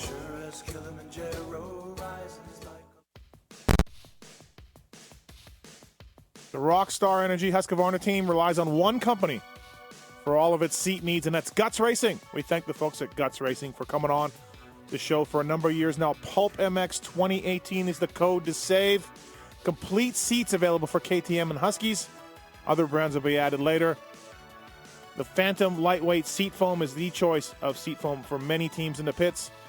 Kenny Roczen won a 450 national championship using Guts products a couple years ago. And again, they've been with us for a number of years. Please check them out. Official supplier of the Rockstar Husqvarna team for graphics, Livin 100 as well, and seats. Anything and everything to do with seats. Please check them out. GutsRacing.com. PulpMX 2018 is the code to save. Over 65 years ago, Vertex Pistons was born out of a small technical workshop in northern Italy's famous Motor Valley. Expanding and maturing among the racing legends of Ferrari, Lamborghini, MV Agusta, and Ducati, today Vertex Pistons are the pistons of choice for motorcycle riders and teams throughout the world. Because of their renowned reputation for exceptional quality, Vertex Pistons is a factory piston supplier to KTM, Husqvarna, Beta, GasGas, and TM. From the Motocross, Supercross, MXGP, GNCC, National, and World Enduro Series, you can find Vertex Pistons winning championships. Vertex Pistons strives to provide you with world-class factory technology at a very competitive price. No matter which brand of bike you ride, when it's time to rebuild your top end, Vertex Pistons will have your engine performing better than new. To see our full range of 2-stroke and 4-stroke pistons in replica, high compression, or GP-style configurations, visit us at vertexpistons.com or stop into your local dealer and ask for a Vertex piston kit today. Attention riders, welcome to Atlas Air Flight 604 with non-stop service to a better neck brace. Please follow along as we outline the safety features of this revolutionary device. Located on the underside of the frame is a convenient, easy open system. To fasten, simply insert the release bar into the left frame. To release, push the release button and pull the frame apart. We suggest that you keep your neck brace fastened throughout the duration of the moto, as you may experience an unexpected huckabuck from time to time. To ensure a safe ride, please keep your neck underextended at all times. In the likely event of an over-the-bars emergency, your brace will double as a suspension system. Although the Atlas brace will not be noticeable, it will be there when you need it. If you are riding with a child or someone who requires assistance, secure your brace first and then assist the other person with a prodigy, tyke, or roll. We ask that you keep your brace on until your moto is finished. Maximum surface area is located on your chest around the sternum, back around the spine, and up over your shoulders with extra padding over your collarbone. Should you need more, please request a Defender Roost Guard or Guardian body armor. We remind you that this is a non-rigid neck brace. Tampering with, disabling, or destroying the product is prohibited by the limited lifetime warranty. You will find this and all other safety information in the user manual located online at atlasbrace.com. At this time, we ask that you remain standing with throttles in the wide open position, elbows up, and 2 fingers on the clutch. On behalf of the captain and entire crew, thank you for flying Atlas Air. Enjoy the ride. For 2019, Works Connection celebrates 30 years of delivering championship-winning products to motocross legends and champions like Lamson, McGrath, Wyndham, Luraco, Carmichael, Dungey, Roxon, Plessinger, and more. Current race teams: JGR Suzuki, Star Racing Yamaha, Moto Concepts Honda, Team BWR, Rockwell Racing Yamaha, HEP Racing Suzuki, AJE Motorsports, and KTM Canada have also come to rely on Works Connection's commitment to innovation and quality. So if you're looking for factory-level parts like radiator braces and skid plates to protect, rip a whole shot with a Pro Launch, or upgrade to the elite line of axle blocks, clutch perch, or bearing-equipped throttle tubes, just visit WorksConnection.com. HFM on the beat, headphone music, baby.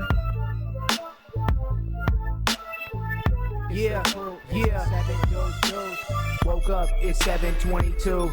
Going up to the track in no rage of danger with the crew. We tried and true. Let me tell you what we gonna do. Let me tell you what we choose, what we choose. Rip it, ride it, swerve. Rip it, ride it, swerve. When I'm railing in these ruts, yeah, life is just a blur. People tell me that it's so sick. I don't want the cure. I've been cursed. Welcome back, everybody. PulpMX Show, presented by BTOsports.com. Fly Racing. Michael Lindsay in studio as well. That was a good interview by Weston, I thought. It was awesome. Really honest, right? Like that's all you kind of want from a guy. Yeah. So. I don't know how he comes back, man. Honestly, Michael. I mean, I think, like you said, he's got something else going on, another business going on. I think he's got some insurance money, career-ending stuff. Like, I wish him well. But I don't know how you take a year off with an eye and then come back. And I mean, dudes have come back. If we're just talking about pure riding ability, people have come back from worse. He's mentally strong enough, I think, to come back. It really is just if it's going to be a physical limitation, because I think he's got all the willpower and mental capacity out there to do it. Yeah, well, no, I don't doubt that. You're right. There's definitely no lack of try with him. Right.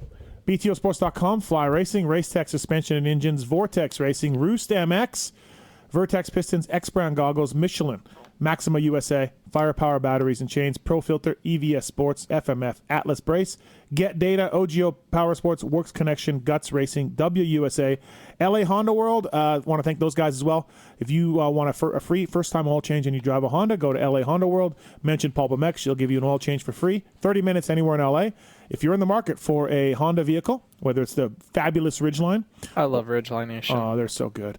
Or an Accord or anything else, go down there, talk to Steve, mention PulpMX, they will dial you in. They'll give you a hell of a deal, LA Honda World. MotorcycleIndustryJobs.com, Intense Cycles, Eagle Grip, IntenseCycles.com, PulpMX 10 is the code to save. Thanks to those guys for stepping up. And again, Karcher, code is PulpMX, saves you on a pressure washer as well. I want to thank the folks at Firepower. Ben LeMay using Firepower. I'm trying to work a deal right now with the GDR Honda and Firepower as well.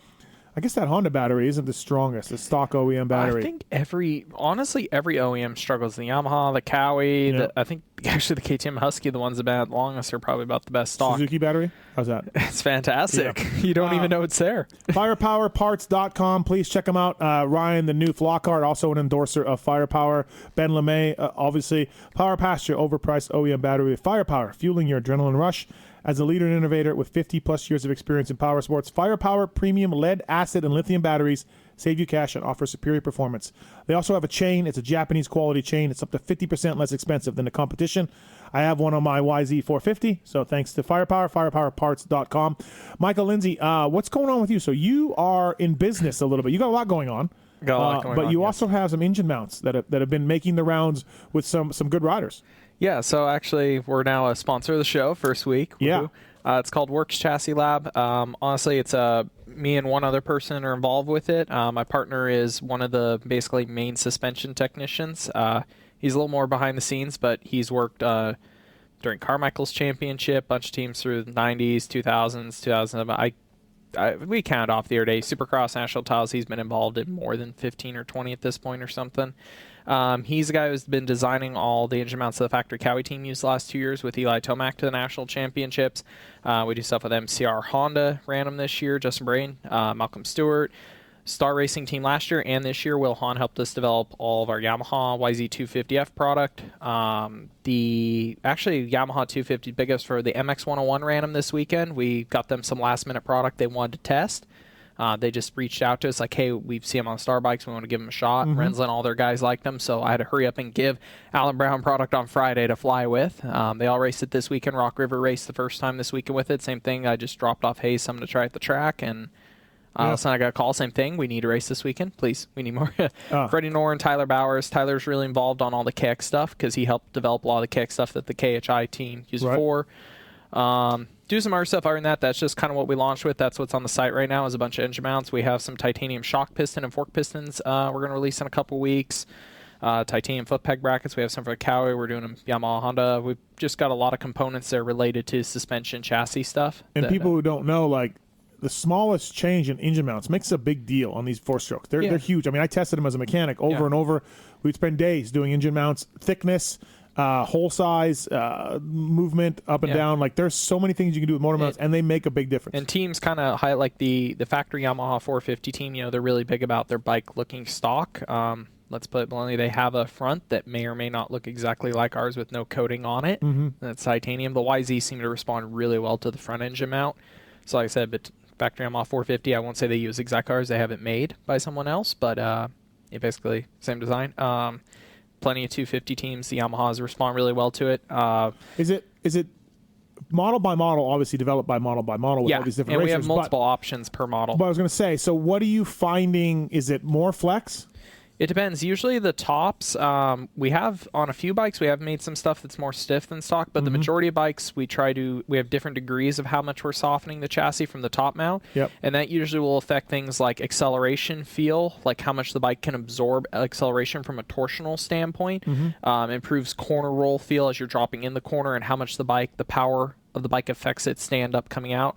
The front engine mounts seem to usually affect front end feel from the chassis, how much flex is coming off the front spar of the chassis engine. It can affect front end grip, turn in response, and just overall stability from the front can change. The like I said, the tops usually go softer. The fronts will go anywhere from softer to stiffer, depending on chassis. We have a lot of stuff with the Suzuki. Adamantic Nap was super involved in doing all the Suzuki stuff for us, so he raced it all year on the RMZ 450. It's a big change though, man. Absolutely. Like, I remember we put some mounts on a few times and wouldn't tell the guys what we did. And they came in, they ride the bike. We're like, hey, just take this out, test bike, take it out. And a couple times with some mounts, guys came back and went, what'd you do? I hate this. This is terrible. We're like, we just changed engine mounts. What? That's it. Just change engine mounts. And everybody was like, I specifically remember Villeman and Reed one day were like, yeah, no, that's not good. That's how much an effect an engine mount can have. Well, a lot of OEMs, you'll see it year to year. Cowie's been big about it, and KTM's done it. They'll change the material or the thickness of theirs, even though it's not a heavily listed item. Right. That changes all the time. Cowie, I think, 1 year from like 12 to 16, I swear the tops changed every year, whether it was thickness or material used from steel to aluminum. They kept jumping back and forth. And KTM's, you look at KTM's on the track, especially the outgoing chassis, you had between Rockstar, Husky, KTM Factory, and TLD, you had one team on steel mounts, you had one on aluminums, one on modified aluminums, one on carbon fiber. We're working on some carbon fiber product right now as well. So what's the website? WorksChassisLab.com. And we can save with our Pulp listeners? Yeah, PulpMX10. Okay. Discount code for PulpMX users. Fantastic. Good to hear. And so, and what's cool is that you've developed each model with a specific rider. Yeah, we have different options. So, like, we have some stuff that's developed guys around Supercross, so we're slowly adding more and more options to the site. If somebody wants, there's contact info on there. Reach out to me, and I can kind of explain if they're confused with any of the options. But that's why we get to work with a bunch of these pro teams. We'll develop stuff around what they need. Supercross and outdoors, they switch a lot. And then me and a handful of other guys have kind of gone through and done maybe more of the general consumer. We have some options as well. But most bikes, we have anywhere from 2 to 3. Honda 450 is the most because the 17, 18 chassis to the 19 changed enough. I have a total of like 6 different versions of the house we're finishing all the listings for. Like I said, the 450s especially, I think the 250s are a little more clear cut what we put out for options. The 450s, depending on your riding style, what type of terrain you're riding, like off-road, moto, soupy, how big yard stuff, there's a lot of different options that can do a lot of different things. WorksChassisLabs.com, PulpMX-10. Yep. Awesome. Cool. Thank you. Appreciate it. So we'll be talking more about that as the shows go on. And like I said, they make a big difference for your bike. And Michael and his partner know what they're doing. Pretty smart guys. So, yeah, it'll be interesting to see how that turns out for you. And you got some good teams and riders using them already. So, and also, I imagine, you told me a few of the ideas coming down the road, like cool trinkets will be coming, like that small stuff that helps performance. Yeah, you know? The idea with the works end, like none of our stuff is really branded to the engine mounts. Like, yeah, the tie fronts have a little bit of coating, but we aren't putting logos on. We have some, a lot of, like I said, because of my partner's deal working with a lot of the teams, we have a lot of works-based parts or exact replicas because we're producing them for the team. So that passes on, like I said, to suspension components, working on stuff, the foot peg brackets, things that I think usually have only been seen on factory bikes that are usually harder to get your hands on. Great. Good luck with that. I think it sounds like it'll work out for you, especially, like I said, judging by the teams and riders you're working on. All right, silly season stuff. Talked about Smith to Pro Circuit and McElrath to Star. Those are a couple of heavy rumors. Savachi to Honda. AC going to move up. I heard AC did his, at least from somebody I know that I would think would dead for sure. No, I think he signed his 2 weeks before Vegas. So before the old 250. So what else? Am I missing something else in that list I just gave you? Is there something else that you know? It's getting weird because I feel like this year more than any, especially in that 250 class, there's so many contracts being like cut open midway through, because I originally looked at the list for 250s, who was under contract and who wasn't. I'm like, oh, there's going to be a little bit of movement this year, but then there's so many guys that are getting let out of their deals or have agreed to part ways. I think we've got 3 of them we know of, Hampshire, Jordan, and then it seems like the Shane one's the newest one that's popped up, but definitely the Jordan and RJ one have been flown around for a couple weeks now that they've been let out of their deals to move. 450 seem fairly stable. Yamaha, both their guys are supposed to stay put next year. Husky, I'm kind of wondering where Dino's, I think, one of my biggest question marks in the 450. If Rockstar Husky's been able to get the money for him. I think they can, right? I hope so. Think they can. Yeah, KTM will be the same. Honda, we think Savachi's going to go there.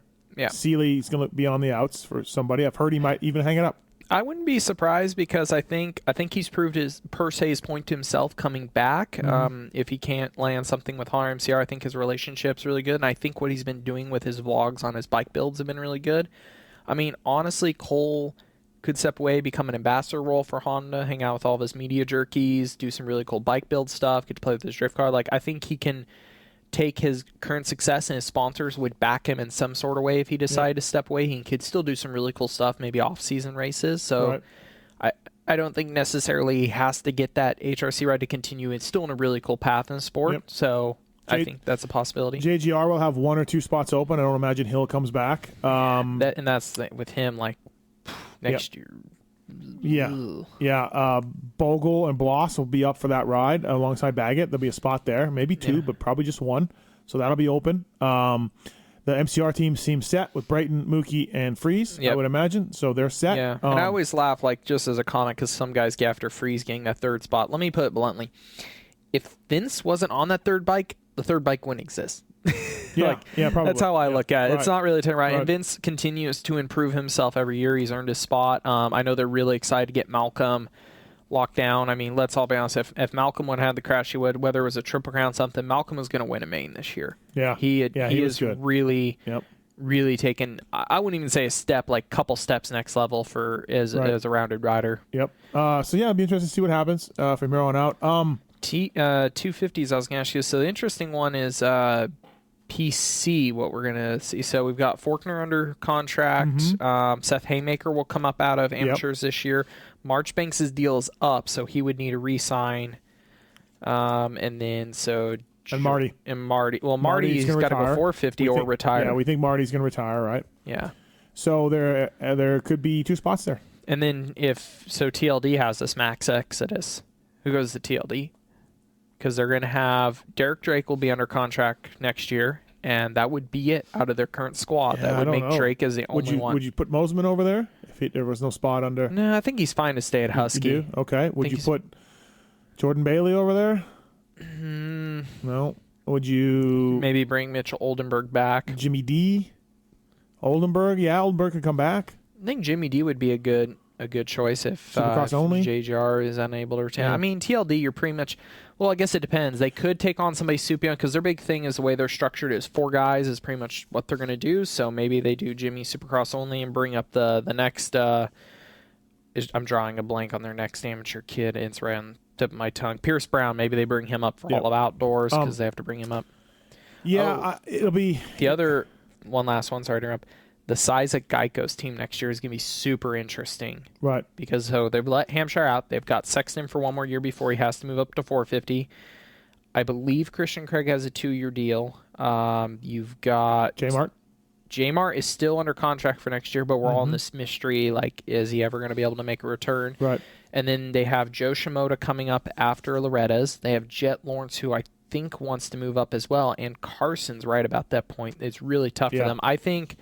they will have at least 5 full-time guys next year. I wouldn't be surprised if they have 6 guys in Supercross 3 on each coast. Really? You think they'll do it? You think they would do that? They did it once. Did they? They've done it before. Yeah. And they're almost at that point. It just depends on some of the amateur moves, and the J-Mart thing is the other giant mystery. I mean, they've got some really good talent on that team, and I'm kind of curious how the RJ thing goes because I know they have felt before, like they felt like when they, Jordan went to TLD, Jordan took the next step, and so far RJ's been... he's been up and down, but he's had some really good peaks this year. So I would feel been better this year, but you still want more from him. You really do. Yeah, yeah. It would suck from their standpoint if he, took it to a new level. Yeah, if he gets over and well, Jordan and the team were not gelling by the end of his Geico thing. So it'll be interesting to see. It's just interesting too to see Jordan kind of go through a non-gel with another team and depart again for where was that put Jordan for? How many years does he get PC in? Like, at what point? I don't want to say fizzle out, but like if he can't do it there, when do people start question marking his ability if he can't get it done at a third team? And I know Suzuki. Now the rumor is the JGR's got a title for next year. They're really close, or it looks good, or I've heard from a few people. So, and I know Suzuki wants a full 4-man team. They a full deal. Like this year, it was kind of like nobody but Amart. Amart made money. Nobody else really made much salary or anything else. And Jimmy got 1 podium or 2, just 1. I thought he got 3. Really? I think just 2. Did the math the other day. I thought he got 3. How many podiums did Dakota get this year in Supercross, Marks? Hit the vault. I think it's 3. And I know Suzuki. If they get this title, I know Suzuki could push for a legit 4-man team, and now they could be looking. They could be in an Oldenburg category, or salary wise, And I think big step for them, the bike, the outdoor similar. But I mean, Supercross, they took a bigger step than I expected. I think showing those guys getting hole shots and running as good as they were also opens up their ability to get some of those riders that would be questioning their program before. Because the bike the year before, albeit they made a step with it, like the outgoing bike, you were definitely limited to guys that were more desperate per se. But with where the bike is now, especially for a Supercross guy, there's some more reach there. We're gonna have Basher on here one of these weeks to talk about their engine package kit that they're selling. I'm putting one in a bike. Literally, I have an engine on my bench. I'm putting it in tomorrow. Yeah, so it should be interesting to see how that thing is. So. Last one I'll throw out there, just because for a dark horse for me, I think he deserves. In a sense, I would love to see him get on a better team. I know the chances of it happening are so slim, but for the season Chris Blows had, I would love to see him with a Supercross only ride for a 250, a good 250 team that needs it. We talked about Osby. I like Osby. I'm a fan of Osby. Hartraft. Yeah. Hartraft, I think, and Star have been going back and forth, and they're waiting to see what he can do, Yeah. I think Osby's a hell of a rider. Blows is limited. I think he had a great season. He had an amazing season for being Race Tech hooked up his bike big time as much as they could, but still, I would love. He seems to be peaking so much, and he was riding through so many injuries. For Jimmy D. 2 podiums. Was it 2? Okay. Yeah. Love to see. Hey, him. I got some suspension questions for you before we wrap this thing up here. Okay. We talked about this with Ferris. Air forks. I thought we were done with these, but now Star has been running air forks. They've been pretty much air forks the whole time. They're all about air forks. They were one of the earliest. So when I worked at Enzo in 2013, we transferred them. We built basically because the air fork had just come out. We had to convert it into Yamaha to be modify a few things, and I remember testing Supercross, and all the guys wanted it for Supercross. Like I said, especially I think Supercross, there are some natural characteristics to it that really help there. Why are they the only ones, and they're winning, and they're great, and they're still using air forks, and no one else likes them? Well, that's obviously a blanket statement. There's probably some, but basically they're done, except for these star guys, and they're doing well on the air forks. So where are we at with air forks? I think, honestly, the chassis what chassis it's on also has a lot to do with how an air fork feels. So some guys complain about the initial feel and the feedback they get from them. The KTM, the last generation chassis, had a lot more flex in the head stay, and the AER production fork on I thought was fantastic. Going to the newest frame, it's a little stiffer up there, and I felt like they lost some of that comfort. Now let's move over. What KTM about the late Flex moto lost. stuff? So let's move back over into aluminum frames. I think the Yamaha and at times some of the Kawasaki frames have had some of the most natural comfort to them, and I think they work actually fairly decently with the air fork. I think if you go over to the Honda or even wherever the Suzuki, a very rigid frame, you tend to struggle getting some of that initial feel off the air fork. Mm-hmm. And it depends on the fork. The KYB fork is super basic. It's basically the SSS fork, or you mean the air fork? The air fork. Oh, okay. The PSF1 is super simple. It has air pressure in the outer chamber. It still actually has, for what you need a negative force to balance out an air spring. So it has a metal spring actually inside the cartridge. Mm-hmm. It's super simple to set up. It's not What's as the confusing. rate of that spring? Light, right? It's weird to explain because, like I said, it's a negative. It's fighting back because an air fork would start too soft and then ramp up too quick, and you take a negative spring to kind of tweak the curve and make it more linear. Where is that going with us? But that fork specifically has been so simple, and it's also more easy to predict what it's going to do over a moto. And I feel like what it does over the length of a moto isn't that different from. Are you talking Subi or moto? Both Subi and moto. It's not that different than what a spring fork does, because a spring fork still has air pressure in the outside. Because that's all the PSF1 is. You've taken the coil out and you've put more air in to hold it up. Well, a standard spring fork, we all bleed them before we go on rides, so the air is static inside. But as it heats up, it builds pressure. That's why when you bleed it, there's air pressure. So, PSF1 builds a little during a moto, but I don't think the rate at which it builds is that different than a normal spring fork. Now, where the Showa design always struggled is you had 3 different air chambers. Mm-hmm. And the worst part is the outer I don't really consider, but what we call the positive and negative. Like I said, the negative affects how the positive's curve is, and the problem is they're both different volumes. They aren't even though you're setting them to the same PSI, say it's 150, 150, the volumes of these two chambers are different, meaning that heat will affect them differently.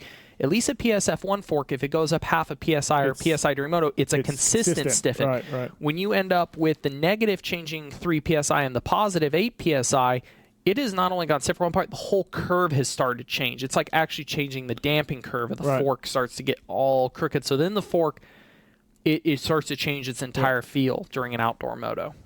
So KYB came out with a fork. James ran it. Josh Grant ran it. It has a spring inside of it, like you said, but not more than balance it out. It's an actual weighted spring. I don't know what the weight was, but it was low. But it was a traditional fork spring. Stewart ran one? Stewart ran one. He wasn't at KYB. At some point, I think he was. I think they tried it. What year was I think they went back and forth.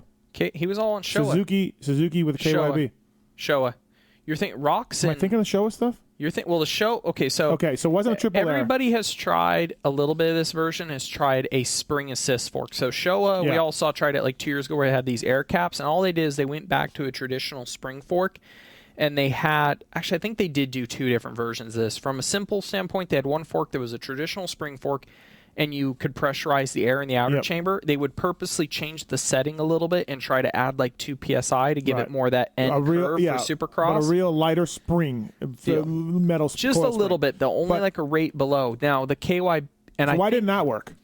That's also... I don't think anybody ever put enough development into it to change the setting and the spring rate for it, and at that point, riders were like, I have a spring fork back, just go away from it. Now, KYB did have a fork called PSF4, because PSF2 was a production fork. There was a PSF3 that was based off that fork. PSF4 was another works fork. Cole Seeley actually raced it all last year, and it had 2 metal springs inside. It had a negative, a positive that was really small, like a 2.5 rate spring, and it had a positive air pressure chamber. And I actually heard Cole really liked it, but then in off season when he started coming back from injury, he got just a normal set of spring forks. Ryan just kind of got used to it. And that fork took a lot of babysitting, and that's the problem with like a spring air assisted fork is it's just still a lot of babysitting. So you can get it works for the star guys. Yeah, that chassis, that simple fork, a simple air fork. Yeah, not 3 chambers, not a spring, not a coil. The other negative to going to a air fork that is also spring assist is you start to get rid of the weight advantage or the weight loss of the air fork. Okay, so it starts at 3 pounds, and you add back in enough milk. Okay, and you're like, why bother? we weigh a pound less now. Right. Big whoop. So, do you think springs make or air make a comeback, or no? Is Star going to be the last? And then Dean Ferris and Star. Dean and Star, and I think Cooper was on a little bit wise for it. There was a couple we had a couple switchovers, like say Cole. There was a few hanger-oners there for a little bit. Kenny, when he first went on, was still on him. Yep. Yeah, I think it's definitely going away. I think there's still maybe a handful of guys in Europe on it that kind of just have leftover equipment. Yeah, I think Faber runs them, don't they? I think the same thing. Rinaldi's always had really good luck with them. I find it hilarious that so many guys struggle with that for the air fork for all the reasons that you listed, but the Star guys have just been stuck strong to this air, and they've been winning. And I think the big thing is the Showa went from the separate function spring to this to this. It was always jumping technologies. The KYB's been a really simple design, and it's been there long enough. I think they just got enough development time on it. It works well on that chassis. And like I asked Will about, because Ferrandis went back to spring during outdoors for a little bit last year, and now he's air. The whole team's been air, Supercross, and outdoors this year. And Will said they keep giving the guys the option. They test it, and they kind of collectively go, okay, we're going to stay over here. Okay, another suspension question. So you've done a lot of shootouts, and I absolutely love my YZ450 I have. And I had the RMZ with the BFR shock and the Works Showa fork on the front. That was a pretty cool fork. And maybe it's a little bit. I'm not the best tester. I haven't ridden for a long time, so I don't know. Man, Suzuki was the first bike I rode in 6 or 7 years. But this Yamaha, this simple SSX fork that has literally been in production for 03. 04? Well, actually, the fork did. So the original, it's kind of funny. The terminology is really like the current. As far as I'm aware, I could be wrong, but I think this is how I understand it.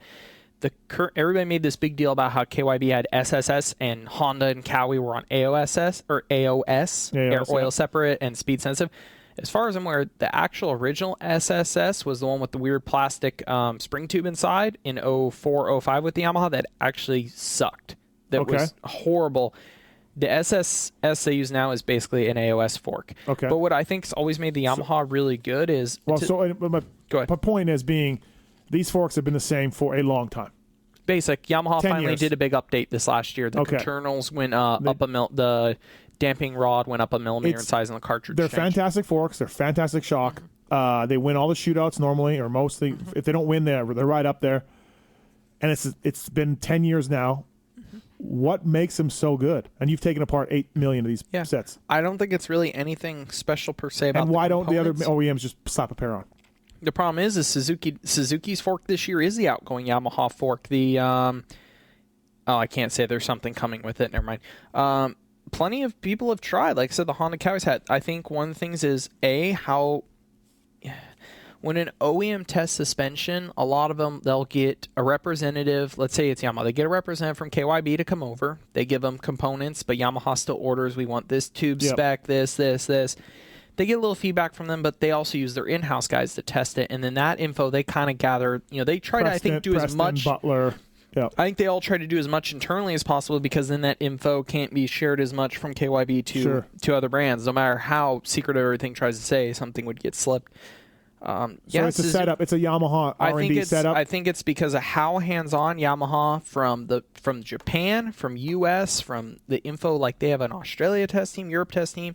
The fact that they've stayed on the same basic component for so long and developed it, where they haven't tried to do the let's jump through every new technology on the face of the earth. I mean, dude, they were when everyone was coming out with forks that weighed 3 pounds less, they didn't care.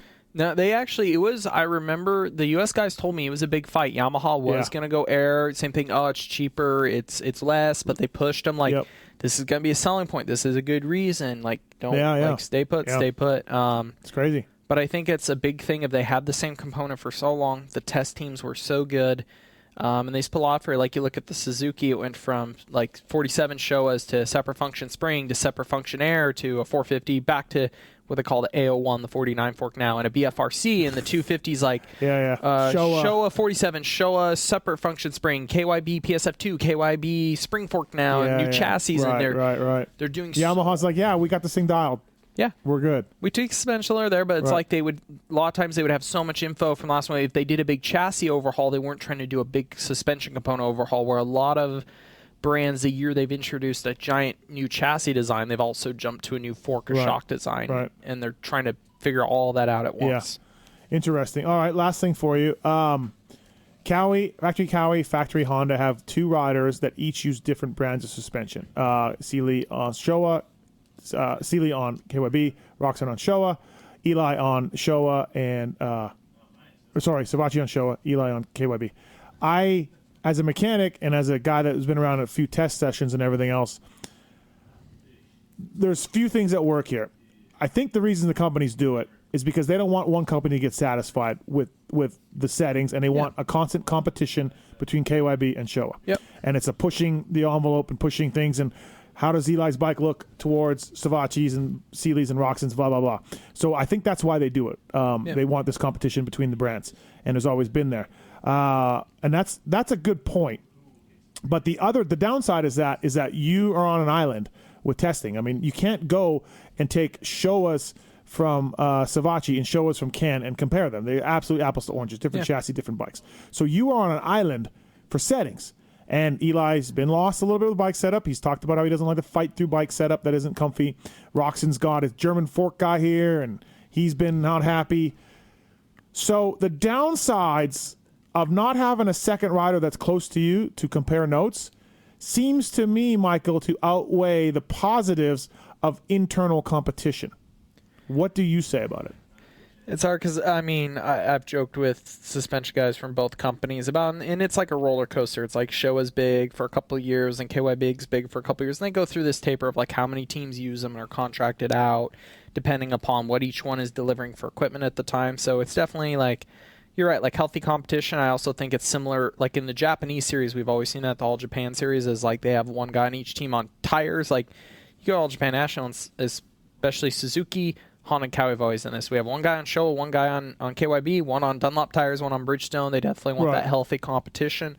They want to be able to see what they're each doing, which I understand that series. I feel like in the U.S. it has a little less taper because like Japan series are kind of using for excuse to test new bikes. Here it's all about performance. Racing, So, you get to keep each one pushing, but the problem is if you take each apart, like the difference in the component sizes and the way they do stuff, you can't carry the settings.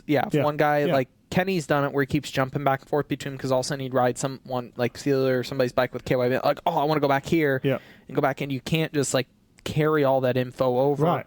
And I've seen Trace talked about having to test for KYB and having to test for Showa. Interesting. I was going to get to that as a Trace situation this year. I give him huge props having to do both.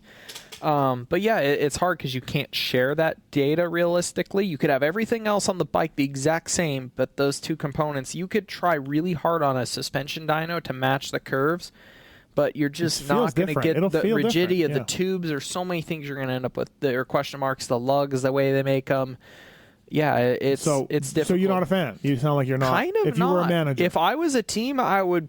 No, I wouldn't deal with it. Especially, I mean, price-wise, everybody, especially when you have somebody that wants to jump back and forth all the time. I don't think I would personally be a fan of the situation. I would rather have. And even the worst situation is, okay, you have two riders that aren't happy between each moto. You got you have a team suspension guy plus a rep from each brand. They're all fighting over space in the truck. Like Honda right now, you have one guy in the main truck, one guy working in the hospitality truck when they need to tear stuff down. They got shared drawers for their parts, but they want to keep stuff separate. Yeah, they don't want to show everybody what they're doing. Oh, my goodness. But you're with me. The reason they're doing it is for competition. Yeah, I think they like once again, they don't want one to get stale. They want them to push each other, and they even want them to push each other to share. They kind of want the riders to kick back the info and see if they can get there with one versus the other, because like I've seen it when KYB and Showa had their face-off with, I think, Villapoto, and he liked one brand's fork more than the other, but he liked one brand's shock more than the other. Oh, did he really? Yeah, he did. So there, from what I'd heard from all the test data between him, so it was like you can't combine, but you're trying to get one. Okay, which one's better in the air? Which one has a smaller margin? Yeah. To jump back and forth. Yeah.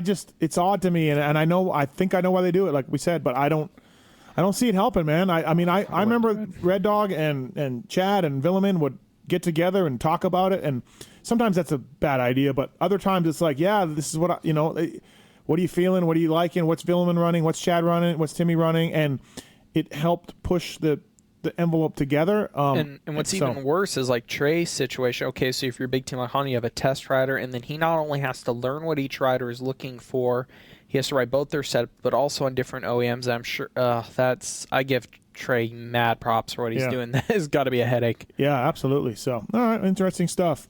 Tony wants to talk to you about Husqvarna suspension. What's up, Tony?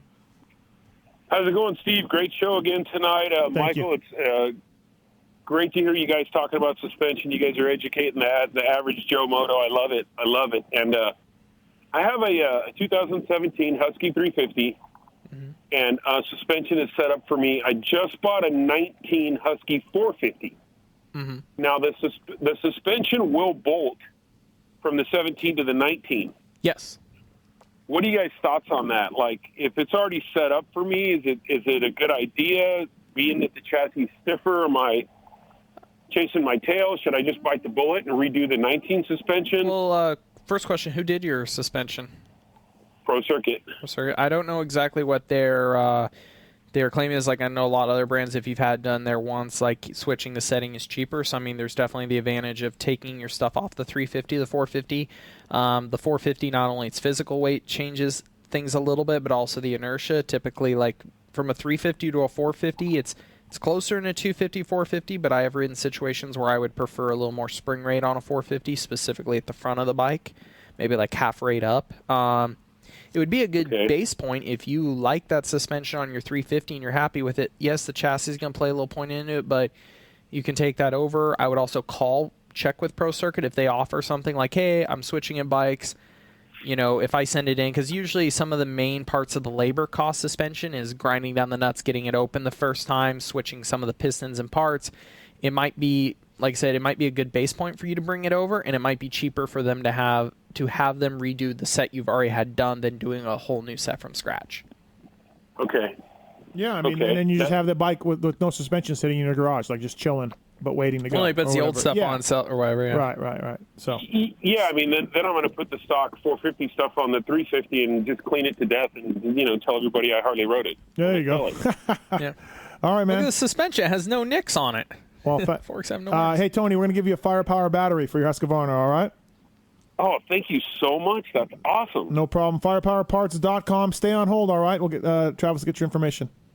I definitely will. Thank you, gentlemen. Keep up the good work. Thank you. Appreciate it. You just got to compliment us and you get something free. Firepowerparts.com. So Tony wins the battery from those guys. Maxima USA. Eli Tomac using Maxima. Joey Savacci using Maxima. Monster Energy Pro Circuit using Maxima. Created for world-class racers who challenge the limits of possibility. Their demands on equipment drive Maxima to look beyond conventional ideas and to exceed industry standards. Absolutely great stuff. Moto Concepts as well, using Maxima among other teams. SC1, fantastic. Just love SC1. Just spray my basset down with SC1 if I get a chance to. PulpMX35 is the code to save with MaximaUSA.com. Use the code PulpMX35 and you can save. So thanks to those guys for coming on board, and thanks to all of our sponsors. You go to sponsor deals on PulpMXShow.com for all the codes and everything else. And, of course, WorksChassisLab.com, Michael Lindsay's new venture. Use PulpMX-10 code to save with those guys. PulpMX10, no dash. PulpMX10, sorry. I need to get all my partners to have the same code for everything. They all change it up. One guy's dash, one guy's not. All right, this is time for the BTOsports.com Tweet It Travis segment. Let's do it. We interrupt this broadcast to bring you this important bulletin from BTOsports.com. Here's the tweets of Travis. BTOsports.com. Put the code PulpMX in the notes section or call there and mention PulpMX, and they'll give you a hell of a deal on anything you need for your bike or body, from mountain bike stuff to road race stuff to dirt bike stuff to UTV stuff to a bunch of things that we promote like EVS and X-Brand and Get and Guts and W and Works Connection. BTOsports.com will have you covered. Thanks to those guys for coming on board and we really appreciate the support. These questions are submitted to @PulpMX Show on Twitter. Mark goes through them, picks the best ones, and all of that. But while he's still on the phone, though, thanks. He's a lot better than that Corey Moser guy.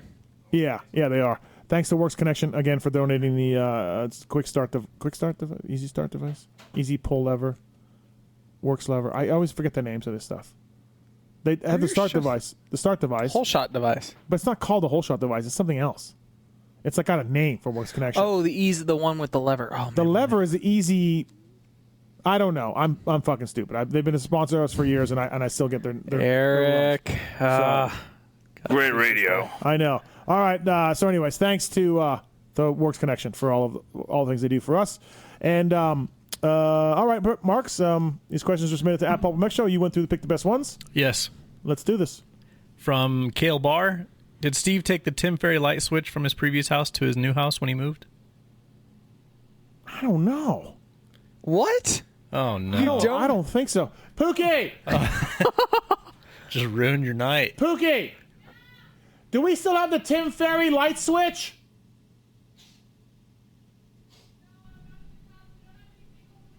Oh, we don't. Yeah, damn it. It's at the other house, autographed.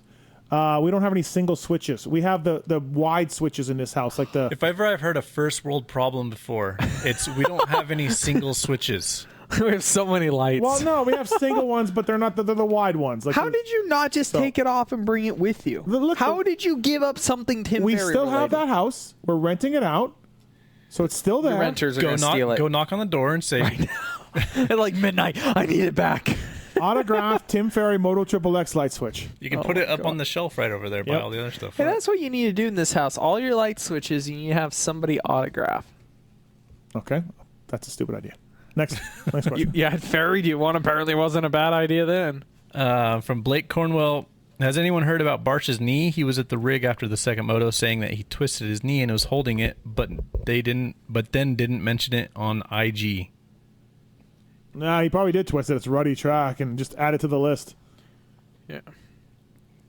From Matthew Owen, how many riders are currently making more money than RV? That beer-smashing, smack-talking, red-headed champion got to be in the top 10 for 2019 earnings, and that's before his Pulp Live Show money comes in. Oh, yeah. No, I don't think he is. I don't think he's not top 10. No way. No. I would put his deal at, I think he gets 20 or so from gear. I bet you he gets 30, Gear? 40. No, his gear was higher than that. Was it? I heard his gear number. It's more than double that. You were off on your fucking I Sabachi don't contract even. I talk, know. so I don't know if I know. can trust you. I know who the. I heard from the person that paid the gear one though. He's not a top 10, but he's doing. Yeah, He's we're doing not gonna fine. have a GoFundMe for him. Yeah, he's doing fine. From Roogs, is it bad that I always think Paul Lindsay when I just see the last name? Sorry, Well, Lindsay. It doesn't You're help that he definitely a keeps better misspelling co-host. my name. I was actually going to bring this up during the show. He keeps spelling it as S-C-Y. My last name is S-A-Y. God, and Georgia Lindsay is the other way, and Paul Lindsay's one way. My bad. You Lindsays need to get together and Yeah, have a figure it thing. out. Fuck. No, I don't want to be compared to Paul Lindsay. Somebody actually, I think that was one of the tweets a long time ago. Please tell me that Michael Lindsay isn't like Paul Lindsay, so I'm related to him if you're bringing him on the show. Oh, boy. From Darkside's Ponytail, what % does AC's 450 contract increase if he wins the 250 MX championship? Oh, I don't. I wouldn't think. I think it's I don't done. think Yeah, that would be a clause. Yeah, No. Yeah, I don't think so. From Hugh Jass. Oh boy. I wore X Brands this weekend and didn't win. What do I do? Kill yourself. Yeah, there's nothing you can do, bro, because everyone wins with them. So I'm sorry to tell you this. You but clearly bought a cheap Chinese knockoff set. yeah, it's possible that you just have no skill on a motorcycle. Man.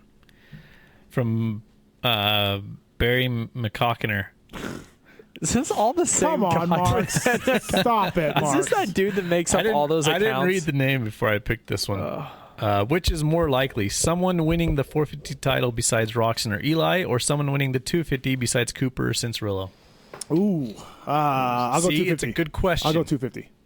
Is least likely or wait? More likely. What's more likely? Yeah, more likely somebody will win the 250 over Yeah, the 2 because Ferrandis has a legit shot. Yeah, and I think Roxanne and Tomac, one of them will win it. So. From Joshua Anderson, Steve or Michael, when it comes to teams signing young talent, how about they enter into a draft? Develop an AMA draft so the talent is spread out and have a cap on the dollar amount per rider. This is America. We're not socialist. No. What are you supposed to do with amateurs? Then all these like Team Green's gonna help this kid forever, and then he could just randomly end up at some other team. These colors don't run. From Jamie McCoy, who is more pissed, Filthy Phil for getting 3rd overall with a 2-2, or the Pulp Fantasy people who picked Savachi? Pulp Fantasy people that picked Savachi. Yes, absolutely. And I was one of them. Joey's been so good for me this year too. I got burned bad. Ouch. From Zeke. Hey, work on your Cowie connections a little better. I need to know if it's a test session next time. I don't think it was until he crashed out in the first moto. And then it became a test session. Can we make a thing where like you can swap your guy mid-moto? Well, I don't know, Mark. That's your thing. For half points. That's can you, Mark? Every time I've made a suggestion for an idea next year, all you ever do is text me back, no, we're not touching anything so it doesn't break again. Yeah, so Joey was 7th on lap 1. He was 7th on lap 1. So we were looking good, and then it went to shit. From Zeke Green, is T-Dags going to come to the U.S. at all this summer and run his national number 84? #Hurlings. I could see him showing up at Indiana. So the Canadian Series is done by then. So yeah, maybe he did well in the mud last year. Heck yeah, come on, T-Dags. From Jeff Burnett, I listened to a very old Pulp show recently. Steve sounded a lot less confident in his interview. Something about his tone and cadence was just not as good as it is now. Is there anything specifically that you did to get over the hump? It seems to be the secret sauce to success. No. Well, he figured out that after saying he wouldn't be here 5 years later, he's still doing it. Well, no, not quite, Michael. That date is not here yet. What do we got, like 2 weeks? It's in July 1st, I believe it was. Oh, that was the best when that came up the other day. Fucking listeners of ours. Who do you owe money to? I'd like to get paid before that. I already paid possible. JT. It's JT. I already paid him. So you have already given in. I have, I have. It's 3 weeks from now. You want to take another bet then? No. I bet you're still doing this I don't know what to do. I'm just making so much money. How could I walk away from this? So you can make so many bets to lose? I mean, I just think with that guy's question, like you get better at it as you go longer. You do more interviews, you do more things, you just get better at it. That's natural life progression. You found your place as media jerky. Yep. From Chencho27, Mathis, who is the most grateful privateer rider you've helped and who was the worst? I don't know if there was a worse one. Honestly, I can't think of one guy that kind of. I mean, there's been more than a few guys that really haven't thanked me much, and you just like we had jersey draws for a long time where I got a jersey from like a factory guy, and then put it on eBay, and then I matched whatever the bid was, and we gave it to a privateer. Mm-hmm. So that was kind of cool. So we were doing that. It got up to $1,000 here and there for guys, and I remember giving a few guys money, and they're just like, "Oh, cool." I'm like, "Oh, okay, all right." So that would be a 8 or 10 way tie of guys that were just like, yeah, cool. But the most thankful, I don't know. 7 Deuce Deuce has been great. He sent me some really cool text over the years, and A-Ray as well sent me some cool stuff. So yeah, I don't know. Whatever. We do. From Big Papa Yum Yum, assuming Roxon or Tomac win the 450 outdoor title, when was the last time a rider won 3 big bike outdoor championships without winning a 450 Supercross title? Or has it ever happened? Well, it would have happened with Gary Jones back in the day. He never won Supercross.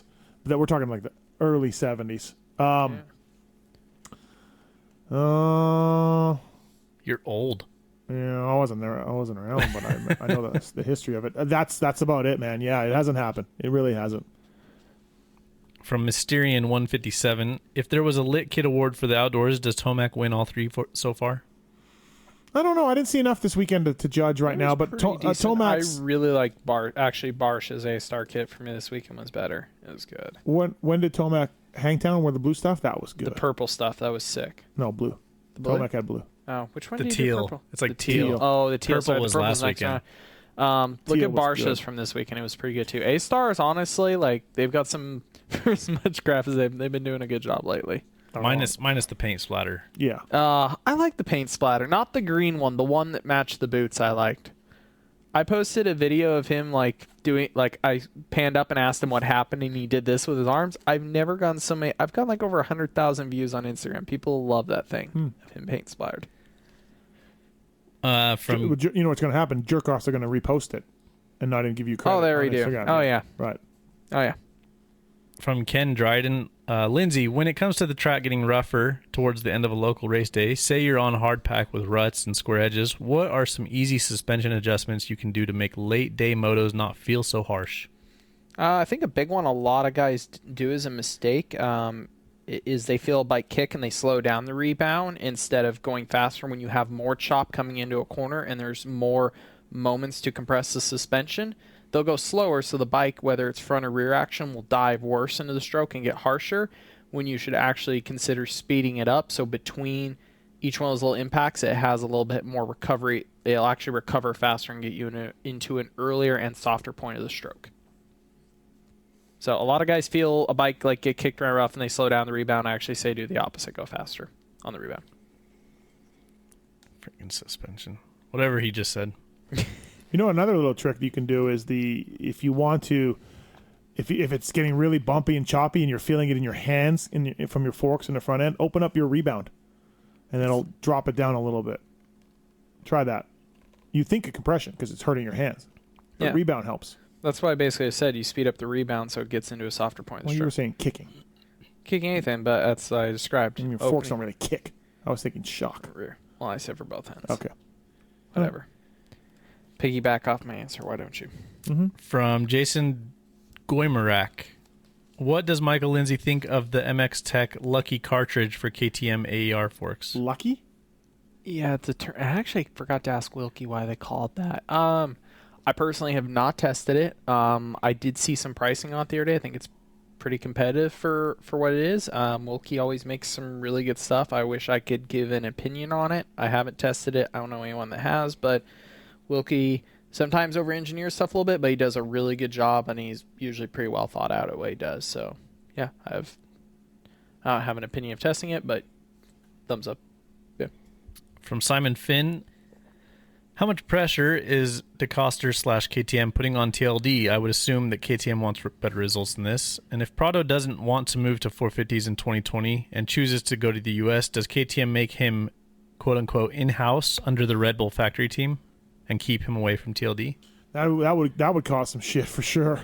That would destroy. If that would be kind of like the Yamaha taking Webb away from JGR. I think that would be the nail in the coffin if they went that route. And I mean, like I say, because the program is semi-control engine, I think if they do, they put him there, which is kind of the team cleaning house per se. And the mass exodus of the team, I mean, it makes a great opportunity for Prado to do it, because if he wins the title this year, unless they change the rule, which they could, they claim they won't, but he would have to either go 450 or move here. But yeah, to answer the first part of that, there's definitely pressure. I've heard there's been meetings relating to the future of that contract. But I think the other thing that's some people maybe not fully aware of, Roger I think has admitted this publicly, is they have hit some heavy budget cuts this last year. I heard there was some more scheduled for next year for off-road racing, mostly because KTM is putting a lot more expenditure into MotoGP. So I also don't think at the same time that KTM has the freedom to take the program fully in-house price-wise. And like I said, I think Husky's still going to make that push eventually to outsource the 250 team if they could. I think budget-wise it needs to happen, or they're just where could they go? In. I mean, it was funny is a couple years ago, before when Star was still Rockstar, they had spoke to them about it. I don't know. I think there's a little bit of a difficulty. Is there a team in the pits that could handle that, is ready for that? No, currently no. No. I can't see one that's ready.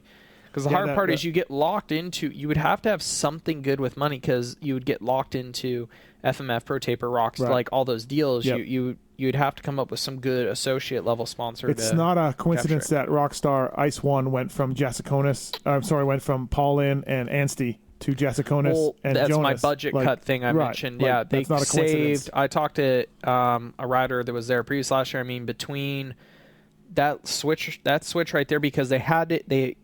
Jonas was guaranteed a 450 spot. They could either put him at KTM and spend the money, or they moved him to Husky and basically save money. Moving Paulin out, I heard all that movement around. They saved something like $800,000 in salary between that and that movement. Yep. And you look at, they lost one 250 spot over here. They had a 4-man team. Yeah, and they went with Mosman, Bailey. They were trying with money. I mean, the original deal was Dean and Mitchell Harrison thought they were both going to be good, and kind of last minute it didn't work out pretty late in the season. That's what I'm talking about, that budget. The expenditure, we could keep going, but KTM had 3-man. They're down to 2, and they're stretched. Dude, nobody cares about MotoGP. I don't know why they care. Like, it's the dumbest sport ever. It's amazing. From Scott. Don't listen to Steve. This one isn't really a question, but 100% AC goes to HRC. Stamp it here. Trackside secrets beyond PulpMX. Oh. Okay. All right. Yep. Where's the bet? I only take bets when you're going to stamp it. Scott, you can hit up Michael on Twitter for your bet.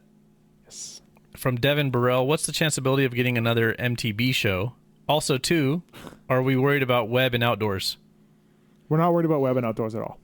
We're not. Another mountain bike show? Yeah, let's do it. Let's have another one to piss off our listeners even more. We'll do that. Dude, some guys lost their mind. Oh, it's great. Jesus. It's good, though. It's good you have the passion. Hey, is the Cowie rig question in there about the door? I saw somebody tweet me that one. I didn't see it. I got one for you really quick because I saw it on Twitter. So I did a rig tour with Big B, and their new door is the swing. Yeah. And I joked to them like, "What's up with the swing door instead of slider? Is that to keep us media jerkies out a little better so you can spy us on the way in?" And he goes, "Yeah, Mathis came over and struggled for 20 minutes to open. We just sat in here and laughed at him the whole time because he couldn't figure out how to get in. So it worked just like we planned." Not true. But yeah, 100%. I did go to slide it. Yeah. So yes, but it wasn't 20 minutes. It was 3 seconds. They got a kick out of it. Right. Yeah, that's fine. Just a couple more here. From Abide Moto. Steve, why did 7 Deuce Deuce get in trouble with Fly for painting his boots? Max said it's because he doesn't sell them. Yes. Don't market them. Explain the retro white gear then. Why market it if you can't sell it? Because that was something that they didn't make at all, and the boots they were making. I don't know. Who gives a flying fuck? I don't care. I mean, seriously.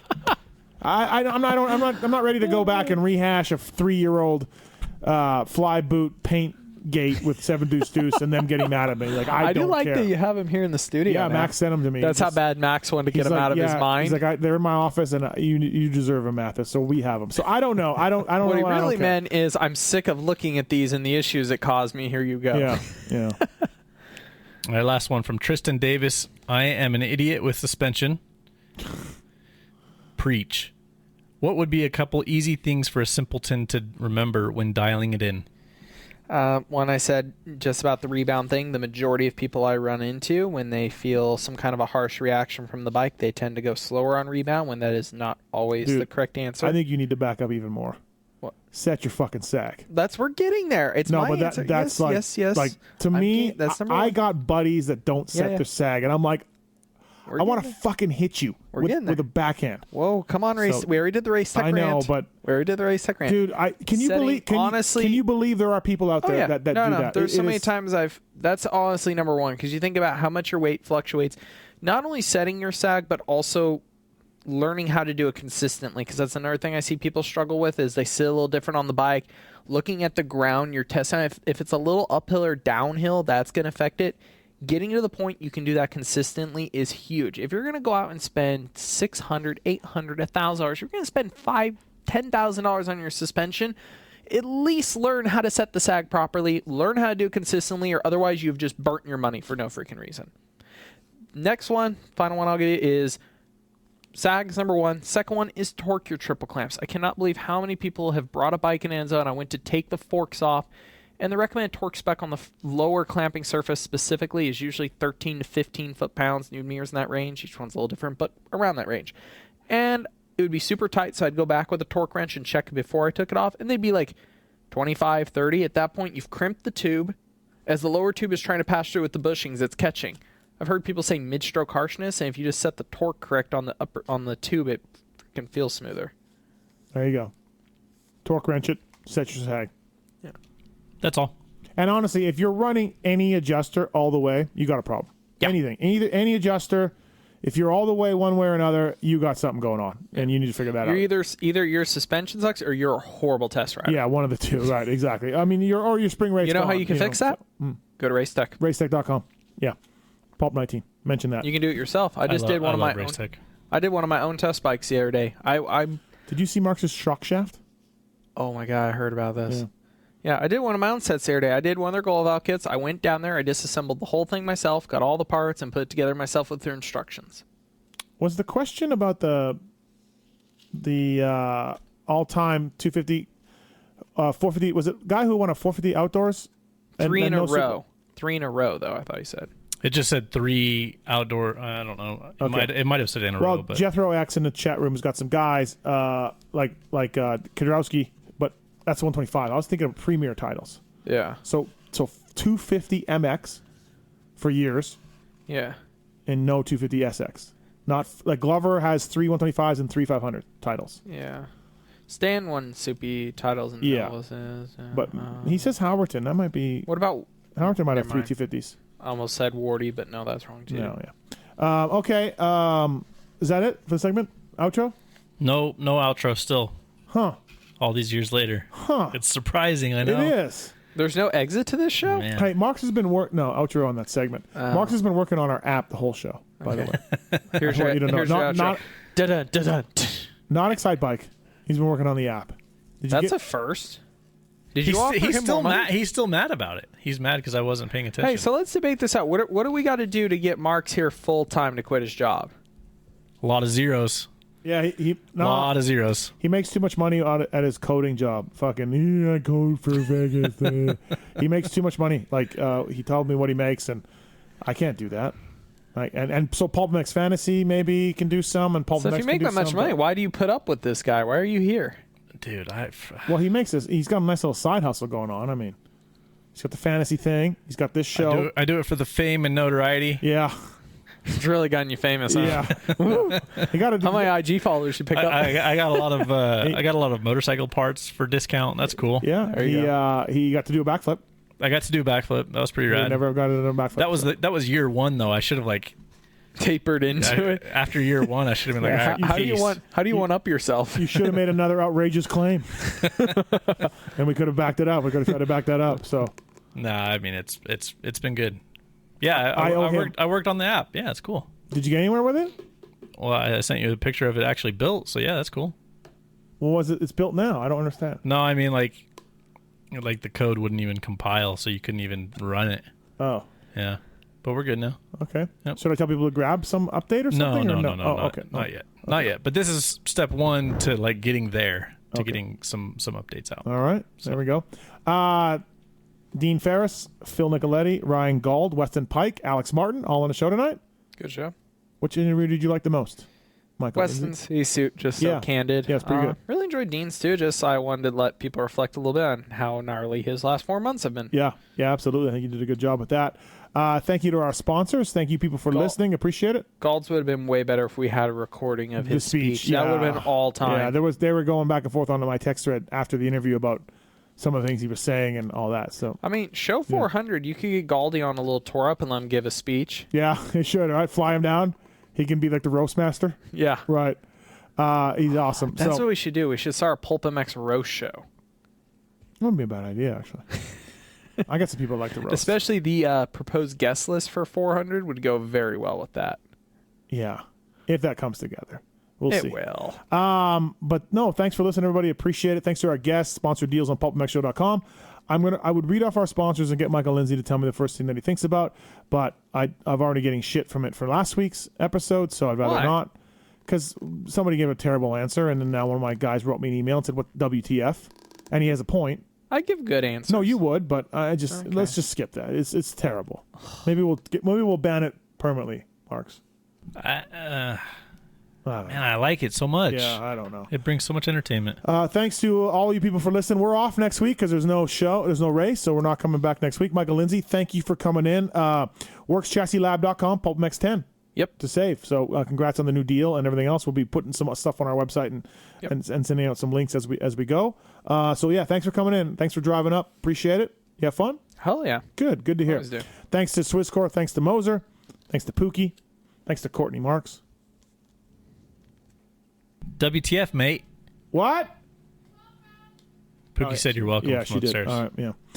And thank you people for listening. Appreciate it. Marks, thank you. You're welcome. You gonna go play some Pac-Man now with the missus? Yeah, it's on. Mrs. Pac-Man. Battle is on. All right, everybody. Thanks for listening. See you in a couple weeks. There's something I want to get off my chest, and it's about that summer when you went away to community college.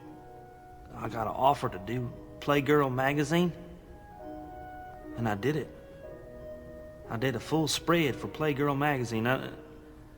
I mean spread, man. I pulled my butt apart and stuff, and I was totally nude, and it was weird. I mean, you probably didn't hear about it because I went under the name of Mike Honcho, but I just wanted you to know that, if you could hear me, if it got into your brain somehow, that I spread my butt cheeks as Mike Honcho.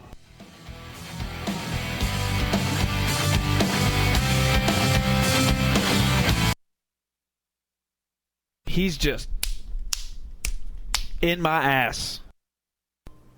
There's something I want to get off my chest, and it's about that summer when you went away to community college.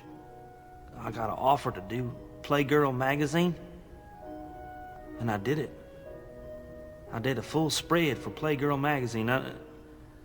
I mean spread, man. I pulled my butt apart and stuff, and I was totally nude, and it was weird. I mean, you probably didn't hear about it because I went under the name of Mike Honcho, but I just wanted you to know that, if you could hear me, if it got into your brain somehow, that I spread my butt cheeks as Mike Honcho.